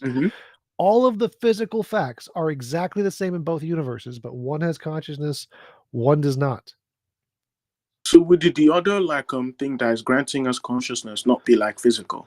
So spatial tape In a spatial and temporal. hypothetical universe, yes, you can have a hypothetical universe where consciousness is actually a supernatural thing, in which case the physical facts of the universe would be exactly the same as this universe, but no consciousness existed. Yeah, so then I wouldn't understand like how what's it called? How in some worlds consciousness can have the property of being a spatial and a temporal. However, within this world, they have the property of being spatial and temporal. Because right? in the Without other there actually hypothetical being any universe, consciousness is governed by the supernatural law, and in this one, it's not governed by the supernatural law. This is not hard. This is very, very simple. So what would be the basis as to why it's like governed by the natural law? Because God, Sky Daddy God made it that way. Because Sky Daddy God mean, made it that way. not- This is not hard. Like if you have a universe where consciousness in universe No. A, That's consciousness what is I'm governed by asking. the I'm asking like supernatural. in this current universe. Yeah, in this current universe, why do you think it's like governed by some physical law? Because it is. Again, that's just a stupid question. Because it is. Is there any other form of justification? Like, can you give me any No, sort of I don't like need any evidence? justification because it's irrelevant to the argument. So the argument is it logically possible to have a universe with exactly the same physical states and no consciousness? The answer is yes. Do we live in that universe? I don't Okay. think so. Is it possible? Sure. Why is our universe not like that? Who gives a shit? It's irrelevant. The question has been answered. Is it logically possible? Yes. Okay, so if it's logically possible, right, and you're trying to like assign these two things to be identical, so the brain and brain and mental state, you're trying to assign these two things being identical, then I don't think that can actually obtain. No, It'd it be like obtains trying to just say fine. that the circle is identical to It obtains itself. just fine. It just means it's not infallible. So it's not an infallible absolute truth that physical states necessarily translate to mental states. It's the most Repeat what likely you thing said? is what the evidence says. Is it logically necessary? No.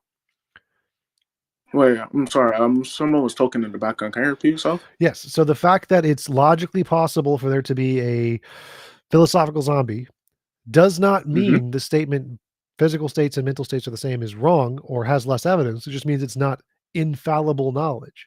So the fact that there is a possibility for it to be wrong does not entail it is less, like it is 0% likely I'd or say 50% likely. It could still be 99.99999% likely that physical states and mental states are synonymous, even though there's a possibility that there's a different kind of universe out there.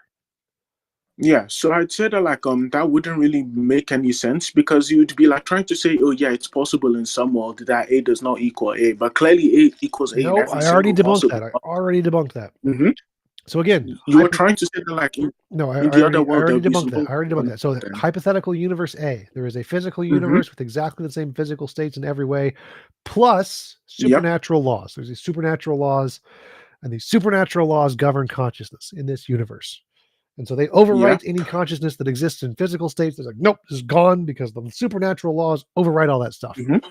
And so in this universe, exact same physical states, no consciousness. Yeah, so that doesn't really seem to answer the question that I'm trying to ask you, because the question I'm trying to ask right now is, okay, even if that's true and that's like a solid objection to the philosophical zombie question, is there any real reason or any real evidence as to why our consciousness in this current universe is actually governed by physical states, rather than there just being a correlation because of the between novel testable predictions made in the field of neurology. That's what indicates it's governed by physical states. Has nothing to do with the philosophical zombie argument. The philosophical zombie argument has nothing to do with the reason we're naturalists and physicalists. The reason we're naturalists and physicalists is because that's the only model that's ever made novel predictions about how the brain works and been correct. Okay, so can you like give me any, like, I'm not gonna ask you to send me a specific link because Yes, the prediction about free will, about how we can look at Alright. your brain and know what you're thinking before you do, and know what decisions you're going to make before you do. That's a great example of a novel prediction that was made by the physicalist hypothesis that was not predicted by the supernatural hypothesis, which is why the vast majority of neurologists, psychologists, I mean, mental scientists are all physicalists and think dualism is stupid and dumb as shit, and it's a complete waste of time. yeah, so like I don't think I what's don't it called, the care. I supernatural. don't care what you think. Okay. But why would like what's it called, them being able to make any form of predictions about like what the brain can do actually be weaken like the supernatural hypothesis in this case? If the Because supernatural that's how hypothesis evidence is trying works. to figure, Evidence like, is novel testable predictions. If you have a hypothesis and you can accurately predict the future when others can't, that's yeah, evidence of your hypothesis. That's just what evidence is. yeah. So shouldn't like what's it called, the thesis of like the mind being immaterial also be able to predict the fact that like our qualia and like secondary states Nope. seem to like just not be things that you can assign to Nope. actual like regular matter? Nope, never happened. So once the people who believe in substance dualism or whatever can make successful predictions at a higher rate than the naturalists can, then that would be evidence. They just haven't ever done that.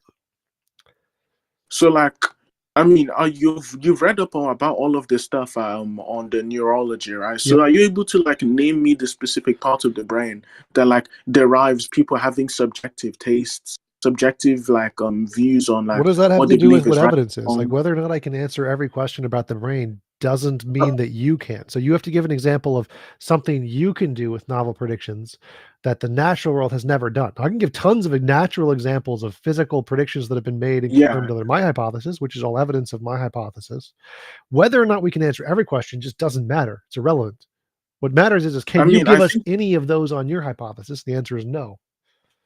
I think it would be like solid ground to actually believe in my hypothesis. No, it's an because if argument my from ignorance. It's hypothesis, literally an argument from ignorance. I mean, I disagree, because if my hypothesis simply just seems to posit that, okay, if the physical world does not seem to explain this fact, but we know that this fact actually does exist, right? Therefore, the more likely explanation would be that there's a non-physical Literally fact an that's argument explaining from this thing. ignorance. It's literally an argument from ignorance. No, argument from ignorance at least just only seem to like posit like or affect claims of certainty. I don't see No, the it has like nothing. reason It as has to nothing to do with certainty. No. It's you don't know. Your hypothesis Mhm. can't explain X. Therefore, that's evidence of my hypothesis. That's what an argument from ignorance is. So whether or not what do you don't get to disagree? It's a fact. It's literally described in every single philosophical textbook ever written. This is what an argument from every ignorance is. single definition I seem to read, it just seems to say that like if you try and deny the existence of something based off of a lack of evidence for it. But I'm not trying to deny its existence as a whole. I'm simply saying that one hypothesis would be more probable than the other. I'm not That's simply ruling it literally out the same completely. thing. Literally the same thing. An argument from ignorance is an argument that a lack of contrary evidence is evidence for an alternative hypothesis. That's what it is. This is the definition. Just Google it. National Institute of Health. Yeah, you want me to Google it right now and send you like where I'm getting my definition from? Because we just seem to have opposing definitions. Proposition is true because another, what is it? We lost it. Proposition Repeat what you said. is true because it has you not cut yet been out. proven false, or a proposition is false because it has not yet been proven true. Yeah, so I'm not So trying the to say proposition that here my is: proposition can is you explain X? You can't okay, explain. so I'm not trying. Stop talking. Okay. You gave the argument. Can Mhm. you explain the exact part of the brain where something happens? I say no. Yes. That's therefore you're saying this is evidence of an alternative thing. So the proposition here is this: The physical hypothesis explains what is doing this. Mm-hmm. And you're saying that's false because it has not yet been proven true. That's literally what you're saying. Yeah, no, I'm not saying It's it's literally false. what you're No, I'm saying. not saying it's This false. is an argument from I'm s- ignorance. You're wasting my time. If you don't understand this is an argument from ignorance, go take a class in logic. I don't care. All of your Yeah, no, argument is saying naturalism can't explain X, therefore supernaturalism. That isn't evidence if of supernaturalism ever. You need your own novel predictions. so if naturalism just seems to posit that everything within the world can be explained by natural facts, however, there's like some natural facts It doesn't say or that. there's It some form doesn't of say fact. that. Okay, It doesn't say what do you that. think naturalism posits? Because I might be like mistaken. What do you think naturalism posits? Naturalism posits that Is it everything not? in the world is natural. Yeah. So It if doesn't say everything in the we world can is explain natural, everything. There's lots of things we can't yeah, explain. yeah. That's irrelevant. Yeah, so if everything in the world is natural, but I'm able to name you something within the world, right? For example, these subjective That we experiences that can't we have explain. that does not seem to No. actually, That yeah. we can't So, explain. We can't explain it yet. so how would you actually be able to hold true to naturalism if Because there are there's just multiple infinitely things many things outside we of your can't explain. Whether or not we can't explain Yeah. something is not evidence of an alternative theory. So Literally, that's if an there's like, argument from okay, ignorance, you moron. if you do not, no, okay, no, if you do not have the amount of evidence needed to actually make this broad claim that everything in the world is natural, then I don't understand how you can hold to the view. Because you're an idiot. So again, this is how it works. If things that are natural make successful predictions, and things that are not natural never make successful predictions, we have evidence of naturalism, no evidence of anything else. Rational conclusion is naturalism is everything. So for any unknown, Okay. anything we don't know what it is, there's two options. We can go with something that has past evidence or make up shit. Make shit up. We can make shit up that has no evidence. Okay. Using things that have So the past diff- evidence is more rational than making shit up. What you're doing is saying, Okay. hey, these things that have past evidence don't fully explain the unknown yet. Great job. Making shit up is not a good explanation of the thing we don't know yet.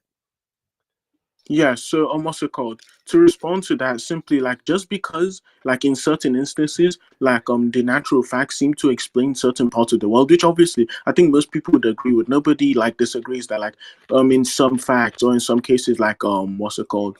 Things can be reduced down to like natural like truths, right? Or natural facts. That doesn't true. Trying to apply that to every single part or every single part of reality would just be absurd. Seeing as there are multiple parts of reality, Nope. then Again, naturalism seems to just have no does not take into account. I already at all. covered this.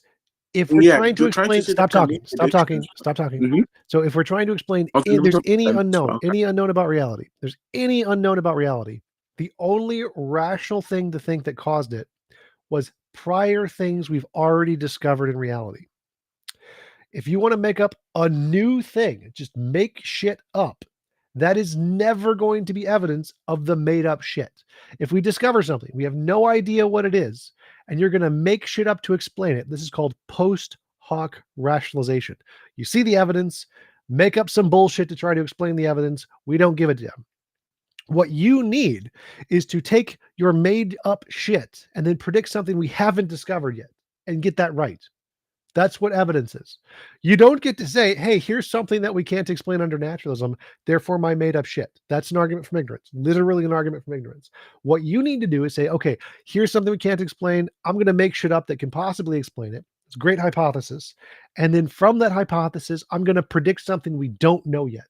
And if you get that right, that's evidence. It is never evidence to take something we don't know and then make up a shitty explanation for it. Never. Never is that evidence. That's a hypothesis. That's how every hypothesis has ever worked. Here's something we don't understand, make shit up. But then to make it confirmed, you need to predict something about the future we don't know yet and get it right.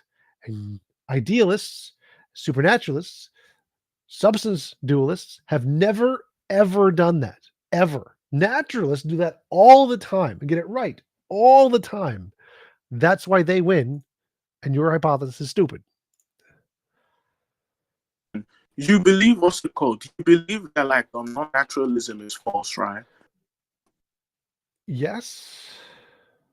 Okay, so if you believe non-naturalism is false, and your basis would be, oh well, one of them seems to be able to make predictions, however, this other one does not seem to be able to make predictions. Therefore, one of them would be false, right?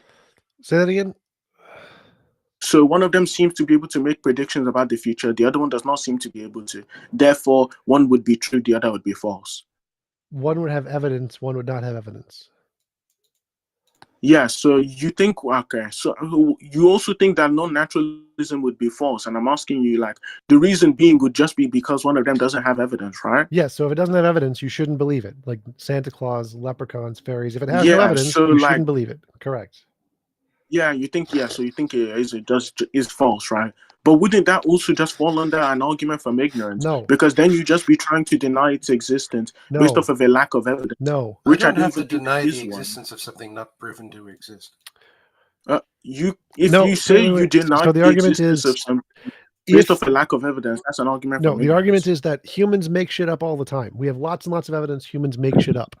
And of all the made up shit, the way we epistemically start is we need some way to differentiate imagination from reality. The way we differentiate imagination from reality is novel testable predictions. Therefore, anything that does not have novel testable predictions is rational to conclude it's made up, imaginary. So we were rational to conclude that all the things we think of that don't have evidence don't exist because we make shit up all the time.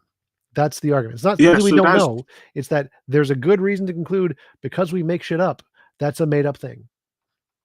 yeah. So okay, that just sounds exactly like the response I gave earlier. But No, it does not. wouldn't It it sounds be a nothing perfect like it. rational like? Yeah, so wouldn't a perfect like novel testable prediction in this case? Wouldn't it just be, well, there seems to be this unexplained thing via like naturalism, which would be the existence of qualia, right? How is And that a then my novel way of testable? like So novel testable prediction means something we've never seen before that we expect to and see and we discover. So if you're saying something yeah, you already have seen, that's Mhm. not novel. Literally not what novel means. So the expectation of like the things, okay, so you're more realist, so you also believe in like certain like, unless you believe like what's it called, morals are also physical things. Yes, I do. Like there's okay, and then you also like have no actual evidence to deduce the fact that like these quote unquote intuitions actually grasp by a physical thing. There's no physical thing we have Right, that's access just to a that's called hypothesis, morals. right? That's just a hypothesis. Yeah, so it just seems to be a hypothesis without any evidence. Correct. Like, sure, you can make a prediction about the future, right? However, this prediction just seems to have no evidence. In the same way, Wait, how stop, I can predict in the stop. future. The prediction is evidence if it's confirmed. So if I make a prediction about the future based on my hypothesis, morality is physical, and the prediction comes true, that's evidence that morality is physical. So what would be the prediction be whenever you're speaking of morals then? It will discover a quantum field that does morals. Okay, so what would be like what's it called? What would be the justification as to why this thing will become true? Become Like, true. It literally exists. So the argument is there is a quantum field. We just haven't discovered it yet, and we will discover it in the future. That's the argument. Yeah, so we haven't discovered it yet, but we will discover in the future. But what would be the basis as to why we would be able to discover this thing in the future? I can I'm make confused. up any basis. The basis doesn't matter. It's just a prediction based off of a hypothesis. If I get it right, it's evidence. Okay.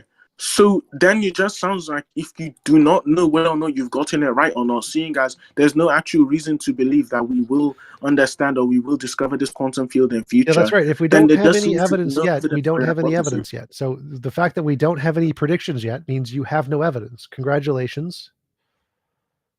Okay, so then did you just also just seem to be agreeing to the view that moral realism has no evidence? Correct. For? Moral realism has no evidence. Duh.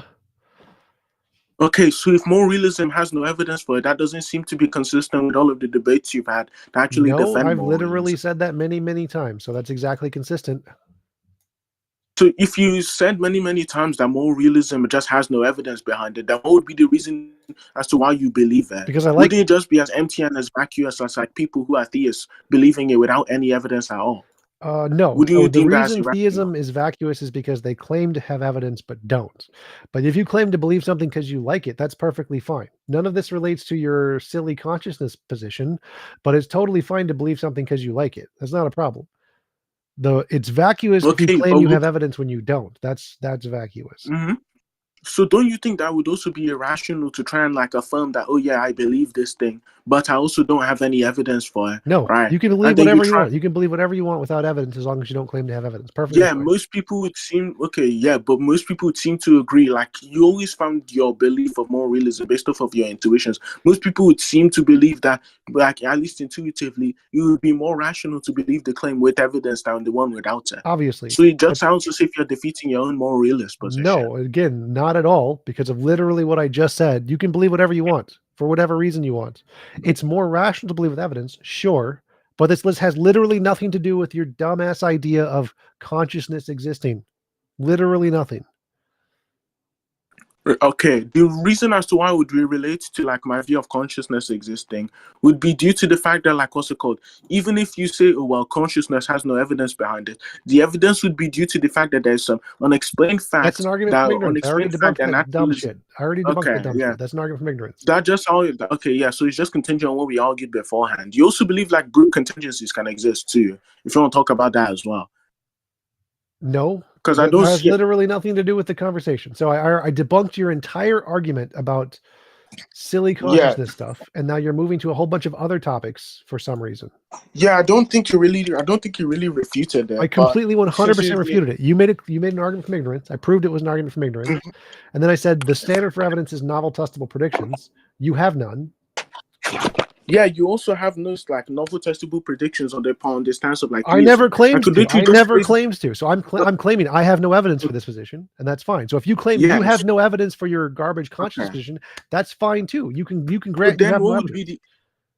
Okay, so do you actually have any form of evidence as to why, like, for example, all of these beliefs that naturalism is founded on, for example, the fact that you aren't being fooled by Cartesian novel demon, testable predictions. Yeah, novel predictions are what form all of the naturalist hypothesis.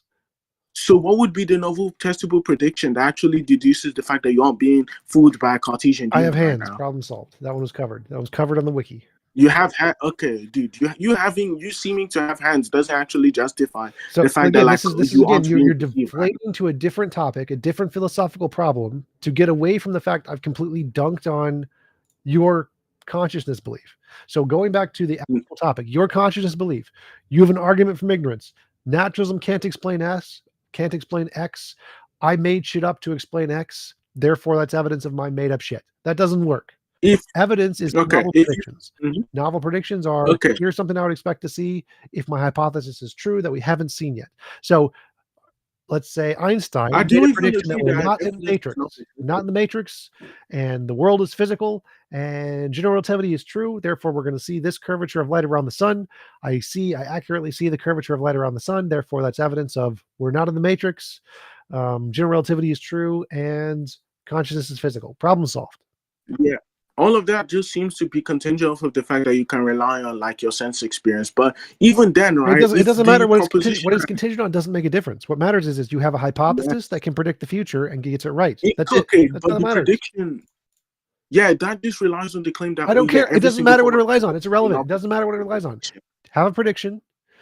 Have a belief. Make a prediction. Get it right. That's all you need. That's all you need. Because you don't actually have an argument. That is no. I gave you the shut up. I gave you the argument. The argument is this: the only contingent things that you've been muted. The only things that matter here: you have a hypothesis. You make a prediction based off that hypothesis. You get the prediction right. How? I don't give a shit how. I don't give a shit about the contingencies. I don't give a shit about the entailments. You have a hypothesis, which is just made up. You made shit up. And you say, if my made shit up is true, here's what I expect to see in the future. You get the prediction right. That's evidence. So if you predict we're not in the Matrix and you make a prediction about the curvature of light around the sun and you get it right, that's evidence you're not in the Matrix. It's that simple. You need no other explanations. You need no other entailments. That's evidence you're not in the Matrix. You're done. You done? Do you think his difficulty in understanding you may stem from the idea of like he doesn't seem to be grasping the existential versus essentialist component? I mean, I'm unmuted now, but T-Jump, I don't understand why every single form of evidence would have to be like in the form of novel testable predictions. I do think, like, for example, your simple sense of observation seems to be good evidence as to like external truths about the world. I don't understand why you have to predict anything with your specific sense experience that actually to count as good evidence. So because you need a way to differentiate imagination from reality. Other methods don't. This method does. Therefore, you need to use this method. the way for you to be able to distinguish, like, what's it called? The way for you to be able to distinguish imagination from reality would be whether or not this thing actually has sufficient rationale behind it, and No, also whether or not wrong, it, like, wrong, whether or not it wrong, actually seems to wrong, like follow wrong. along with Stop, your stop, like stop. sense experience. No. So things that go along with your sense experience are imaginary, made up shit goes along with your sense experience all the time. Like, God, I don't understand what delusions. would be the basis. Okay, I don't understand what would be the basis as to why like God would like go along with your sense experience. Because But people the have illusion thing, delusions and illusions all the time. Obviously, yeah, there's this thing called I disagree. bereavement delusions. Bereavement delusions are when you see people who are dead, and so you can have this idea that there is a soul because you see dead people. It's stupid, Yeah. but So it doesn't go against your sense experience. The other thing you said was rationality. Rationality just means it has no contradictions, and that's it. All magic has no contradictions. Santa existing has no contradictions. Leprechauns existing has no contradictions. Contradictions, rationality are irrelevant. They don't tell you what's imaginary or real. They just tell you what can be coherently imagined. That's it. yeah, no, I disagree, right? In the case of like the sense experience thing, of course, like what's it called? Some certain illusions can actually like misguide your sense experience, but generally these sense experiences that you seem to have actually are good No, basis for actually wrong, determining things in reality, wrong. right? This is a And then theist, after this is a common further theist bullshit. developments, which So okay, anyway, after this is a common dumb theist argument. Your sense experiences fail over and over again in everything that doesn't have an empirical basis. Miracles, magic, mythical creatures, paranormal, supernatural, UFOs fails. Every single one of them. So testimony is only evidence for things that have an empirical basis. It is never evidence for things that don't have an empirical basis. So, yes, you are not allowed to use testimony or eyewitness testimony or experience for anything that lacks empirical basis. Miracles, magic, mythical creatures, paranormal, supernatural, UFOs, those are all out. Can't use them as evidence. So, no, using personal experience testimony is not good evidence. It's garbage. okay, am I muted? Yep. Yeah. Okay. So repeat the like last part of what you said because you cut off for me. So, testimony is only evidence for things that have an empirical basis. Testimony is only like evidence for things that have an empirical basis. Yes. And then you disagree with empirical basis because like you can be fooled by illusions. No. Empirical basis doesn't mean testimony. Empirical basis means confirmed in a lab. Mm-hmm. Yeah, and wouldn't that also just be based off of so wouldn't like those tests that you're running in a lab, for example, the science that you like to rely on all of the time, No. wouldn't that also just be based off of your own sense experience? No, because it's based off of confirmation through lots of testable predictions, through machines, through verification all over the world. No, it's not based off personal experience. Personal experience is you saw something. Yeah, so I said sense experience for one, but so all of the like the experiments that you're running on all of these robots, right, and all of this stuff you're doing, these like these like things that you're trying to predict in future, how would you actually be able to verify their existence outside of your own sense experience? They can be verified independent of any sense experience. Computers can do experiments to discover things on their own. They don't need sense experience at all. Sense experience is a garbage. Next. So, question: how would you actually be able to verify like the tests I don't need to that verify. these It can be verified in reality independent of whether I can verify it at all. I don't need to verify anything. So the question will then be, how do you actually know whether or not these like tests that the computers do is actually accurate, external to your own sense experience? Because they can be tested. They make future predictions and get them right. Okay, and then them getting them right would be, oh, well, this thing correlates with reality. But then I'm asking you, how would you next?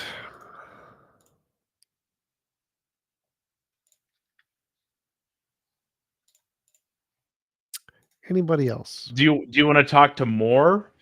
Sure, I'll send more people up. Okay. Another hour-ish. Okay. Obamacare not working.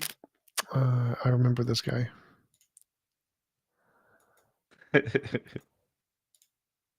Hello. Yeah. Hello. Can I be heard? Hello. Nope, we cannot hear you at all. No. Okay. So I suppose, are you just looking for like arguments for the existence of a God? Sure. I mean, well, firstly, I think we need to talk about like things such as like the principle of sufficient reason. I think that's like one thing that's integral to mainly or to all arguments for the existence of God, Well, or most of that's them. a So problem would because you? the consensus of philosophers is that the principle of sufficient reason is garbage. I mean, why? Why I don't would really you care about the bother? consensus of philosophers, but why? The experts in the field who've analyzed it as a philosophical argument realize it fails. Why? Because there are things that don't have a sufficient reason, like quantum particles can pop in and out of existence without having any sufficient reason. So Yeah, that's just false, right? So if what no, you're it's referring to literally is like confirmed. Literally no, been no. So confirmed. it's false, as I was saying before. So like No, virtual particle will still have an explanation, right? Even if this explanation isn't going to be. nope, Yeah. So nope. when you say quantum particles pop in and out, Muted. anyway, So, the consensus in physics is that random things actually occur. Random, uncaused, no explanation. They actually occur, and so it is false to say that they have an explanation. It's just wrong. Like, nope.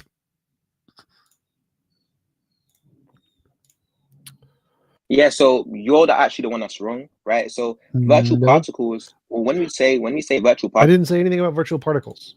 In physics, the consensus is randomness exists. It is a fundamental, irreducible force in physics. Things happen randomly. I didn't mention virtual particles. Randomness happens. There are random things that randomly occur uncaused, which debunks the principle of sufficient reason. yeah. Give an example of this. Go ahead. Give an example.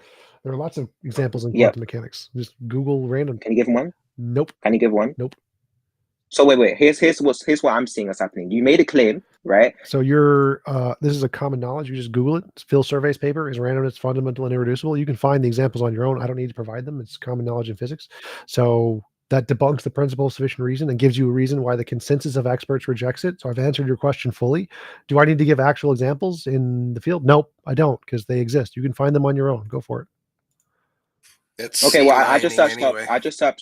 I just searched up one example, right? It said I don't- quantum physics, I don't care. right? So I searched. Wait, hold on, because here's the thing, right? How do you expect me to respond to an argument if you haven't even presented an example of which this argument obtains? At some right? That point, seems you a have bit to be silly. intellectually I don't. honest enough to. I No, wasn't. but I didn't want you to wait. respond to it. I don't want you to respond to it. You said you need to explain the Oh. principle of sufficient reason. That's rejected by the majority of all academics in philosophy, physics, in every academic field. So if your argument is contingent on that, you may as well That's be just another arguing the world claim. is flat. That's just another claim. You're just making claims upon claims upon claims. First, you said that it's rejected by the consensus. Yes, it's rejected by the consensus. You can Google both. So Phil Survey's paper, 2020, I believe, has an actual poll that asks specifically about the principle of sufficient reason, and you can see the majority of philosophers reject it. You can see the majority of physicists reject it in the poll, Foundational Attitudes Towards Quantum Mechanics by Schlosshauser, which specifically asks about is randomness reducible, irreducible, fundamental, etc., and they conclude it's fundamental. So both of these are very well established consensuses in both philosophy and physics. Do you think the truth of a claim is dependent on the consensus of that No, claim? but the experts are more able to evaluate the truth of the claim than you are, and so they are able to evaluate that the principle of sufficient reason is stupid and perfectly fine with that. Wait. So you didn't answer the question. So if the truth of the claim is not dependent on the consensus of that claim, I literally just answered this. The consensus of experts are able to evaluate the evidence better than you are, better than I am. And so I don't need to give explanations for this. It's just a waste of my time. The experts have already done it. It's been done. So the experts say your flat earth garbage is garbage. Do I need to give evidence that the world isn't flat? No, I can just say it's garbage. There's the experts. Go bother them with your garbage. It doesn't bother me at all. So I don't want to waste my time with stupid arguments that have already been debunked. You can go bother somebody else with that. That's the only reason I'm not interacting with the POS bullshit. Okay, well, if you don't want to respond to the PSL, if you want to run away from that, we can talk about something else. What's your view on like more I realistic debunked meta? that. So I debunked that. Consensus of experts. What's your view on metaethics? What's your view on metaethics? So PSR debunked. You agree? Consensus say that's debunked. What's your view on metaethics? So I mean, you didn't debunk. So you have two options here. You either admit the PSR is debunked, or the consensus of experts say it's debunked, and you can say, okay, you're in the minority and you have a minority position, and then we can move on. I'm happy with that. So do you agree you're in a minority position and the majority of I haven't seen the evidence, so I haven't seen the evidence. Okay, So, no. so go check the Phil Survey's paper. I'll check right now. Sure. I'll check right. Phil Survey's paper 2020 So results. Phil Papers PSR. 2020, correct? Yes, Phil Survey's paper. Phil Surveys 2020 results. read out loud. You can read inside. Yeah, but I wanted to. So what you want is irrelevant. okay. PSR server results. Let's see. A power knowledge, abstract objects, aesthetic value. I think this is what you're talking about. What? No. Aim of Principle, philosophy. literally, they asked about the principles. Yeah, wait. No, I said that's in this website. Is what you're talking Oh, about. yeah. Free will, gender. Do you know how to use God, Control F? knowledge. So Control F, Wait, hold principle on, give of me a sufficient second. reason. Accept or lean towards false, 45%. Accept or lean towards true, 35%. Other, 18%. So the amount of people who rejected is 18 plus 45, 50, 60, 63%. I don't think that the other category is pure rejection, right? I think the other category would be included things such as like the weak PSR.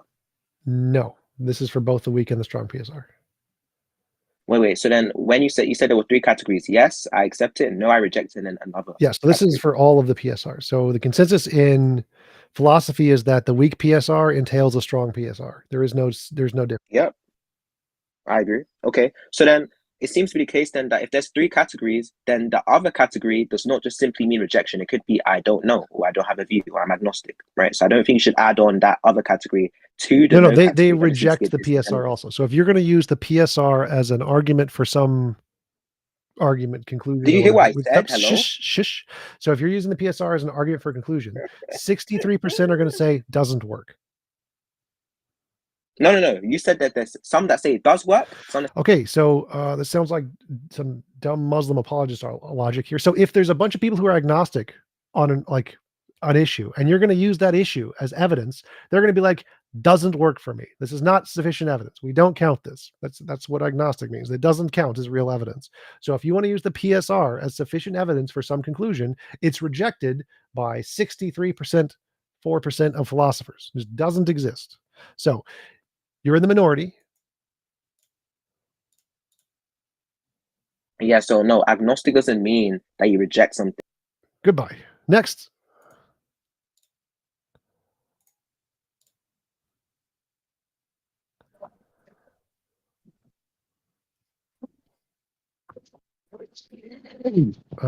You're breaking up. You are not audible at all.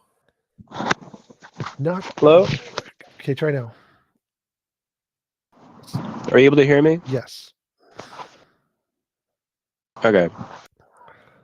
I wanted to mention earlier, because I agree with your conclusion that like we need to, study what NASA has to say and all that kind of stuff. But I don't agree that we need to just by default defer to them, because I mean, like, you should at least understand a foundational way of knowing for yourself that it's not flat, which you can do within your own experience. A very simple way with the sun shining on the bottom of the clouds, right?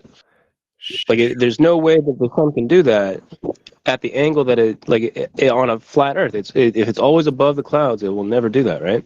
Sure, but that's not relevant to my claim. My claim was that the experts are more in a situation to know how to evaluate the evidence than you are. No, but you're handing off that's never, that you should never be true for anybody, right? You're saying that's literally true. You're not gonna how does the engine work in an airplane? Like, I don't know. Leave it to the experts. You're not going to evaluate at all? What? You should try to evaluate from start to finish without having to have some Absolutely leap. not. That's a dumb argument. Like, most of the things in your argument, you just appeal to authorities. Does your engine work? Does your carburetor work? Does your air conditioning work?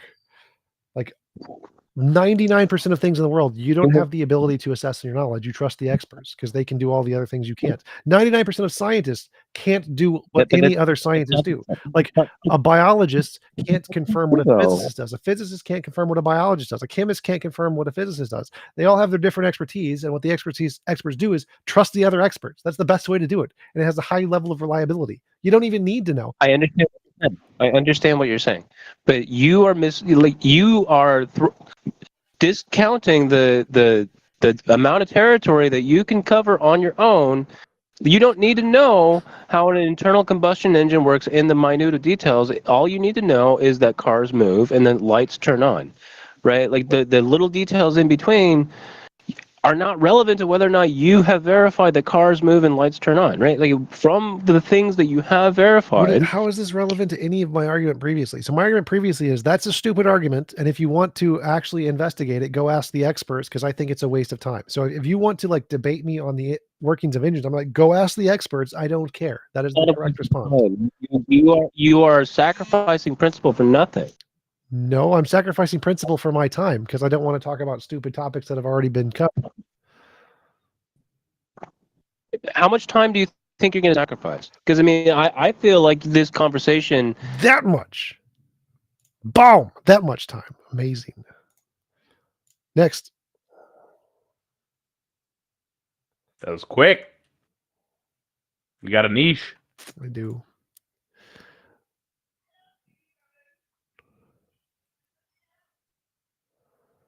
Hello, guys. Hi.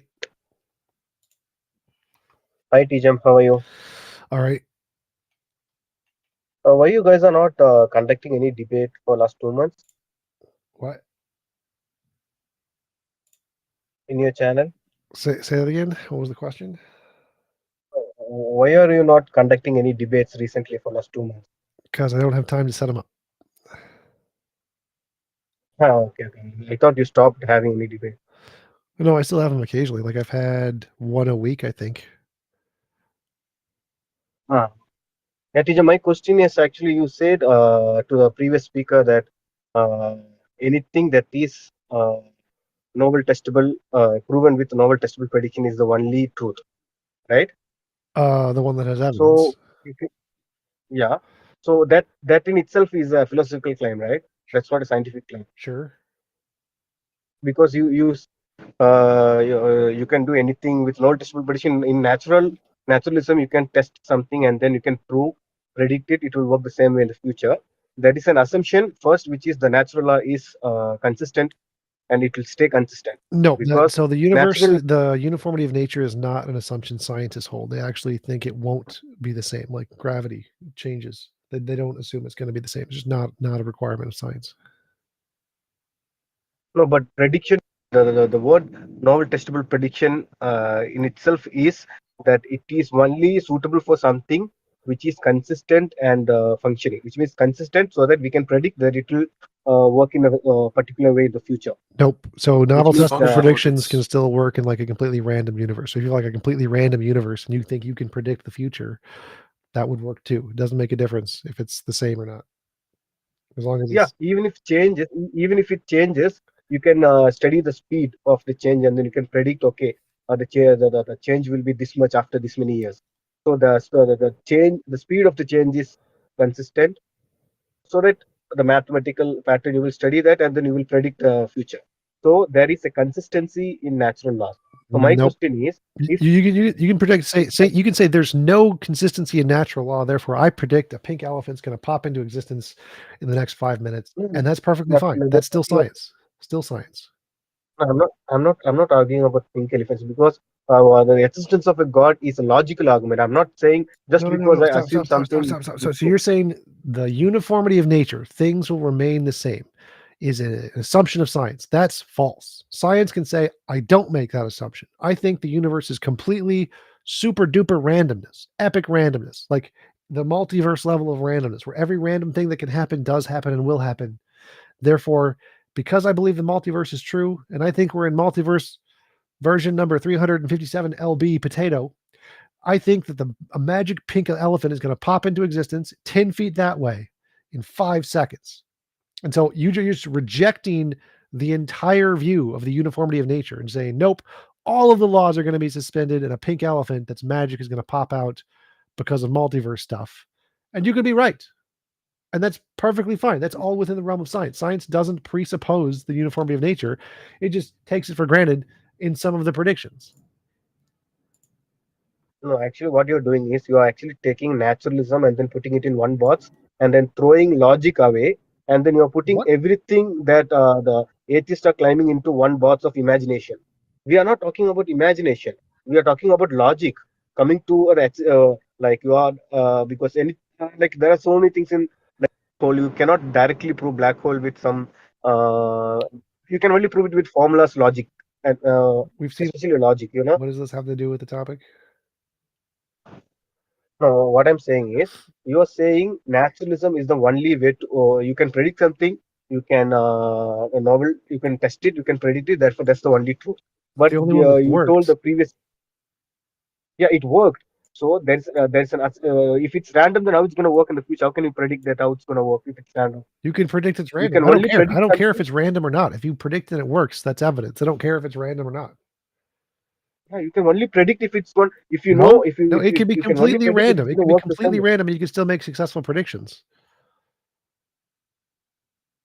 No, so for example, you have any laws like where we have predicted something and then it suddenly worked. In mathematics, you cannot study something if you don't. You can study the previous pattern and then you will Oh my predict God, which it is going to doesn't matter. happen in the It could future. be 100% random. All of the universe, every single second could be 100% random, and it's apparent. It's an apparent system, and you still make successful predictions. You don't need the uniformity of nature. You don't. It's just not required. Okay, then even if you take in its entirety, everything that is random, that still has some kind of particular pattern, right? No, you can just say literally everything is 100% random and there is no pattern. It just looks like a pattern because it happens to be random in the same way. Like you can randomly generate the number 1 5 million times in a row. That could be random. It is a random occurrence that could happen. So you can have a random occurrence that makes it seem like every second is a consistent following pattern of certain laws of physics, and it doesn't exist at all, and it's perfectly apparent, and that's fine. Okay, you told the previous speaker that in naturalism we can do knowledge distribution prediction. In supernaturalism we cannot do that. What? And therefore, the rational conclusion is naturalism is the only way to know whether something is true or not. Naturalism makes So it is a successful rational predictions. conclusion. Supernaturalism does not make successful predictions. Therefore, naturalism is the rational one to believe. Yeah. The rational. So that's a rational belief, which means you are using logic over there. So it's a rational conclusion, Yeah, which means rationalism logic is is not the the same as the uniformity of nature. You don't need the uniformity of nature. That was the whole topic. It's completely irrelevant. no. What you're saying is even in naturalism, to come to a conclusion of something, you're using logic here. So I'm also using logic to Clearly. come to the conclusion of the existence of God. Wait, yes. So clearly Yeah, we're using rational logic to come to the conclusions. So Yeah, so I'm also saying, I'm also coming using logic to come to the conclusion of the existence of God. okay, not all logic is the same. So we're using logic plus novel prediction. You're using logic and making shit up. No, I'm also now I have novel testable prediction because it's not a That would be novel great. testable That'd be great prediction. evidence. That's fine. If you can use novel testable predictions for God, that Logic, would be great evidence. Phenomenal. logically, it is impossible to have something from physical ontology as the ultimate necessity. That's not a prediction. Therefore, something Next, outside. not a prediction. Prediction means predicting something. Means a expectation about something we don't know yet in the future. You're making a No. What? The word prediction itself means you are talking about already existing, functioning No. law of No. the thing. We are talking about where did that law come from? No, So for that question, you cannot predict. That's not a prediction. A prediction is a forecast of something we don't know yet. So saying it's impossible that X is not a prediction. A prediction is this will be discovered that we don't know yet. No, so how can you predict the ultimate? How can you predict what is the ultimate necessity? We are not talking. We are not predicting. We are not talking And you're about not making something a prediction, that is and you're going to not doing science. No, prediction means I'm not talking about the how part of something. I'm talking about the why part of There is something. whys are What? not Why predictions. and Whys are never what, not predictions. how. You don't get a why. Whys aren't predictions. No, I'm talking about why and what, not how. You are talking about the how aspect of something. I'm not talking about the how aspect. I'm talking Okay, about what. I don't care about the What gibberish. Give me a prediction. Prediction. No, prediction is for a functioning Give me something that you're a gonna. prediction. If you don't have a prediction, you don't have evidence. What's the prediction? No, okay. What is ultimate necessity in your worldview? I don't know. Ultimate necessity. No, how can you prove that? That no, there have necessity. I don't make any predictions about the ultimate necessity. I don't care. No, but several times you told me in our previous speech that you believe in ultimate necessity, and that's the quantum field. Yeah, that's called a stalking horse, where you mirror the opponent's argument to show that their own stupid argument can work for an alternative hypothesis. It's not because I actually believe it. Okay, so what is your worldview like? Do you believe that to avoid infinite regress of dependent things That's a possibility. keep But on what depending does on it have to other do? Give dependent. me a prediction for your hypothesis. Naturalism makes tons of predictions. We have tons of evidence of Okay, naturalism. okay. Now my prediction is anything that has any kind of arbitrary limit is dependent on something to determine its limit, This is not a its prediction. specification. This is not a prediction. How, No, how, it's not a how can we prediction. It's a discover fact. this? It's a fact. No, prediction is how the prediction is for the aspect of how. I'm not talking about how. I'm not talking about the functioning of something, how it's going to work in the future. You are talking about the natural law. If I'm talking about natural law, I can say, okay, it's You're going to not work in this. talking about how. You're talking about making shit up explanations. I'm going to make up a shitty explanation. I don't think things can work this way. I don't give a shit what you can think. You need to predict something we're going to discover in the future and how to discover it. I don't care what No, your explanation is. I don't care why. I don't care why you think it works this way or why or whether or not you think it okay. can work So this way. Don't okay, when you're studying a murder case, you take the proof of like murder cases are some things that evidence are from mundane. the That's not police. novel. Nothing is novel in a murder case. Next. Yeah, you're finding out whether someone has committed a murder That's or not a not. novel And when you prediction. put We've it, seen murders before. Give me something novel, something we've never seen before. yeah, why are you asking for novel for something which is not at all natural? I'm not talking about you're talking about how aspect of something. Because So in order to if be you evidence of okay, anything that doesn't have evidence, it's got to be novel. If you want evidence of a supernatural, you need a novel prediction. predict the mere word prediction is, means you are predicting. Nope. Next.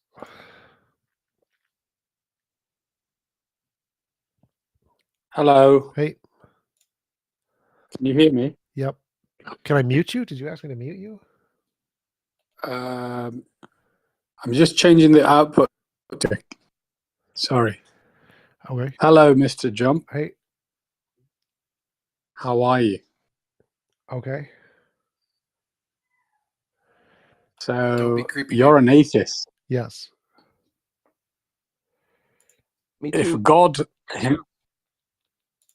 if God Himself came in front of you today, and essentially the burden of proof that you needed to experience that God existed was the threshold had been passed, what would you actually do? I would believe it existed.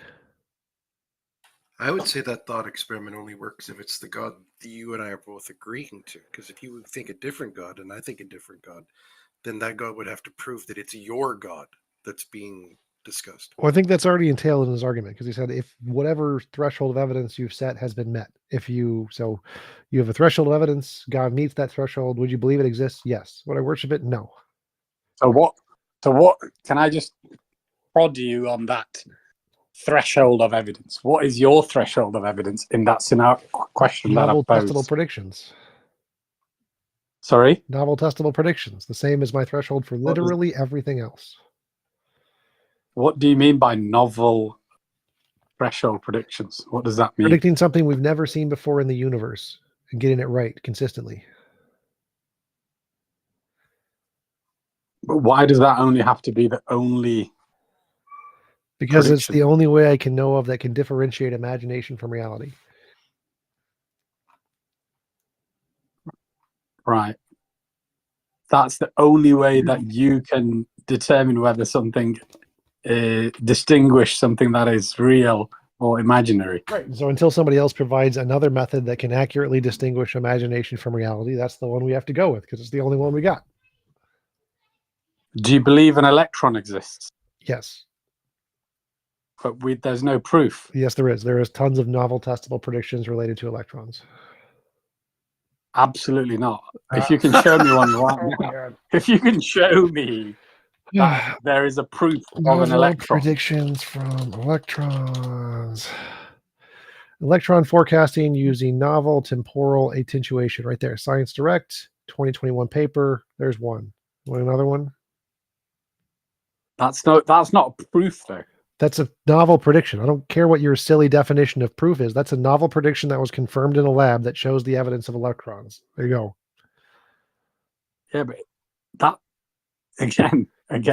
Evidence the thing is a Jeff, novel testable prediction. Predict something you don't expect to see, get it right. You've never seen before, don't expect to see, get it right. They did that. They said, we predict electrons exist. If they exist, we'll be able to manipulate them in this machine. That'll get this Science result. Direct Proof. link that you see probably deserves a Nobel Prize then, because yes, there's the no discovery one of who electrons can did. actually prove an electron exists. They yes, we again, can again measure your the silly effects of- definitions of proof don't matter. There is no proof in science. We just have evidence. Novel predictions is evidence, never proof. We don't need proof. We don't care about proof. We just need evidence. Predictions are evidence. More about probability. Yes. What do you mean by probability? Science increases, evidence increases the probability that some proposition is true. It never proves it. You never get proof. You get increases of probability. That's what evidence is. It just increases the probability. So evidence of novel predictions increases the probability the proposition is true. You never prove it. Science can't prove things. It doesn't care. Yeah. So the thing is, do you actually appreciate that your framework is limited by your scientific understanding about threshold of evidence? It's limited by are the ways we can differentiate imagination from reality. So if you have another one, present it. Imagination limited, from but it's imagination from. Okay, let me throw something else at you then.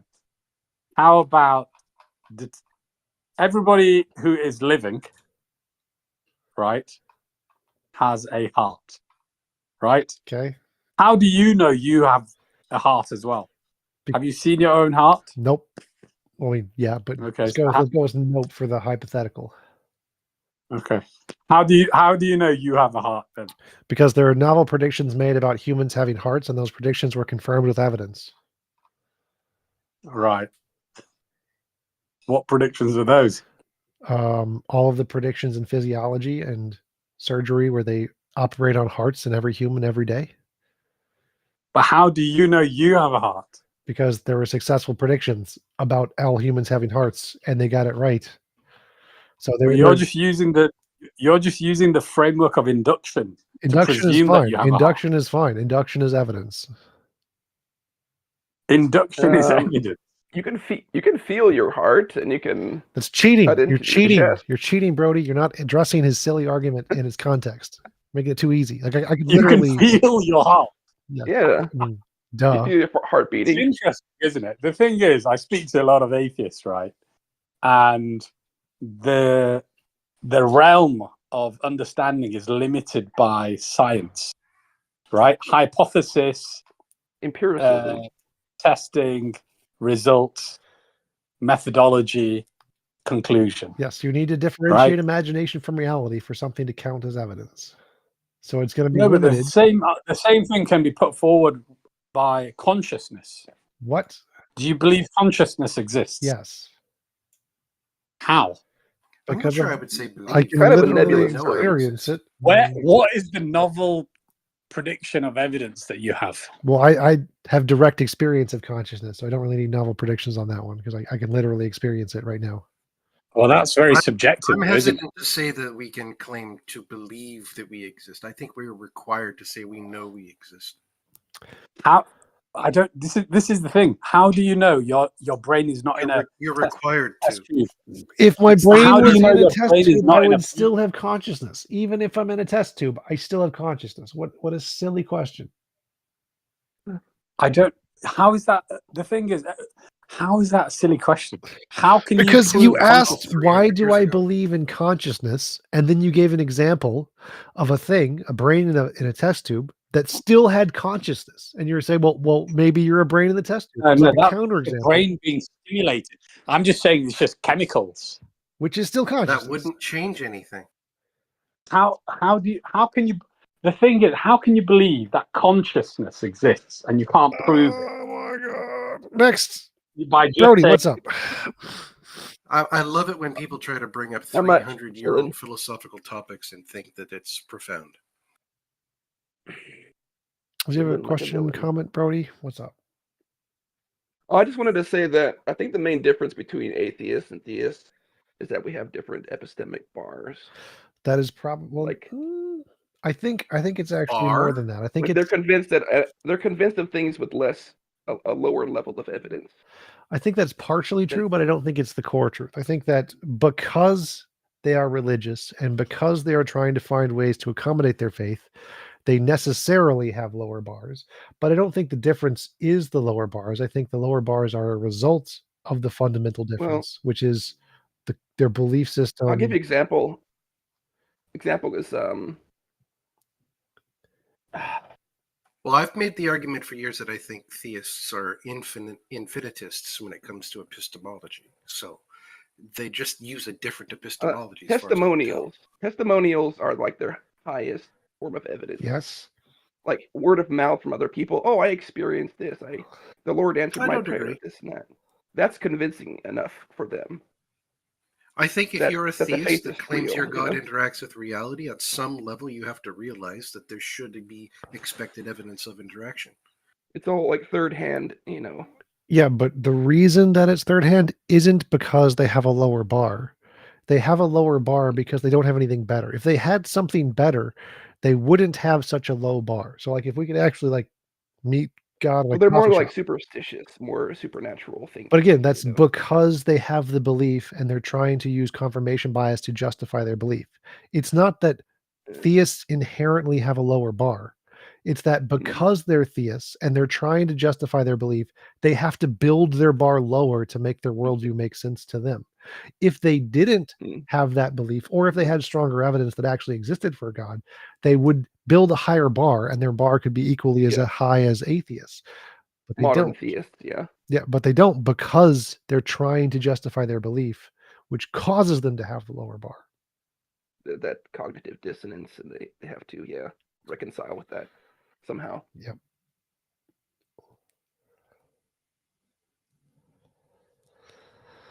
All right, I'm gonna go. I'll see you guys later. Alrighty.